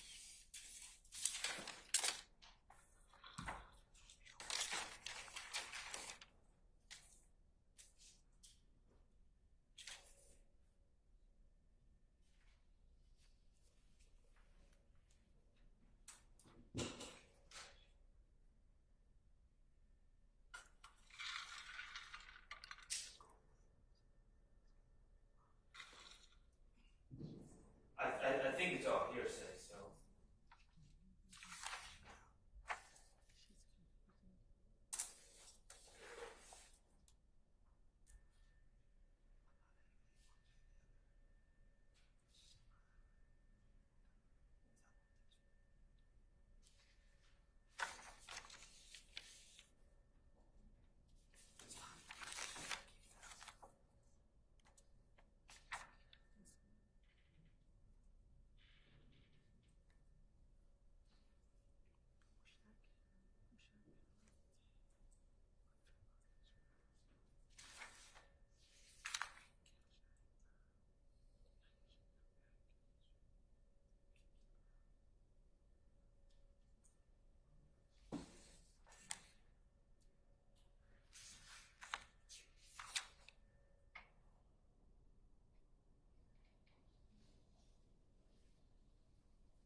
256, line 7.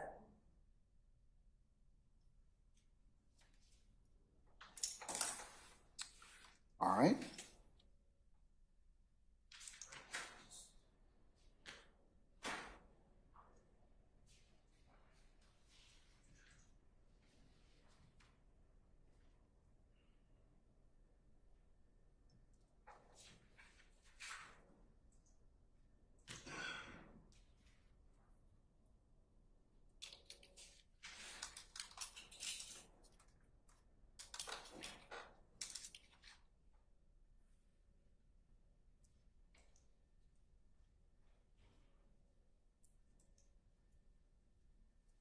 That seems appropriate on behalf of Mr. Still.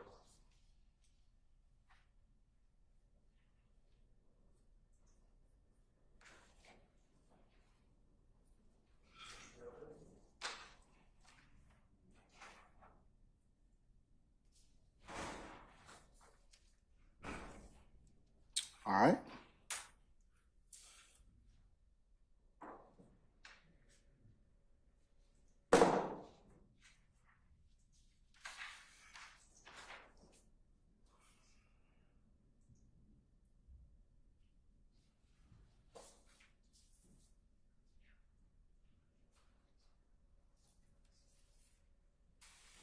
Okay, then the next period we need to discuss is 266, lines 10 through 24, where there's some hearsay about Mr. Copeland and Mr. Williams and this apparent gun buyback.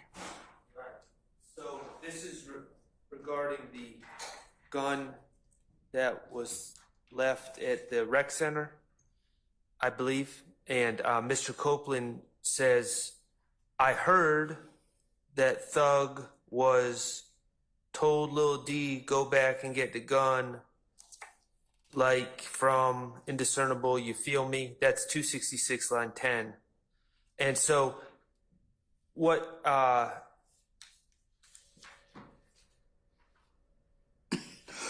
what he's saying to the detectives is that the plan, to his understanding through hearsay, was that Thug, Mr. Williams, instructed Quindarius Zachary to try to go buy that gun back from Kenneth Copeland, the assault rifle. So in Kenneth Copeland's own words, it's something that he has heard. I don't know. It doesn't appear that he was a party to any negotiations or anything like that. That's just something he heard, and that's hearsay. All right. Ms. Hilton? Your Honor, we're in agreement of page 266, line 10 through 13, which is the portion, Mr. Shard just put page 266, but the portion which he does say, I heard, is page 266, line 10 through 13. And I don't have a problem with that, except on 266, line 23, he goes back to repeating the hearsay. You should listen to that portion, so he's repeating. I can't understand. Well, he said, so Thug was like, go get that gun, you feel me? And he's already identified that his source of knowledge of Mr. Williams supposedly ordering to go get that gun was hearsay, so seems like we would take that out. I don't have a problem with leaving the rest in from 14 to 23 except for that line.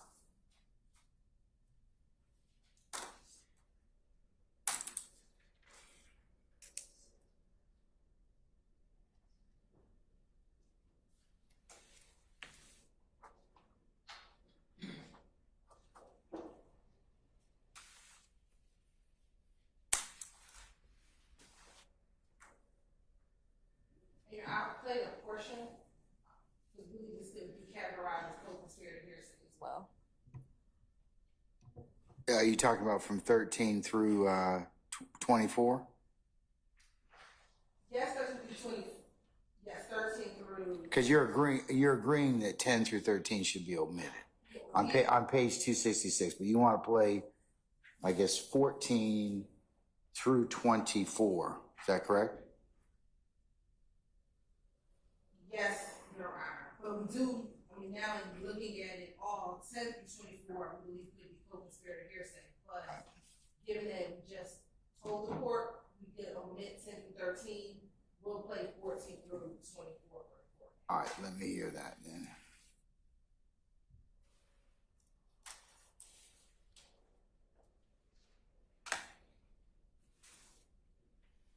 And what transcript, I should say video transcript references does that go to? It's going to be about 12:51:13. To? To about 12:21:30. You said 12:51:13 to 12? 51:30. Okay, thank you. All right.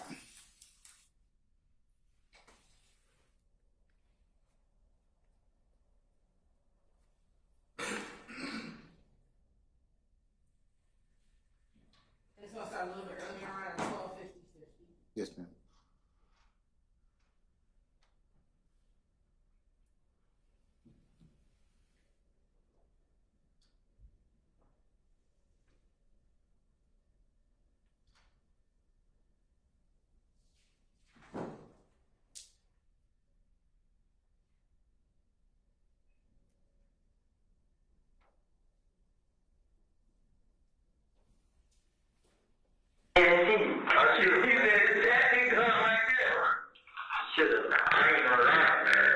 But really, at that point, it really worked because it was kind of still yours. Had you got your money yet? Huh? Because they were going to pay you for it, right? She said, this what I did here. I heard it. So, totally did go ahead and get it done. Like, from the first. You hear? Somebody, see, that's what I'm saying? Like, every time something happens, they call it good. Huh? Yeah.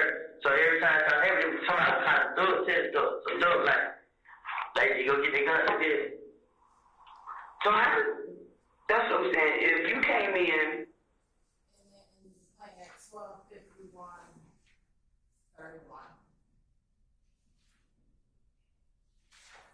Your Honor, we'll admit, we will omit from 12:51, page 266, 10 through 23. Through 23? So it'll pick up at, you feel me? On page, Yes. on page 266? Yes. All right. Mr. Sharp, anything further? No, thanks. Anybody else? Okay. On behalf of Mr. Williams. All right. All right, Mr. Steele. Okay.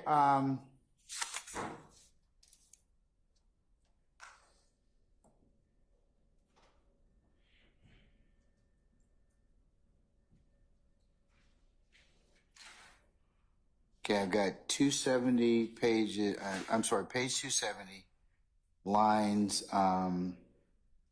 11 through 21.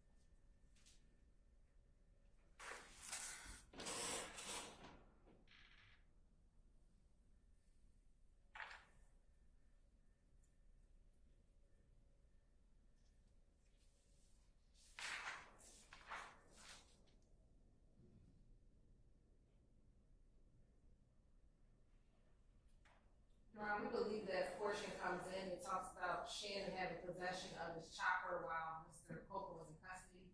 But given the court's earlier ruling regarding mention of Mr.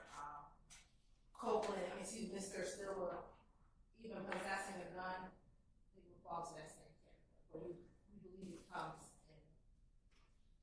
All right, so you're gonna, You disagree, or I'll admit it over your objection, okay? And what transcript, or I should say video portion, does that include? On page 270. I got the transcript. What audio video does that include? That would include 12:54:14. Okay.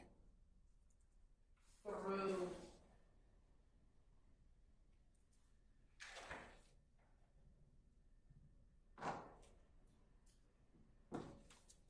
12:54:30. All right.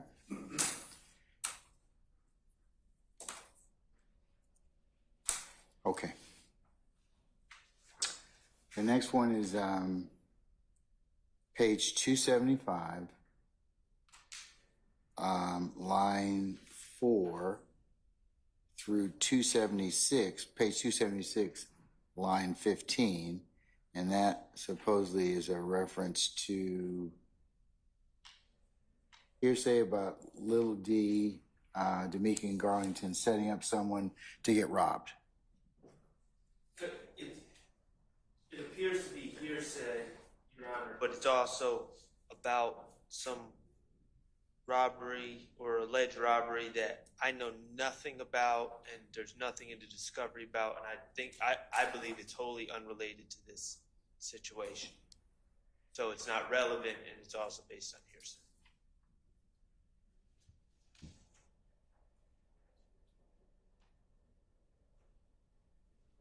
We have it page 275, line 1 through page 276, line 14.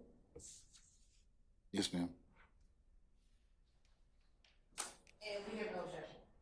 Okay. Can you give me the audio visual references as well at this time? 12:58 to 12:59:24. You said 12:59:24? Yes, Okay, all right.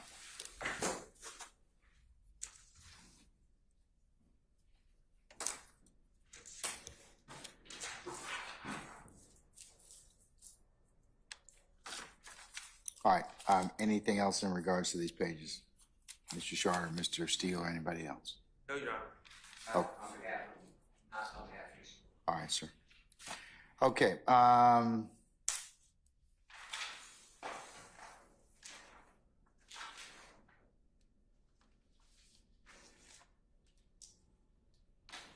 okay, the next page I think I have is page 304, line 20 to 305, page 305, line 8.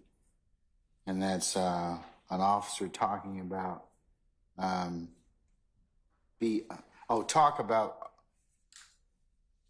talk about Officer BB.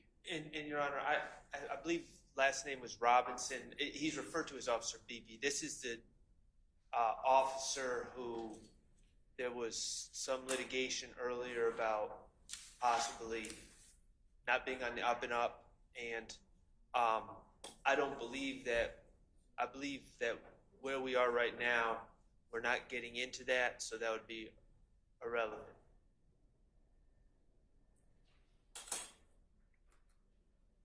All right.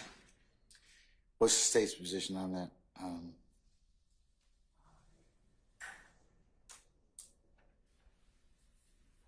We don't plan on introducing page 304, line 20 through page 305, line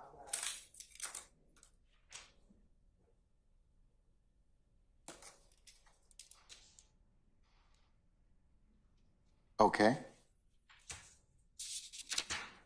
All right. Unless there's any further discussion, we'll move on to page 321, line 24 to 320, page 322, line 6.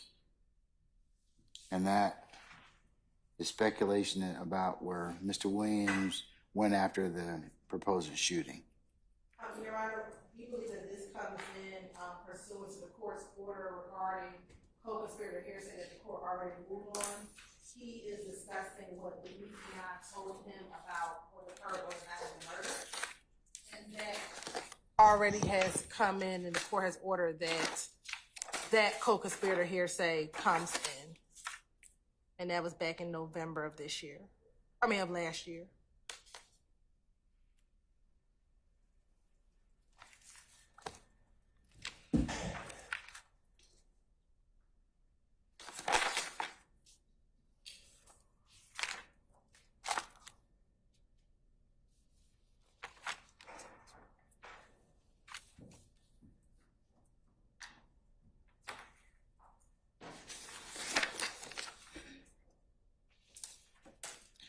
Are you saying, oh, I'm sorry, Mr. Sharp, go right ahead. Well, so, Your Honor, and the state actually kind of reminded me here. In this transcript, there's discussion about Mr. Copeland picking up Demetrius Garlington and Demetrius Garlington allegedly saying certain things about what happened involving the Donovan Thomas shooting. Now, it is true. November sounds about right, but I did file a motion to declare that hearsay. Your Honor heard my motion. I argued that it was spilling the beans. It's not in furtherance of a conspiracy. You ruled against me. So I feel the need for the record to say, based on that ruling, I'm not specifically objecting to those statements because you've already ruled on them. But You're still maintaining your objection. I'm still maintaining my objection. Now, when it comes to this excerpt, the problem is no one, when he says, he gives what he says are details. He says, and when Thug was at Bentley Spot, they pulled up on Thug, and then they went to Bentley Spot, and they wiped the car down, and he said, and he goes on and on about details about what happened allegedly that night. Nowhere did any of the detectives say, well, how do you know this? What's your source of information? Nowhere does he say in this excerpt that Demetrius or Lil D or D told me that. Correct me if I'm wrong, but that's my reading of this. So the state is saying, well, it falls under a hearsay exception. Demetrius Garlington told him that. I don't really see the basis for the state to say that Demetrius Garlington told him that, and that's why I'm objecting, because he's giving information. We know he wasn't there, according to him. He's giving information, but he's not saying where he got it from, and I'm not just going to agree that his source is Demetrius Garlington, and therefore it's a statement by a co-conspirator. All right, Your Honor, I think that would go to weight, not admissibility. In the entirety of, and I want to go back to page 320, he multiple times throughout June, this interview, he talks about Demetrius telling him what occurred on the night of the murder. And when we go back to 320, he talks about the fact that Demetrius told him everything that occurred, which would include what happened with the cars after the murder and where they went after the murder, Your Honor. I think that's a question that they can ask Detective Dennis or Gaither, especially Detective Dennis when he comes back again on cross, why they didn't, whatever the assertion is. But the assertion is that everything that Mr. Copeland knew about the murder came from Demetrius, given that Demetrius was with the individuals who committed the murder at the time that the murder occurred, or at various times right before and right after the murder, Your Honor.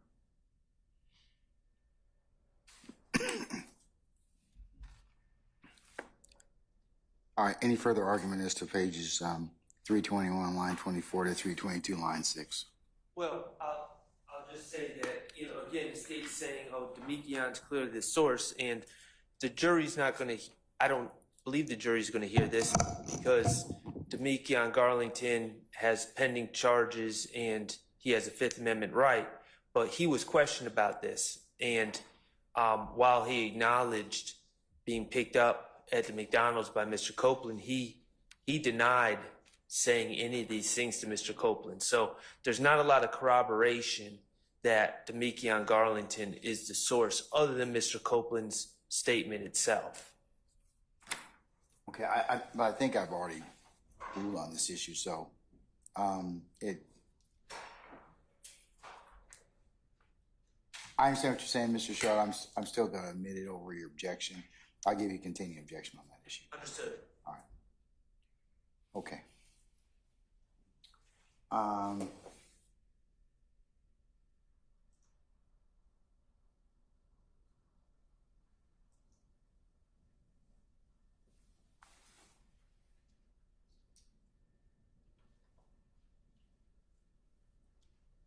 Okay, then I think the next series is pages 341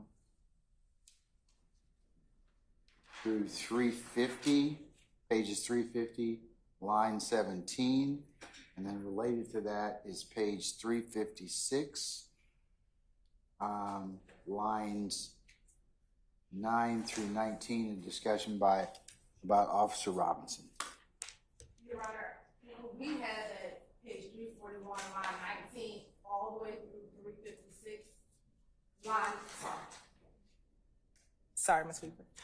We had that page 341, line 19 through page 356, line 19 should come out. However, I think defense counsel disagrees. So we would just want to hear what portion they believe should, are they asking to be played? Mr. Shard, are you asking for the entirety of it because the state's saying they're gonna omit page 341, line 19 through 356, line 19. If I could just look at Sure. notes. Yep. I'm in agreement, obviously, up till 350.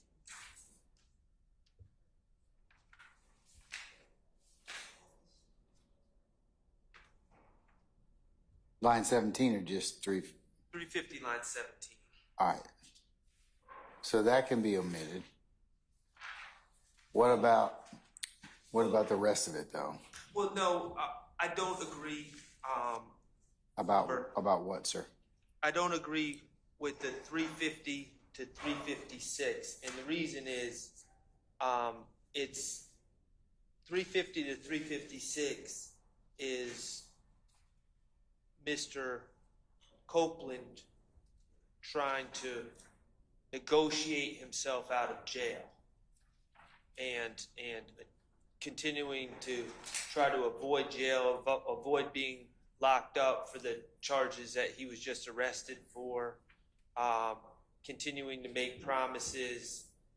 And I think that that's obviously very relevant for the jury to observe and see what his mind state was at the time, because it corroborates what he was saying on the stand that he would.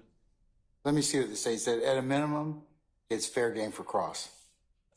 At a minimum, it's fair game for cross. You can cross-examine him on that all day long, from pages 350 to 356. State? We can play that portion. All right. State says they're going to play it, okay?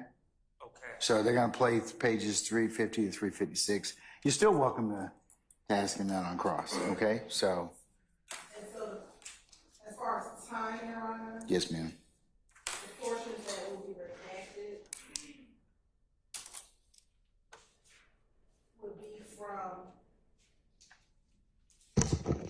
would be from 3:13:55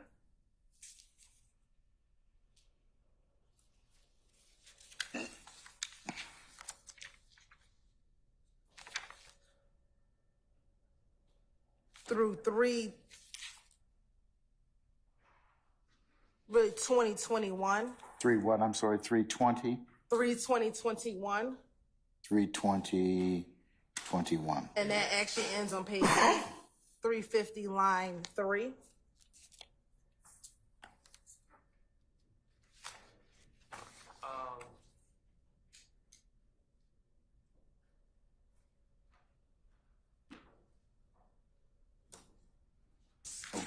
Okay, My suggestion would be to extend that to line 17. Just because Detective Dennis is talking about the dangers or the frustration with working with dirty cops. So it's a continuation of the officer.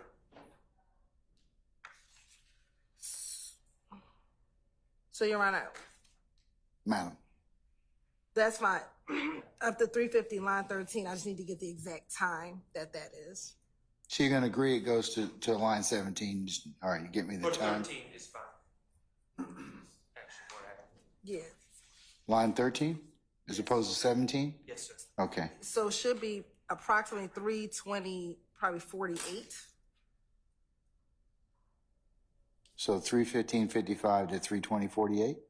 313.55. 3:13:55. Yes, to 320.48. Okay.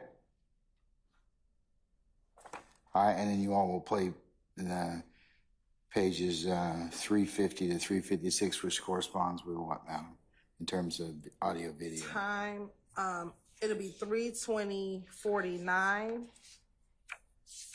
To to about 325.41. all right. Except, I still think we need to take out 356 lines 7, 8, 9, something like that to 19, because they go back to talk about the officer. 356, what lines, Mr. Sharp?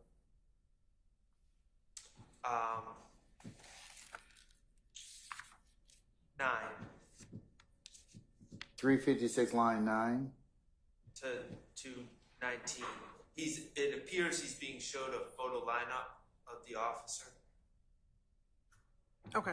Yes, Your Honor, I see All what right. he's referencing. Okay. So we will, out of that, redact from 356 line 9, which starts at 325.10, to line 20, which is roughly about 325.38.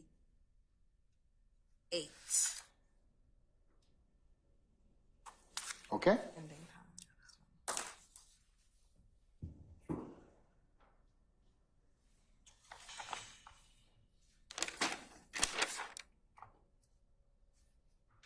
Okay, I think the next portion is 361, page 361, line 1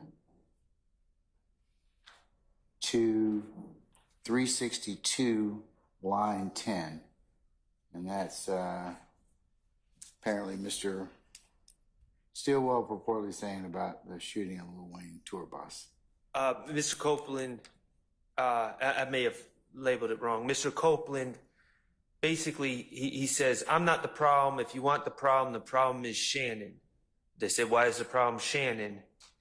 And because this end got so much to prove, it's not me, it's these ends, man. And then he says, Thug, man, whatever thugs say to these ends, Shannon will do it, man. Every time thugs say something, Shannon do it. I say that and beat him up. Shannon shot up that tour bus. Shannon did everything. He shot that gun and killed Nut. Shannon doing everything. It's not me. Y'all keep locking me up. He's already, just to be clear, he's already implicated in this statement Shannon and 3 other men from being in the car. He's already identified, and which I believe will be played to the jury, that Mr. McMullen and Shannon are allegedly gunmen, according to what Mr. Copeland says, who wasn't there. But, so this is all extra. All the stuff that would normally be admissible, like he shot that gun and killed Nut. Like if that fulfilled hearsay rules, that would presumably be admissible. All that's already been stated earlier in the interview at this point. This is superfluous. It makes reference to Jeffery Williams just ordering Shannon to do unnamed, untold acts, and Shannon will surely do it. It makes reference again to Shannon shooting up the tour bus, which we know that Mr. Copeland has no firsthand knowledge of. And so I don't see the probative value. It's cumulative based on what's contained earlier in the interview. And obviously there's certain parts of this that need to be redacted on their own right, such as references to the tour bus, such as references to Shannon doing certain unnamed crimes that Kenneth Copeland is broadly referring to.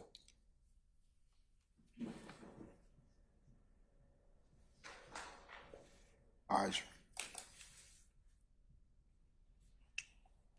Ms. Holton? Your Honor, the state agrees to the portion in which it says Shannon agrees to the portion. The state, agrees to the portion of Shannon shot up that tour bus. We do believe that that portion can be excluded. However, everything before that talks about Kenneth Copeland, who again, the state will argue is a co-conspirator to the overall gang conspiracy. Speaking of what Shannon's role is in this gang, when he says, man, whatever thugs say, Shannon will do it. Every time Thug says something, Shannon will do it. In this interview, I believe Mr. Copeland talks about, I think it's this interview, that the night that Bloody J gets beat up at Club Crucial on that Monday, that Shannon was a part of beating him up. I believe that's in this interview. I'm going to verify that it's in this interview, Your Honor. So I think that would substantiate what's contained in line 16. And then again, when he says he shot that gun that killed Nut, again, that is based upon what he learned from Demekian as a co-conspirator hearsay. And so although he said it multiple times,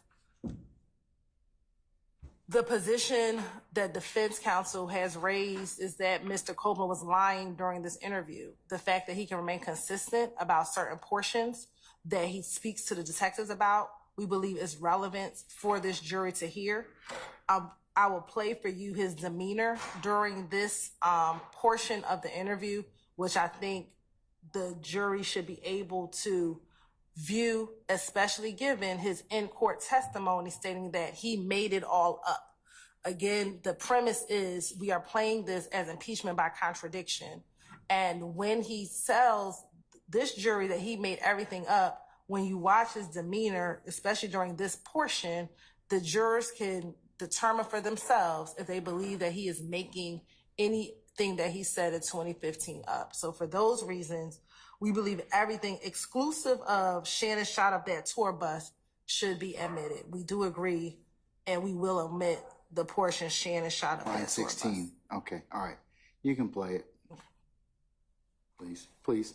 And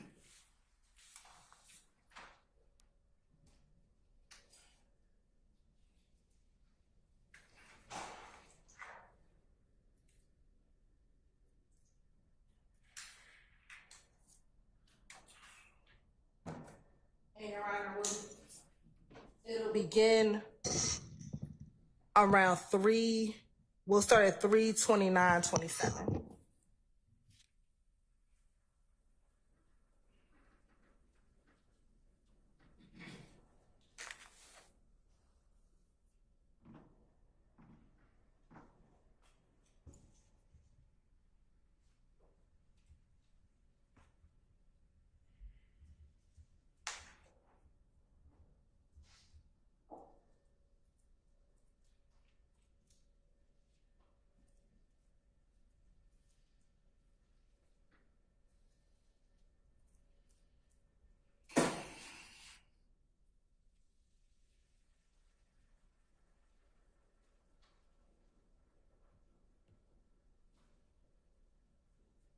nigga, man.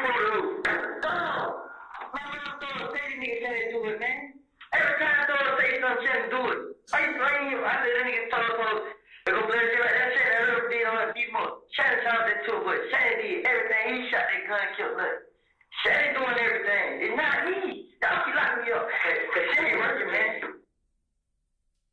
And here we will exclude the part where Shannon shot up that tour bus, but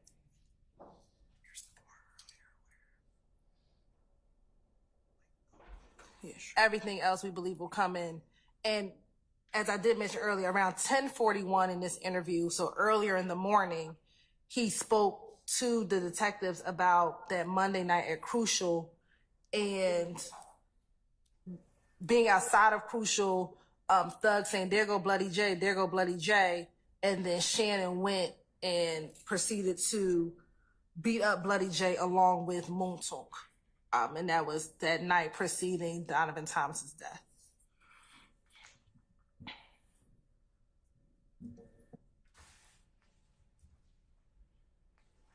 All right. Mr. Steele, did you have? Yes. Judge, I'd like you to consider the state's premise is OCGA section 24-6-621, which is what they're calling impeachment by contradiction. And impeachment by contradiction, or 24-6-621 rather, states, and I quote, "A witness may be impeached by disproving the fact." Hang tight, Mr. Steele. Somebody's got to. You see. Are correct. All right. Sorry about that. Start over. OCGA, the state's premise is that they are using these recordings, 16 hours of recordings, because Mr. Copeland said, I probably said it, but I was lying. And the state is saying that this is falling under OCGA section 24-6-621, which is impeachment by contradiction, specifically stating, and the legislature wrote, a witness may be impeached by disproving the facts testified to by the witness. And Mr. Copeland never testified to any of this. The state is really doing, well, we want the jurors to see it so they could rate his credibility because he was telling the truth. That's an inconsistency.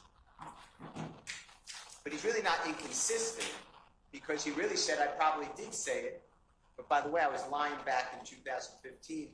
As the Honorable Bruce Harvey was saying, a prior consistent statement is not usable under 24-6-613 because the motive was already there, because he's constantly saying, he being sorry, Mr. Copeland, I want a deal. That's his motivation for speaking with the police.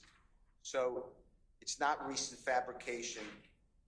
So I just bring this to your attention because, I don't want any of this to be played, and the state keeps just using this brush that I think is painting the wrong object. Also, prosecutors said that the defense claims that Mr. Copeland lied in these statements.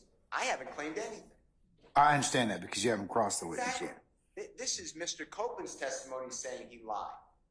In fact, there's parts of the defense don't want to cross-examine potentially Mr. Copeland because what are you going to get? He already admitted all this. So to me, Your Honor, I would just ask you to reconstruct.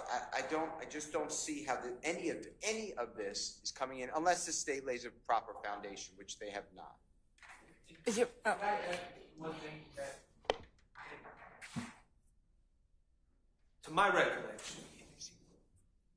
To my recollection, this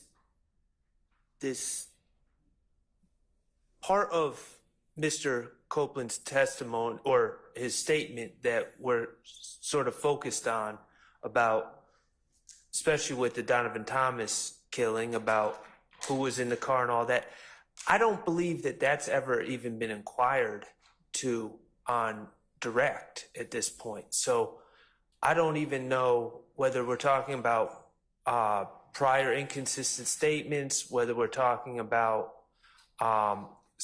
impeachment by contradiction. Well, that's what the state's saying. Right, They're saying but- it's impeachment by contradiction. But Mr. Copeland, I don't believe a question has ever been posed to him about whether he was told what he was told by Mr. Garlington at this point, whether he was told that Mr. Stillwell was in a car, wasn't in a car, whether he was told that Mr. Kendrick was in a car, wasn't in a car. I don't believe that we've ever touched that on direct. So I don't know how playing statements, out of court statements regarding these matters shows any sort of contradiction, because there's nothing's been said.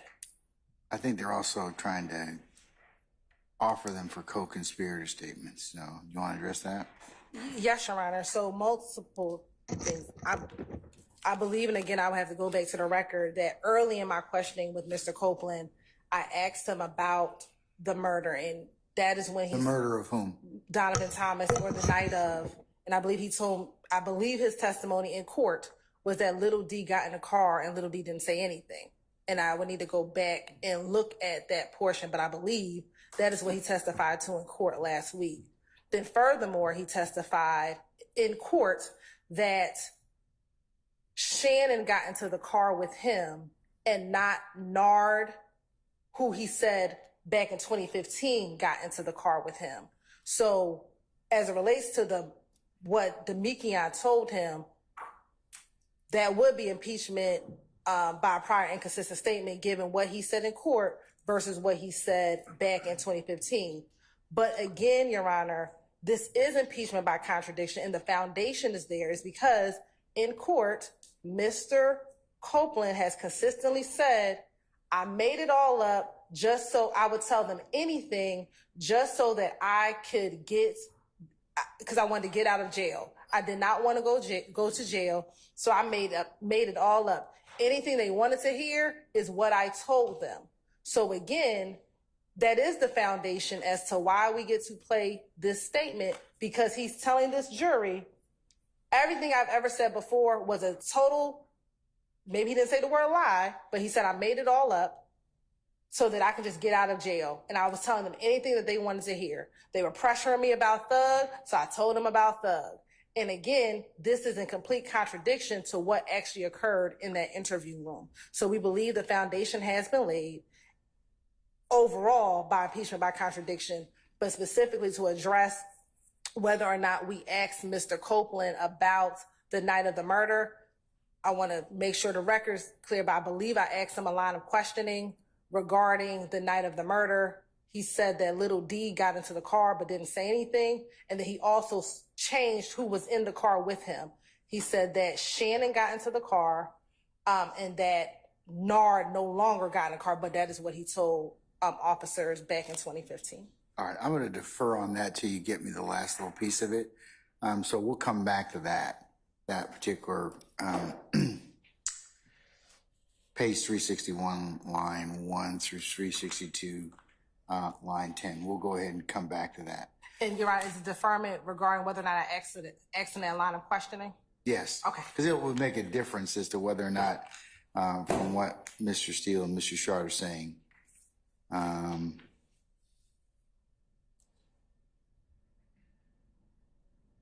but you are going to admit Shannon shot up the tour bus on line 16. So, We will admit. okay, all right. Like I said, we'll come back to that one. Let's go on to 375. I'm sorry, 365. Page 365, line 6 through 365, line 8. This is another hearsay statement about, according to Kenneth Copeland, Mr. Williams wanted to buy that gun. And Thug told him being who? Allegedly. told him, Who is him? What he's referring to is he told Quindarius. Quindarius Zachary? Okay. But we've already argued about this issue. Kenneth Copeland's basis of knowledge about what Mr. Williams may or may not have had planned with that gun was based on hearsay. So we dealt with that. So I've ruled on that already. Yes. So it's out. We can just have a continuing objection. To You that. can, yes, you certainly may. Okay. Let's turn our attention now to page 375, line 17, through 376, line 9. And I want to say I think that is 404B issues in regards to, I think, Mr. Williams is connected to a lot of people. Also, Thorpe talks about the defendants being convicted. Right. Your Honor, the state will redact page time frame 33910 33910 through 33939. 33939. But we would object to 33904 through 33910. So the beginning of it, we object to. Ms. Hill, can you just tell me the transcript? Sure. Hold on.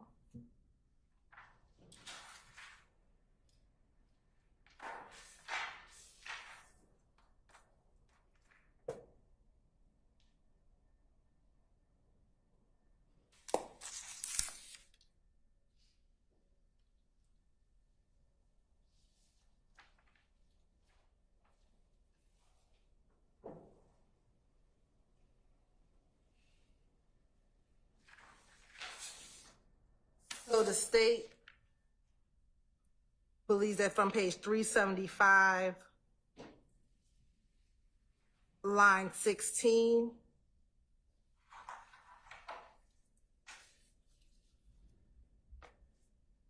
through line 19 should be played. From 375, line 20 through 376, line 9, we don't object to being redacted. Okay.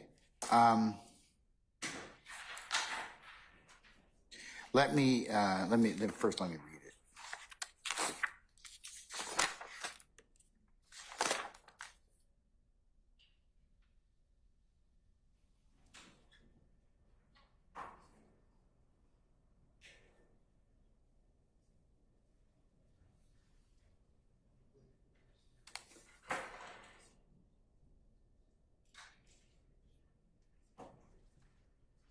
So you want lines 16 through 19 played? Is that what you're saying on 375? Ms. Hilton? Yes, Your Honor. Okay, all right. Mr. Sharp?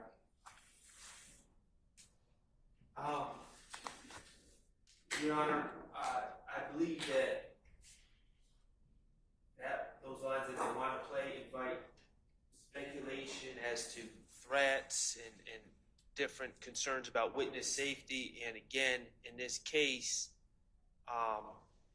despite what's been said in court at times, there's never been any evidence or any reputable suggestion that Mr. Williams or any of these other gentlemen have intimidated witnesses in this case. So I think that that's an improper comment on Mr. Williams' character and through proxy my client, Mr. Stillwell's character as well. Your Honor, I do think that we have to read this in context. So really, you can't read that statement outside of looking at line number 7, and I can play the whole portion. But starting at line 5, again, this is this. On page 375? On page 375, they're talking about snitching, essentially. And what Detective Gaither asked him is, even if you know who did it, who actually fucking did it, and we can prove it. And he says, okay, now listen to this. Either way it go. If I was to tell y'all, okay, they gonna kill Nut. Now they get locked up. They find out that I'm the one who told. And they can show it in black and white. Okay, but they're gonna, that's what I'm saying, on the street, it'll be y'all, that nigga thug connected to a lot of people, man. And that's where he ends at. So this whole portion is in direct result of him talking about snitching and coming forward to testify and coming forward about what happened to Nut. And that is relevant for the jury to understand or determine for themselves why he's changing his testimony here in court today or here in court in 2024. But I can play the portion so that the court can hear him. Sure.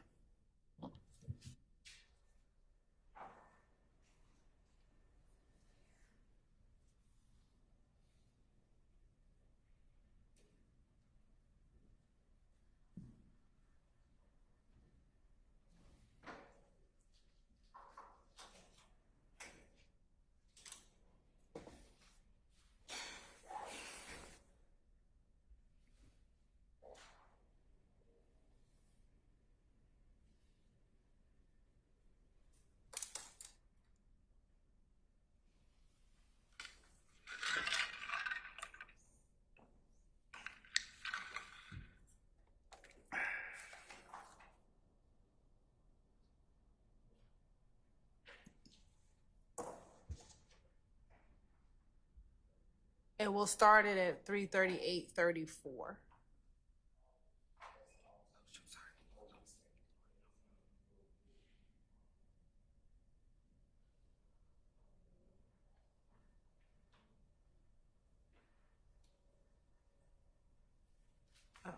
Oh, sorry, Your Honor. I never realized the screen wasn't showing.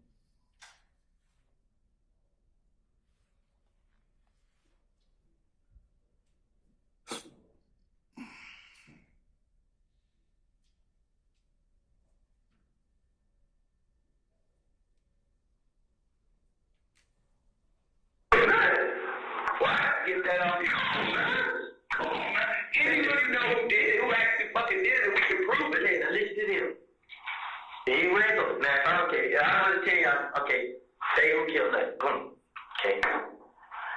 Now, they get locked up, they find out I was told. And they can show it in black and white.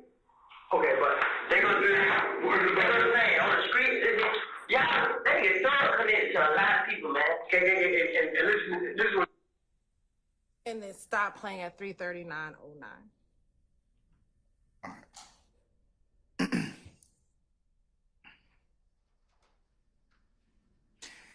Anything further, Mr. Short or Mr. Steele, in regards to the three lines, 375, 16 to 19?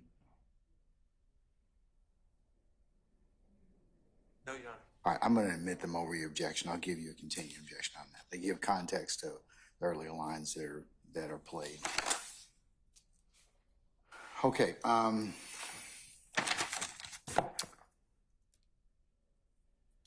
Let's turn to page 378, line 1 to 378, line 8. And them four ain't gonna tell, comment on silence.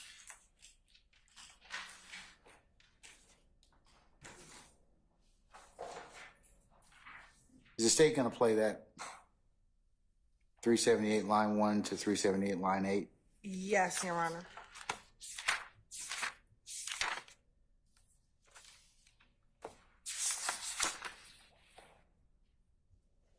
And we don't believe that's a comment on the defendant's silence. Let me hear it, please. And tell me what audio visual marks are those as well, too, please. It'll be 340:38. 340:38. Yes, through 340:56. All right.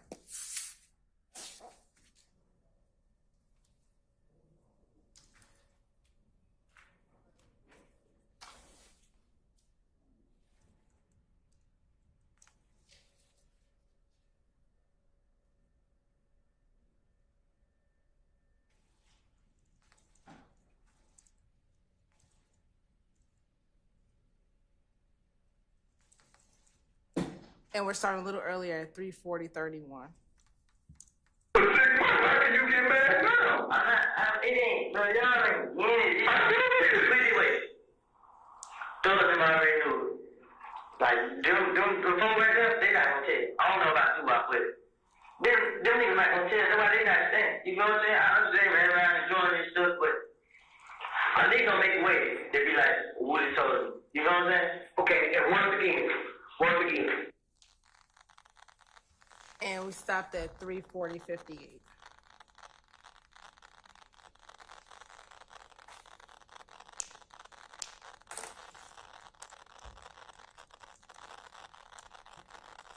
All right. What's the state's purpose for playing that? Or what's the admissibility? Why do you think it's admissible, Ms. Houghton? Your Honor, so first, if we go back to the beginning, again, reading it in context, this conversation comes about after, again, this is on the heels of talking about the fact that even though he's telling the detectives what happened, he's still concerned about being labeled a snitch. And what he says preceding this, Your Honor,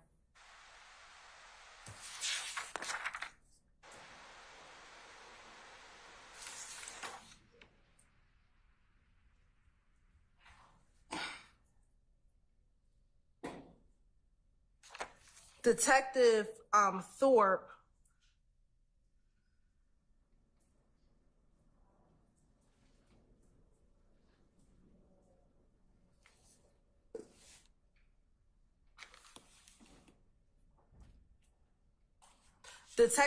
so after the portion we just heard, Your Honor, in the part that defense counsel has asked and the state agreed to take out, Detective Thorpe is telling Mr. Copeland that they're not going to be worried, they being the individuals who did this crime, once they find out that it was you who told, they're not going to be worried about you.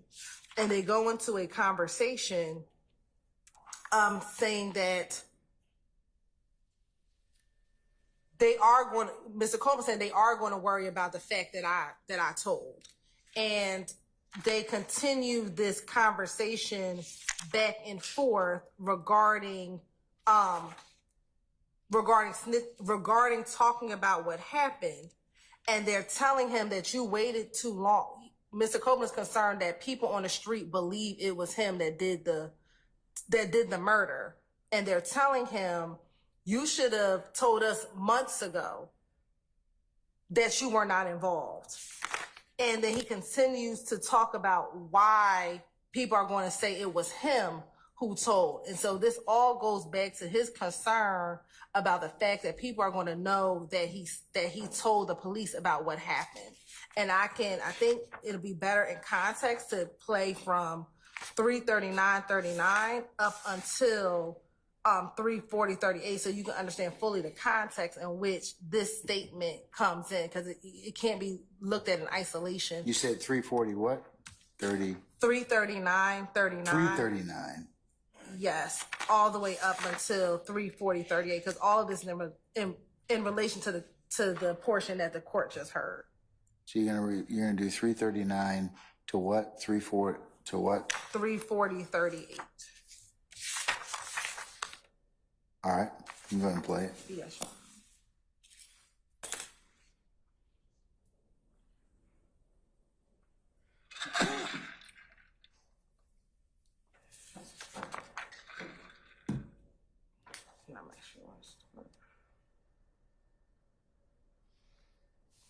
And the shit gonna be proven that they killed nothing.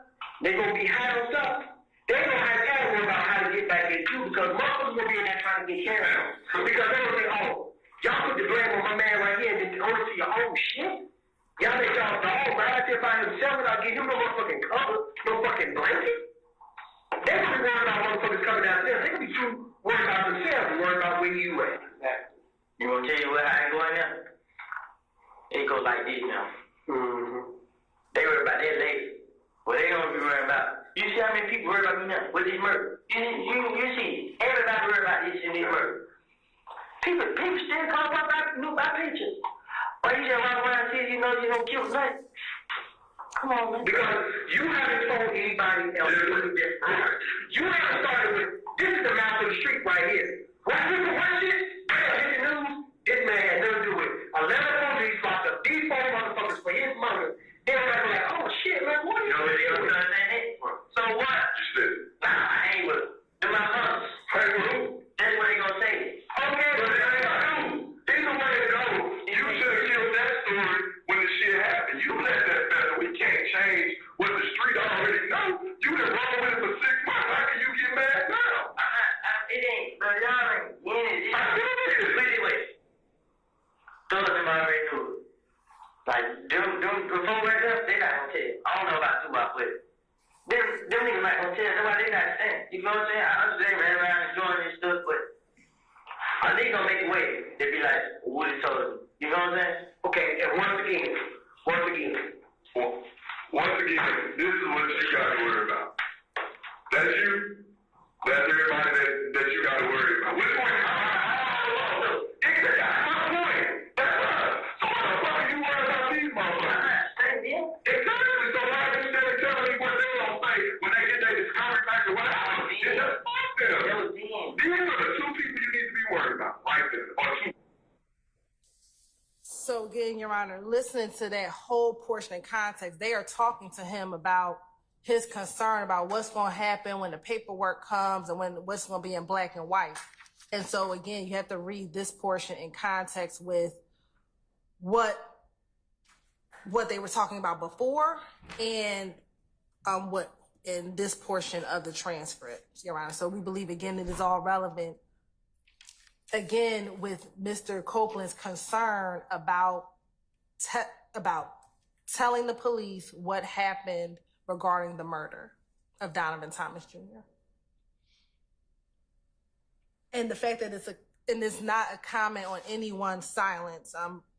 I'll cite the court to United States v. Reeves, which is a 2014 11th Circuit case, 742 Federal 3rd, 487.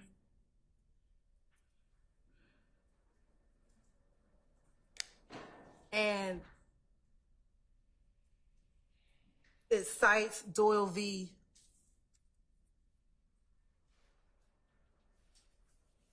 Of course I know this. So first and foremost, no one's pre-arrest silence has been commented on, period, because no one has been arrested at the time of this interaction with Mr. Copeland. But furthermore, in the United States v. Reeves case, they cite to Doyle v. Ohio, which is a United States Supreme Court case. And it says the Supreme Court held that the use of a defendant's silence at the time of his arrest for impeachment purposes violates due process because warnings pursuant to Miranda v. Arizona carry an implicit assurance that silence will carry no penalty. The court later extended its protection to post-Miranda invocations. The error is especially harmless when the prosecutor makes no further attempt to highlight the defendant's exercise of his Miranda rights, either in questioning other witnesses or during closing argument.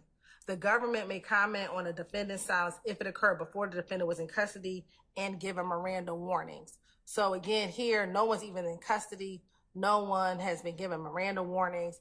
And so the fact that Copeland is talking about the fact of who may or may not come forward is not an improper comment on the defendant's silence. All right. Ms. Sharp. Well, the state, the cases I heard it read found harmless error. So I would like to avoid error, whether it's harmless or not. So I don't think we should be relying on that case. But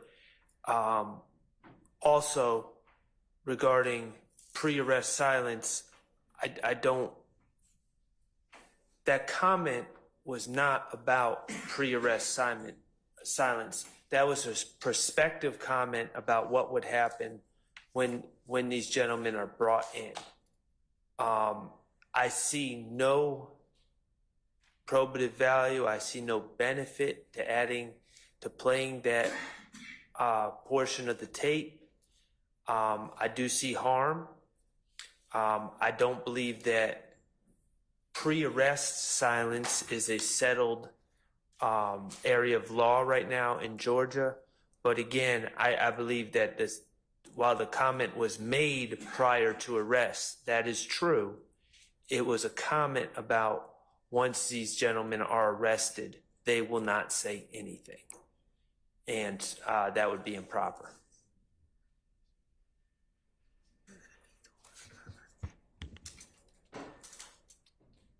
Your Honor, again, this is Mr. Copeland saying this, not any of the law enforcement officers. And this, again, goes to show why Mr. Copeland delayed in even telling the police about what happened on the night of the murder. Because he had been talking to the police, he thought that they would know it was him. And so, again, this goes to Copeland's mindset as to why he waited until June to come forward. And again, why he told the police what he knew about the murder.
In considering the lines from 378 line 1 to about 378 line 8, corresponding times 3900 to 3438, the court's going to permit that to be played over a defense objection. I'll give a continuing objection.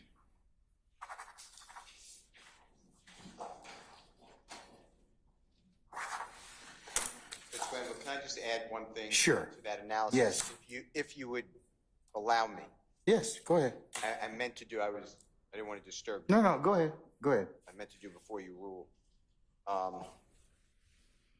So we've discussed before state versus ORR, which is 305 Georgia 729.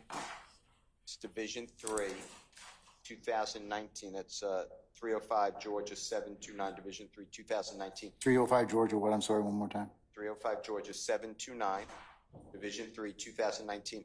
And that's where the Georgia Supreme Court said that Georgia no longer has a per se rule not to comment on someone's silence pre-arrest. So when you have to do those, your 403 analysis. And what I'd like you to take in consideration, if you don't mind, is it's supposition. This is what Mr. Short was saying. I was going to ask you there's also a couple other cases. Are you familiar with Jackson versus the state, 317 Georgia, 139 decided August the 21st, 2013, talks about pre-arrest and post-arrest statements. I'm confident I'm familiar with it if I looked at it.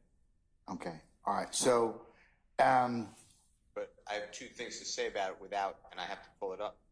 But if it's 2013, it would be an appeal from a trial that happened before January 1, 2013. And the court, until 2019, said we were following the Mallory, which is Mallory rule, which excluded pre-arrest silence in Georgia. I seem to remember that. What the state cited to you in Doyle, D-O-Y-L-E versus Ohio, that is post-arrest silence. That never can be discussed. And what the state said about this is Mr. Copeland, not an arm of the prosecution, who put in the pre-arrest silence. That doesn't matter because it's the accused rights. And that's it's a comment upon the defendant's silence by a witness, which is impermissible under our law. That comes from... Go ahead, I'm sorry. That comes from Jackson, J-C-K-S-O-N versus State 336, Georgia Appeal 70. It's Division 3, 2016. But my point is that the state, in my estimation, strikes out all three times because, one, it is a comment on silence because he being Mr. Copeland, directly saying these individuals will not say anything. That's guesswork because he can't predict the future, and it does not have to be a law enforcement officer. The state can't ask a layperson to comment on someone's silence, whether it's pre or post. So those are my objections. I understand your rule. No. I appreciate you bringing up the issue of the timing. For that reason, I'm going to reverse myself. I'm going to omit it. Can I, before you do that, Your Honor, in reading or actually abrogates Mallory. And so when you read or, Your Honor. Remember, I've gone through this before about or. So, and again, Your Honor, when you're talking about pre-arrest, comments on pre-arrest silence, that's saying the defendant, when he did not, even after giving Miranda. You got to look at when the statement was made. The statement was made in 2005? No, Your Honor. So the or case that Mr. Steele cited abrogates the Mallory rule. So it's saying that the rule of Mallory is no longer in effect. So, no, Your Honor. Respectfully, that is inciting or that is confusing the issue of what happened in Mallory. What the court says, there's no blanket exclusionary rule. That rule in Mallory is no longer in effect. So it says the analysis now requires careful consideration of what specific sorts of evidence that come with the broad phrase silence or failure to come forward may be properly offered under which particular evidence, rules, and theories. In the decades since Mallory, lawyers and judges in our state courts, including this court, have rarely had to grapple with these questions because whether or not such evidence might be properly admitted under any particular theory was irrelevant. Mallory's rule meant that the evidence will all be excluded in any event, but that's not the case anymore. Moreover, the grappling now occurs under the new evidence code, making reliance on pre-Mallory Georgia precedent generally inappropriate.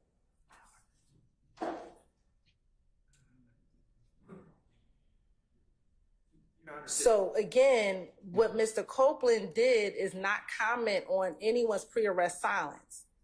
He said, the reason why I am concerned is because none of these other people are going to talk. So they're going to know it's me. That is an appropriate assessment of Mr. Copeland. This is not the state commenting on the failure of any one person's coming forward. What Mr. Copeland is saying is they're going to know it's me because none of them going to come forward. That is very different from commenting on the fact that the defendants did not come forward.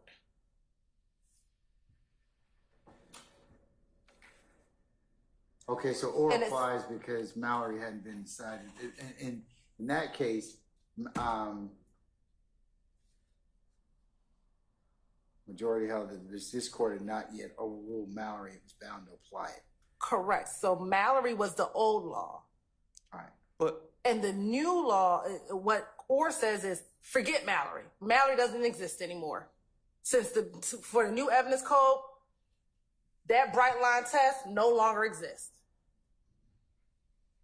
Now you have to look at it on a case-by-case basis. Yeah, it says right here, the court then announced Mallory's categorical exclusion rule in the following passage, and they quoted, "In Orr, we take this opportunity to hold in criminal cases a comment upon the defendant's silence or failure to come forward is far more prejudicial than probative. Accordingly, from the date of the publication of this opinion, December 26, 1991, in advance sheets of Georgia court, such a comment will not be allowed even when the defendant has not received random warnings and where he takes stand in his own defense. To that extent, holding in Fraley versus State 256, Georgia 178, conflicts with holding is overruled." So, and it talks about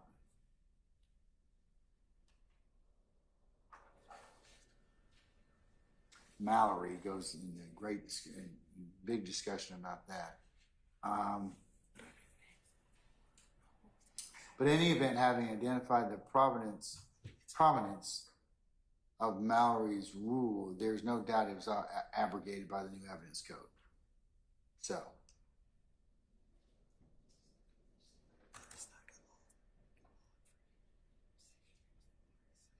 Your Honor, the state disagreed with Mr. Steele, but then agreed. They said they disagreed with Mr. Steele, but then they agreed with everything he said. Or did abrogate. In terms of what? Well, or did say there's no bright line rule, and that's why I said in the beginning when I was speaking that the law with pre-arrest silence is a little bit unsettled. But what it really comes down to, as Mr. Steele said, was a 403 balancing.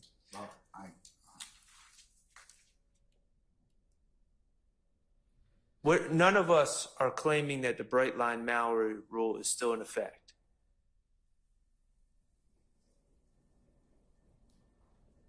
But the state seems to be implying that pre-arrest silence, there's like no protections. And that's not true either under Orr. It's improper to comment on the pre-arrest silence to the extent that it prejudices the defendants. There's scant probative value here, if any at all.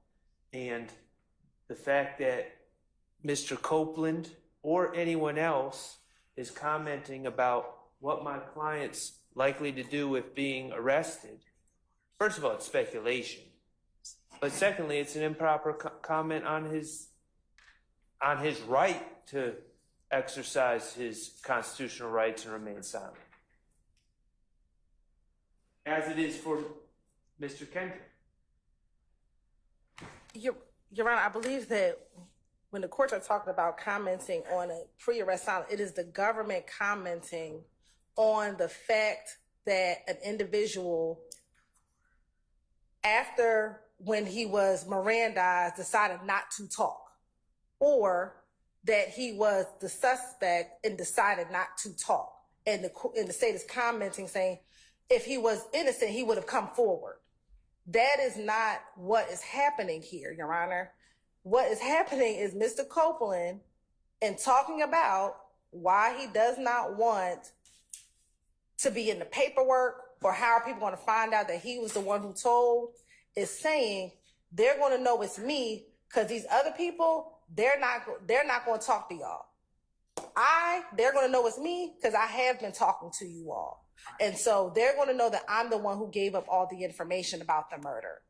So it is very distinguishable from what Mr. Shar is arguing. And there's no case that will say that a witness saying, I am concerned that they're going to know that it is me who disclosed this information about the murder, is commenting on pre-arrest or post-arrest silence.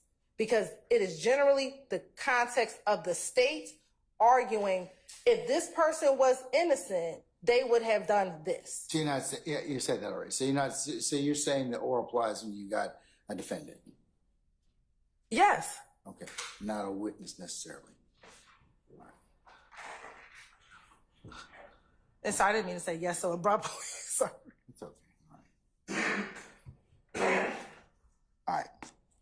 All right, Mr. Steele. Unfortunately, I'm gonna go back to my original ruling. So I'll note your objection and that you cited or once again, and I will give you a continuing objection on that issue. All right. Okay.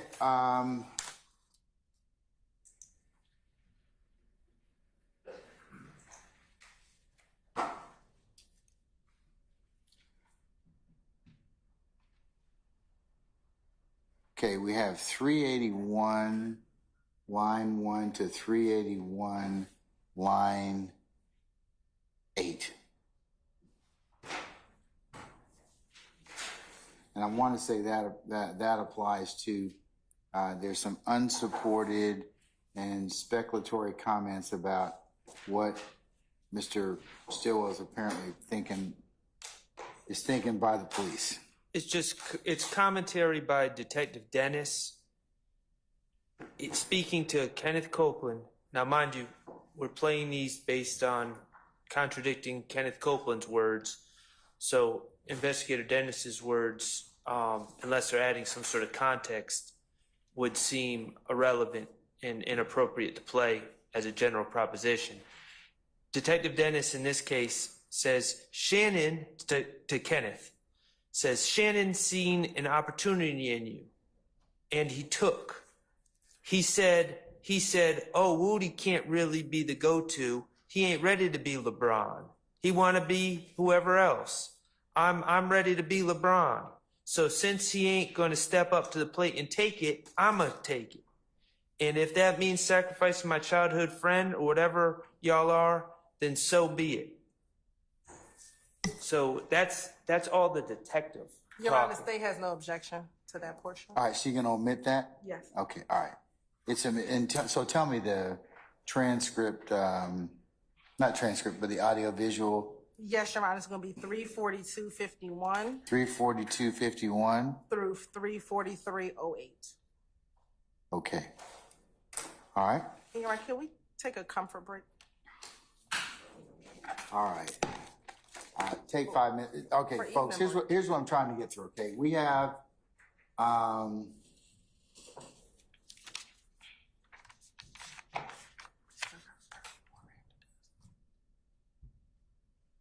about 10 more references to go. I'd like to finish those. Mr. Steele, Mr. Adams, I don't believe I'll get to yours until the ones you all have until tomorrow. And since we're working kind of an abbreviated day tomorrow, and then we'll work on Wednesday. That'll be the order of business for the next couple of days. So that's what the court's attempting to do is you've got about 10 more references to get through from Mr. Shart's, well, there's 3 more from Mr. Shart, and then there's, I'm sorry. Mr. Sharp is stopped at, I think, 398. Yeah. Then there's some ones from the state that we have. From largely those kind of, then they start to bleed over into hours. We pick up at about page 400. And so the ones that I submitted earlier, which I believe starts at page 413, actually would come before a lot of what you're looking at here.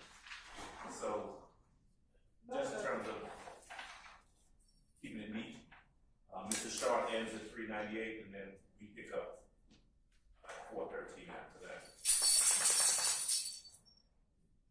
It would respectfully, it would probably, excuse me, I'm sorry. It's all right. That's all right. You're fine. You're fine. I'm speaking on Mr. Weaver. Respectfully, it would probably make more sense for us to kind of launch into our portion of it whenever you want to, whether it's this evening or tomorrow. I'll suggest tomorrow. Easiest decision I'm gonna make, right, Mr. Adams? Okay, all right. Easy one. All right, yes. Okay. So All right. I'll suggest we stop at 398. All right, let's do that. Okay, so we'll go ahead and we'll take 5 minutes. So as soon as we can finish, exhaust those last couple, and then I'll talk generally about what our goal for the next couple of days into the first week of July will look like. Okay. Yes, thank you. All right, so we're in recess for about 5 minutes.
All right.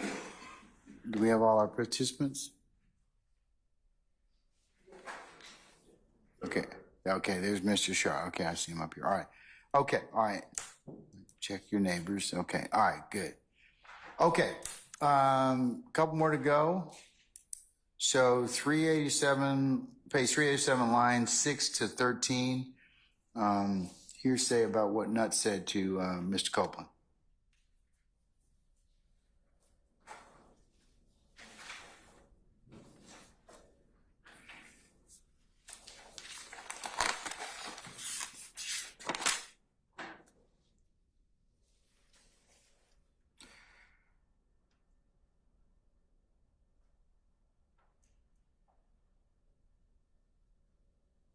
Right. So in this portion, Mr. Copeland is it's pertaining to the issue that Mr. Copeland, the reoccurring issue he has with Kelvin Watts, and it's Mr. Copeland tells the police a rendition of what Donovan Thomas supposedly told him about that feud and about Mr. Thomas's willingness and desire to make peace between Mr. Watts and Mr. Copeland. So this is what Nutt apparently said to Copeland? Yes. Okay. And so that's hearsay in our estimation. All right. And we would ask that be redacted. All right. State? I will play the portion. We're not offering it for the truth of the matter asserted, but to show the effect on Mr. Copeland in his state of mind as it relates to the relationship he had with Nutt prior to his death. But I'll play the portion, and it'll start on 386, line 15, which is at 346.42, and I'll play through 387. Really line 18 for the full context of the statement.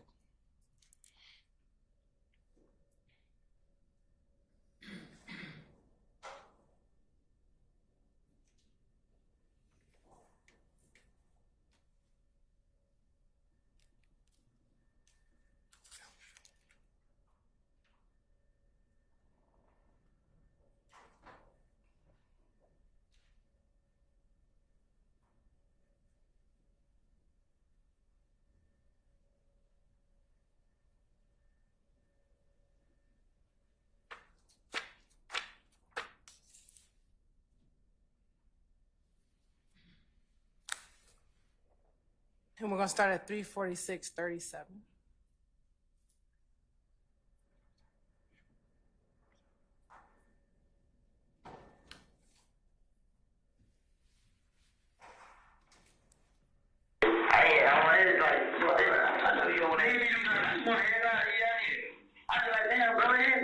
What is it? I don't think I did ever. I didn't have that shit. That nigga ain't the problem.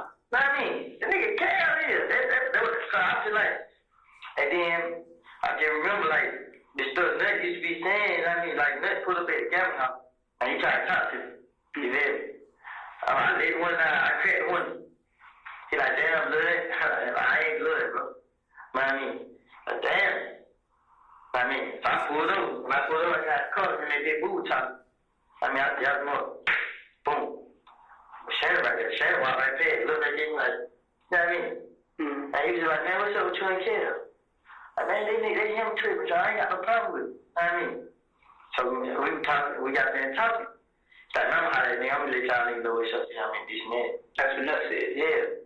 So when me and Kel seen Church came in, Kel was like, well, he gonna see what Thug got to say. So I called Thug on FaceTime for Kel. And Kel like, ain't that shit go till you pay my window. And we stopped at 347.45, Your Honor. And so when you listen to the context, one, the two portions that I believe the defense is saying is hearsay is when Mr. Thomas said, first, he like damn blood, because that would be, and that's on page 386, 283. And you need that in context to know what Mr. Copeland's response was, which was, I ain't blood, bruh. And then the next hearsay statement that I guess defense is purporting as hearsay is when Mr. Copeland says, man, what's up with you and Kel? Which is a question. That's not a statement, it's a question. And Mr. Copeland's response is, man, these niggas let him trip with y'all. I ain't got no problems with him. You know what I mean? So we were talking, when we got finished talking, he was like, I guess this is the third statement that defense counsel is saying, is hearsay. Man, I'ma holler at the nigga. I'ma let y'all niggas know what's up. You know what I mean? This and that. And so that statement, we're not offering it for the truth of the matter asserted about whether or not he went and hollered at, I'm assuming the nigga is supposed to be Kel. We're not offering it for the truth of the matter, whether or not he went to go speak with Kel or not, but for the context in which Mr. Copeland is telling the detectives about his interaction with Nuts. And then furthermore, when he goes into what happens at the skating ring, him meeting up with Nuts, meeting up with Kel, not meeting up with Kel, but meeting Kel at the skating ring, and them talking about the issues that they have, which we've already talked about on multiple occasions. And so I think this gives context to events that led up to him meeting with Kel at the skating ring, we believe the Sunday before Donovan Thomas passed away. But we're not offering any of these statements for the truth of the matter asserted. All right. Sharp. Sorry. I'm not sure why Kenneth Copeland's state of mind is an issue here. Mr. Copeland can easily testify, preferably live to the extent he hasn't already, about meeting with Kelvin Watts and the conversation he had with Kelvin Watts in person. He was there. This recording also discusses that conversation he had with Kelvin Watts and what was said. But I don't know why hearsay of Donovan Thomas through Kenneth Copeland is needed to understand or provide context to Mr. Copeland's conversation with Kelvin Watts. It's perfectly understandable without that context. Mr. Copeland met with Mr. Watts. They discussed matters, and Mr. Copeland can explain it to the jurors on the stand, and I anticipate he would say that we agreed to try to come to an understanding, and then phone calls were made to Mr. Williams. But things that Donovan Thomas said are not needed to understand that discussion between Copeland and Watts. Anybody else wish to be heard on that issue? Yes, Mr. Steele. I join in entirety what Honorable Attorney Maxwell Short said, but I'm trying to understand, if it's not for the truth of the matter asserted, how does it even get through 401 or 402? Because if it's really not for the truth of the matter asserted, and it just gets to how a meeting occurred later, if it's not that, hey, Donovan Thomas said this and it's truthful, and that's what initiated the meeting, then it doesn't matter. The meeting happened, and in fact, on direct examination, while we had a jury here, Mr. Copeland was specifically asked about this, and the state impeached him and said that you did have FaceTime call with Jeffery Williams in front of Mr. Watts, who's been referred to as Kel. So that's my only addition. But otherwise, I don't know. I really don't know why this is being played for the jury, and I'll add 403 analysis as well, because it seems very confusing. We're going to have more testimony from a recording than he's really testified live. And at some point, I just think it breaks. And the state and I'm not saying that it's accurate, but they said as already proven, meaning that this is cumulative. Now, That may be just a part, because I wasn't sure, I wasn't following what they said has already been shown. But whatever they said was shown or testified to already, then this would be cumulative. So for all those reasons, sir, I asked for the court to, I'm just used to trying a case with a witness and not with these videos. And Your Honor, I can respond directly to the 401 and 402 assertion. Sure, go ahead. Your Honor, as it relates to relevance, in this matter, Mr. Copeland in this interview discussed that he had no problems with Nutt, that he had no issues with Nutt, and this is further corroboration of that assertion that he had no issues with Nutt. Matter of fact, he talked to Nutt about the issues that he was having with Kel. And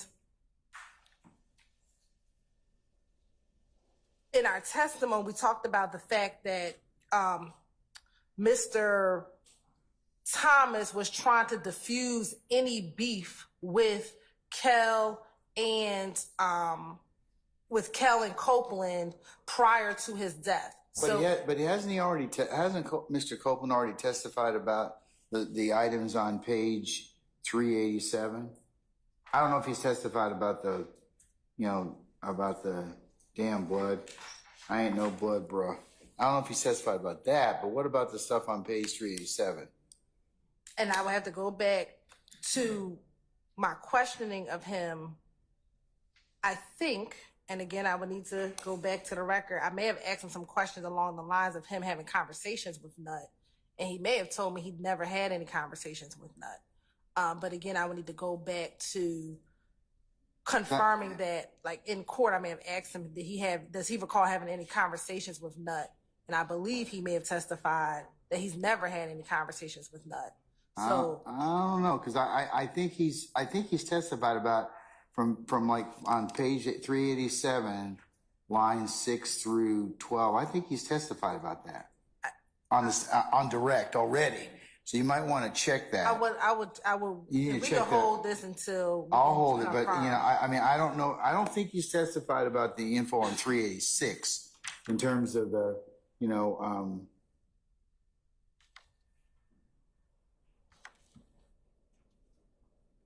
but I don't know if he testified about that. Not pulling up to, this is page 386, line 21.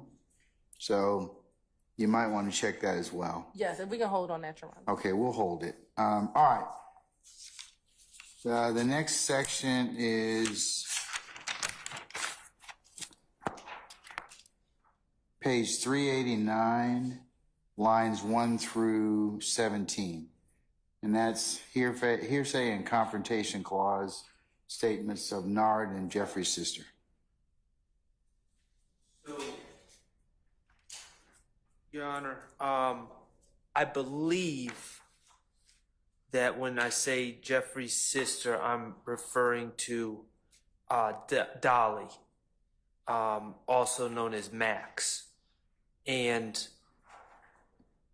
there's statements made by Mr. Copeland in this transcript where he says he's never heard anything from Shannon talking about anything involving this.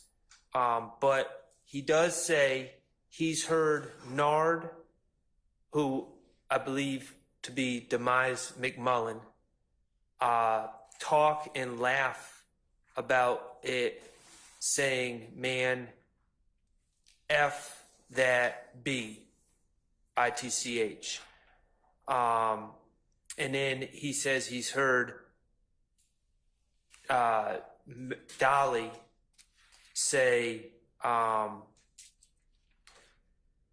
F that N, allegedly in reference to Donovan Thomas. Now, neither of those statements are confessions, neither of those statements are admissions, those are just statements about their thoughts about that individual Donovan Thomas. So they're not admissions by a party opponent. Neither of the two individuals are party opponents to begin with, but they're not admissions by a party opponent or anything like that. They're just apparently statements that Nard has said F him, and Dolly White, or Dolly, known as Dolly White, has said F him, meaning Donovan Thomas as well. So I don't see the relevance. None of them are sitting here at this table. My client has said nothing of the sort. None of these other gentlemen have said anything of the sort. So it's irrelevant. It fails 401 and 403. Okay. And also hearsay and confrontation clause.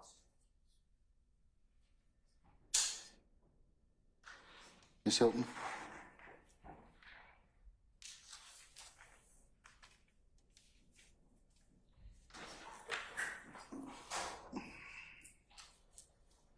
Are you going to seek to play it? Yes, Your Honor. You want me to play it first? Or Not necessarily. I read it. It's got a lot of purportedly vulgar language for this time of night. So, but I've got the transcript, and So, Your Honor, we believe that it is relevant, and it's also what we deem to be co-conspirator hearsay. So, Your Honor, first things first, as it relates to relevancy, Your Honor, what we have is Mr. Copeland telling the police what he learned from Demekian regarding the murder of Donovan Thomas and what happened. And to further kind of corroborate what he told the police, he's asked, and you have to go back to page 388. He tells the police, so they be talking about it. You know what I mean? He says, but I ain't never heard Shannon talk about it. I never heard, but I heard Nard talk and laugh about it. You know what I mean? So first things first, Nard is one of the individuals who he says was in the car at the time of the murder. Matter of fact, he's one of the shooters, according to what Kenneth Copeland tells the detectives. And he's saying that he's heard Nard talk and laugh about it being the murder of Donovan Thomas. And Nard has said, man, fuck that bitch. referring to Mr. Thomas, the decedent. Yes, referring to Mr. Thomas, the decedent. Okay. So again, that would. Then you heard. Then he says, "I hear." Thug's sister talking about. This is on page 389, lines 1 through about 6 for reference. Yes, Your Honor. He says she was talking about it a lot. And Your Honor, earlier in this interview, he talks about the fact that Shannon has told him that if you want to know anything about what's going on, his sisters know about it. We believe that Miss White, or I think her real name is Alexis Greer, is an unindicted co-conspirator, Your Honor, here in this case, in the unindicted co-conspirator of the larger gang conspiracy. We have already submitted evidence before this jury of a video containing Miss Alexis Greer back in about 2012, 2013, where she's in a video with her brother. Your Honor, if you can recall, this is the video in which Mr. Williams comes out of the home. He's kind of pointing a gun at the camera. He's talking about YSL. And in that video later on, a young lady is also pointing a gun at the camera, talking about YSL, that we believe is the same sister that we're talking about here. Your Honor, we've also heard evidence of Alexis Greer's phone being in the area of the bus shooting when the bus shooting occurs, Your Honor. So we believe that Ms. Alexis Greer is an unindicted co-conspirator to the larger gang conspiracy. So when Mr. Copeland is saying that I've heard her talk about it a lot, and then when you go down to line 14 and they ask him, what does she say? She says, yeah, fuck that nigga, something, something, something. That nigga better not play with my brother. You know what I mean? And again, this is all referencing Mr. Donovan Thomas. And so we believe that this is a co-conspirator statement that is in furtherance of the larger gang conspiracy, Your Honor, that is afoot with YSL. We will cite the court to Kemp v. State, which is 303 Georgia, 385. 303 Georgia what? 385. 303 Georgia 385. Yes, Your Honor. Which is a 2018 case. I think you may have said that before. Where's Kemp? Yes, Your Honor. We cited Kemp in our brief regarding the co-conspirator hearsay statements regarding Mr. What the statements that all of the co-conspirator statements, but specifically when we've asked the court to rule on Demekion Garland's statement to Kenneth Copeland. All right, madam, anything else? And I can go in. The court explained that a criminal street gang is a general conspiracy and among individuals to commit the crime. Therefore, although the murder in Kemp had already been committed when the speaker in that case provided information about the crime to his co-conspirators, a fellow gang associate, the larger general conspiracy, and the germane one, the Gangster Disciples criminal street gang, was still an ongoing criminal conspiracy. The court explained the fact that the defendants accomplished the specific acts charged. The charged murder did not end their involvement or association with the Gangster Disciples, nor did the criminal street gang purpose necessarily end those crimes. Further, in citing Chavers v. States, which is 304 Georgia 887, Your Honor, we believe that this commenting of what both Nard and Dolly says is in furtherance of the criminal conspiracy.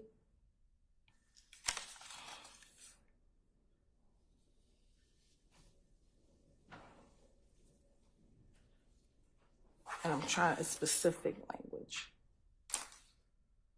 That this comment is in furtherance of the conspiracy. And I'm sorry, going back to Kemp, they apply a liberal standard to determine whether a statement is made in furtherance of the conspiracy. And statements that further the interest of the conspiracy in some way meet this standard.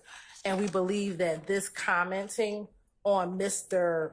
Thomas Jr. after his death furthers that conspiracy, furthers the cohesiveness of this gang, and we believe that it should be entered under a co-conspirator hearsay. All right. All right, Mr. Sharp. I'm aware of the Kemp case. It's a bit of an outlier case, taking a broader view of co-conspirator statements, but even the Kemp case, under these facts, under its reasoning, would not label these statements. Essentially, F. Donovan Thomas is essentially what they're saying. F. Donovan Thomas. How that is in furtherance of a conspiracy is beyond me.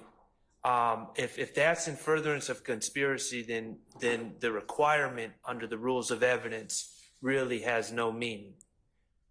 If two co-conspirators say, we need to meet tomorrow at high noon to count the money, I get it. Retrospectively saying F. Donovan Thomas does not further the conspiracy in any way. I'm sure Your Honor is aware, State v. Wilkins, 302 Georgia 156. That's a 2017 case. State v. Lane, 308 Georgia 10. That's a 2020 case. Butler v. State, 310 Georgia 892. That's a 2021 case. Stafford v. State, 312 Georgia 811. That's a 2021 case. All those cases deal with merely spilling the beans or recounting what occurred. It's not, those aren't considered statements designed to foster cohesiveness within the game, within a group. It's considered spilling the beans. And none of those types of statements in those cases. Yeah, I think we talked about this before, but wouldn't this be statements made, after the fact? Well, that's exactly what spilling the beans is. Okay. And so there's a long line of cases. And Mr. Steele pointed out, there's another case that came out about the spilling the beans issue. But I'll ask the state about that. So why wouldn't it be just spilling the beans, Ms. Hilton? I mean, because they're making Mr. Copeland and Ms. Mr. Williams' sister, Dolly, Max, are kind of just saying after the fact, basically, making derogatory statements about the decedent. So, or spilling the beans, as the defendants call it. So what are the purpose would it go toward? Your Honor, this isn't spilling the beans because, again, their assertion is that Mr. Copeland is lying about the murder at all. And if he is telling the jurors that he's heard one of the defendants bragging about what he has done, and so you're saying it's him bragging about the murder. About the murder that he committed. Wouldn't that be spilling the beans? No, that's not him spilling beans. That is corroboration that the information that Copeland knew is corroborated by the fact that the individual who did it is now talking about, or at least ensuring the reputation of this gang amongst themselves, amongst the gang members, freely discussing and talking about what they did. The other co-conspirator, Dolly, or Miss Alexis Greer, is saying, this person better not play with my brother. That's what he's heard him say. That's what Mr. Copeland heard her say.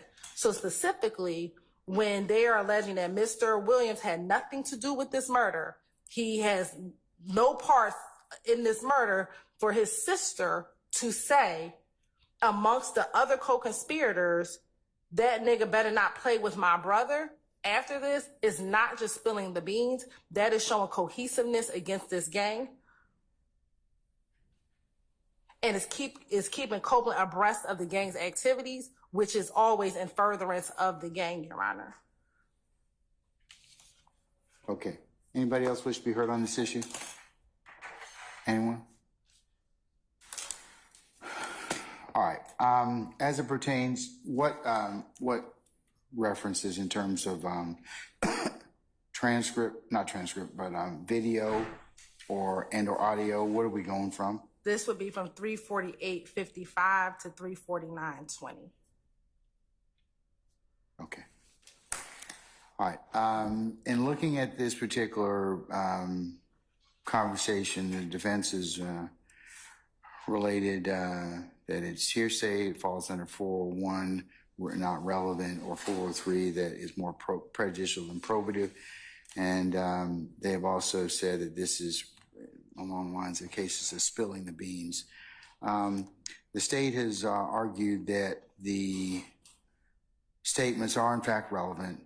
They're co-conspirator hearsay, and Mr. Copeland is talking about what he learned from Mr. Garlington. We dealt with this issue before, but these particular statements that the court has heard from on page 389, lines 1 through 17, the court's in concurrence with the state in terms of it does not spill the beans. It does talk about the furtherance of criminal activity, the ensuring of reputation. It tells what purportedly the gang did, and the cohesiveness of the parties and the corroboration of info from Mr. Copeland. So I'll let the jury consider that for what weight they want to give it. So I'll admit it over objection, defense counsels, and I will give you all a continuing objection as to that. And with that, I think that we're done for tonight, and we'll pick up with Mr. Adams tomorrow. We have one more area to review, but we have no objections to those areas. Which ones are those? Defense counsel had page 396, and we think it's 396 line 21 through 397 line 11. And that's going to be from 355.42 through 355.42 to what? 356.17. 356.17. Okay.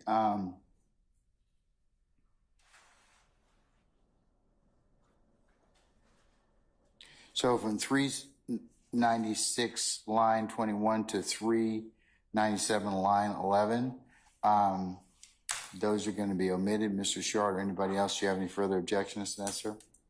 That's hearsay talk about Shannon and Dee shooting on Simpson. Yes, I requested that, so. Okay. Anybody else wish to be heard about that issue? Okay. And the last section, Your Honor, defense counsel asked for, I think Mr. Shar just put 398. 398, page 398, line 16. Well, we have line 15 through page 399, line 13. 399, line 13. And we have no objection to that redaction. And the time. Is that testimony about Thug taking choppers to get his necklace back? Is that Yes. something like that? Yes. All right. And the time stamp is 3:57:05 to 350, hold on. Said 3:57:05. Yes, to 3:58:05. Okay. Mr. Shard, anybody else, any further argument on that issue? No, Your Honor. Okay. All right.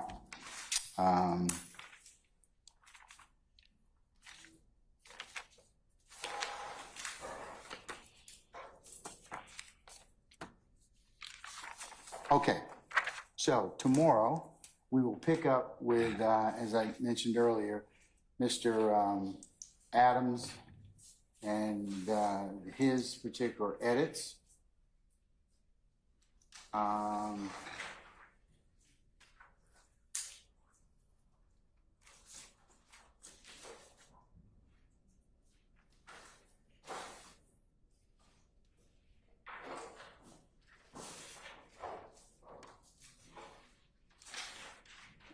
Mr. Adams, it's conceivable that we won't work that long tomorrow, given the court's got some unrelated business I have to handle. So we more than likely will probably work from, I'm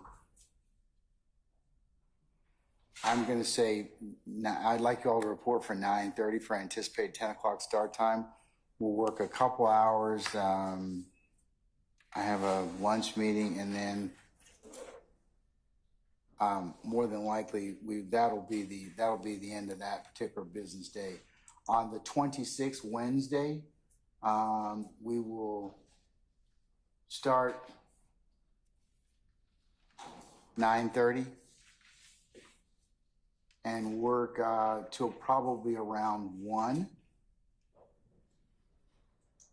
No, and the court is keenly aware that we may or may not finish, Mr. Adams. So I will, we'll just do the best we can with that, and we will continue with that as appropriate. For your planning purposes, Monday, July the 1st, we will have the in-camera review of the transcript from the court's ex parte matter. So I will have you all upstairs in 8F, the lawyers, just the lawyers, okay, just for that. And I'll cover that with you all.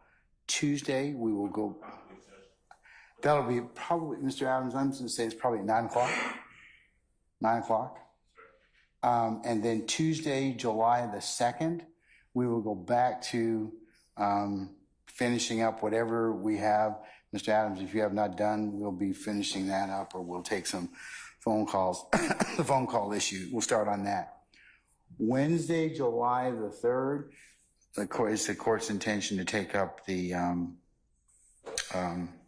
show cause.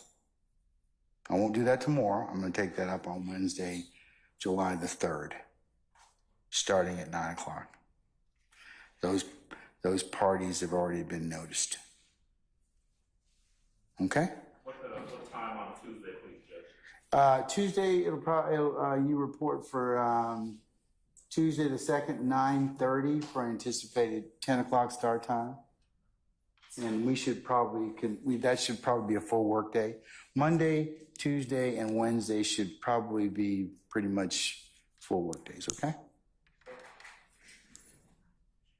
And then we're off the 4th and the 5th, and we'll come back on the 8th, and we'll see how things go. If on the 3rd things are, or the 2nd, Mr. Adams, we're not done, or counsels with your redactions and or the phone calls, I may make some other decisions to include, we may, given the amount of video that we have and some other things, I may decide to bring our jurors back, but I'll make that call a little later on, okay? Questions? Judge, I missed, or maybe the court didn't mention Thursday and Friday of this week, the 27th. Yeah, you missed that. Okay. Where you been? I don't know where I was, but Are we coming to court Thursday and Friday, folks? okay. Okay, all right. Why are you looking at Max? He's not going to be. He's not going to be here. No, we're not holding court those days, Mr. Matthews, at all. Okay. Anybody else have any other questions? Mr. Steele? On Monday, July 1, Yes. 2024, Yes. when you called an in-camera meeting without Mr. Williams, Mr. Williams, through me, is invoking his right to be present under Article 1, Section 1, Paragraph 12 of the Georgia Constitution. I understand that, and you can put that on the record. I'll bring your clients over, but given the fact that it is in camera, and we'll discuss issues of potential privilege, that is why you're, at least for that portion, as I mentioned, I will let you all be heard on that issue, and then you can share whatever issue that is with your clients. Okay, but I've heard your objection already. Okay? All right, anybody else? Okay, all right. I'll see you all tomorrow morning, okay? All right.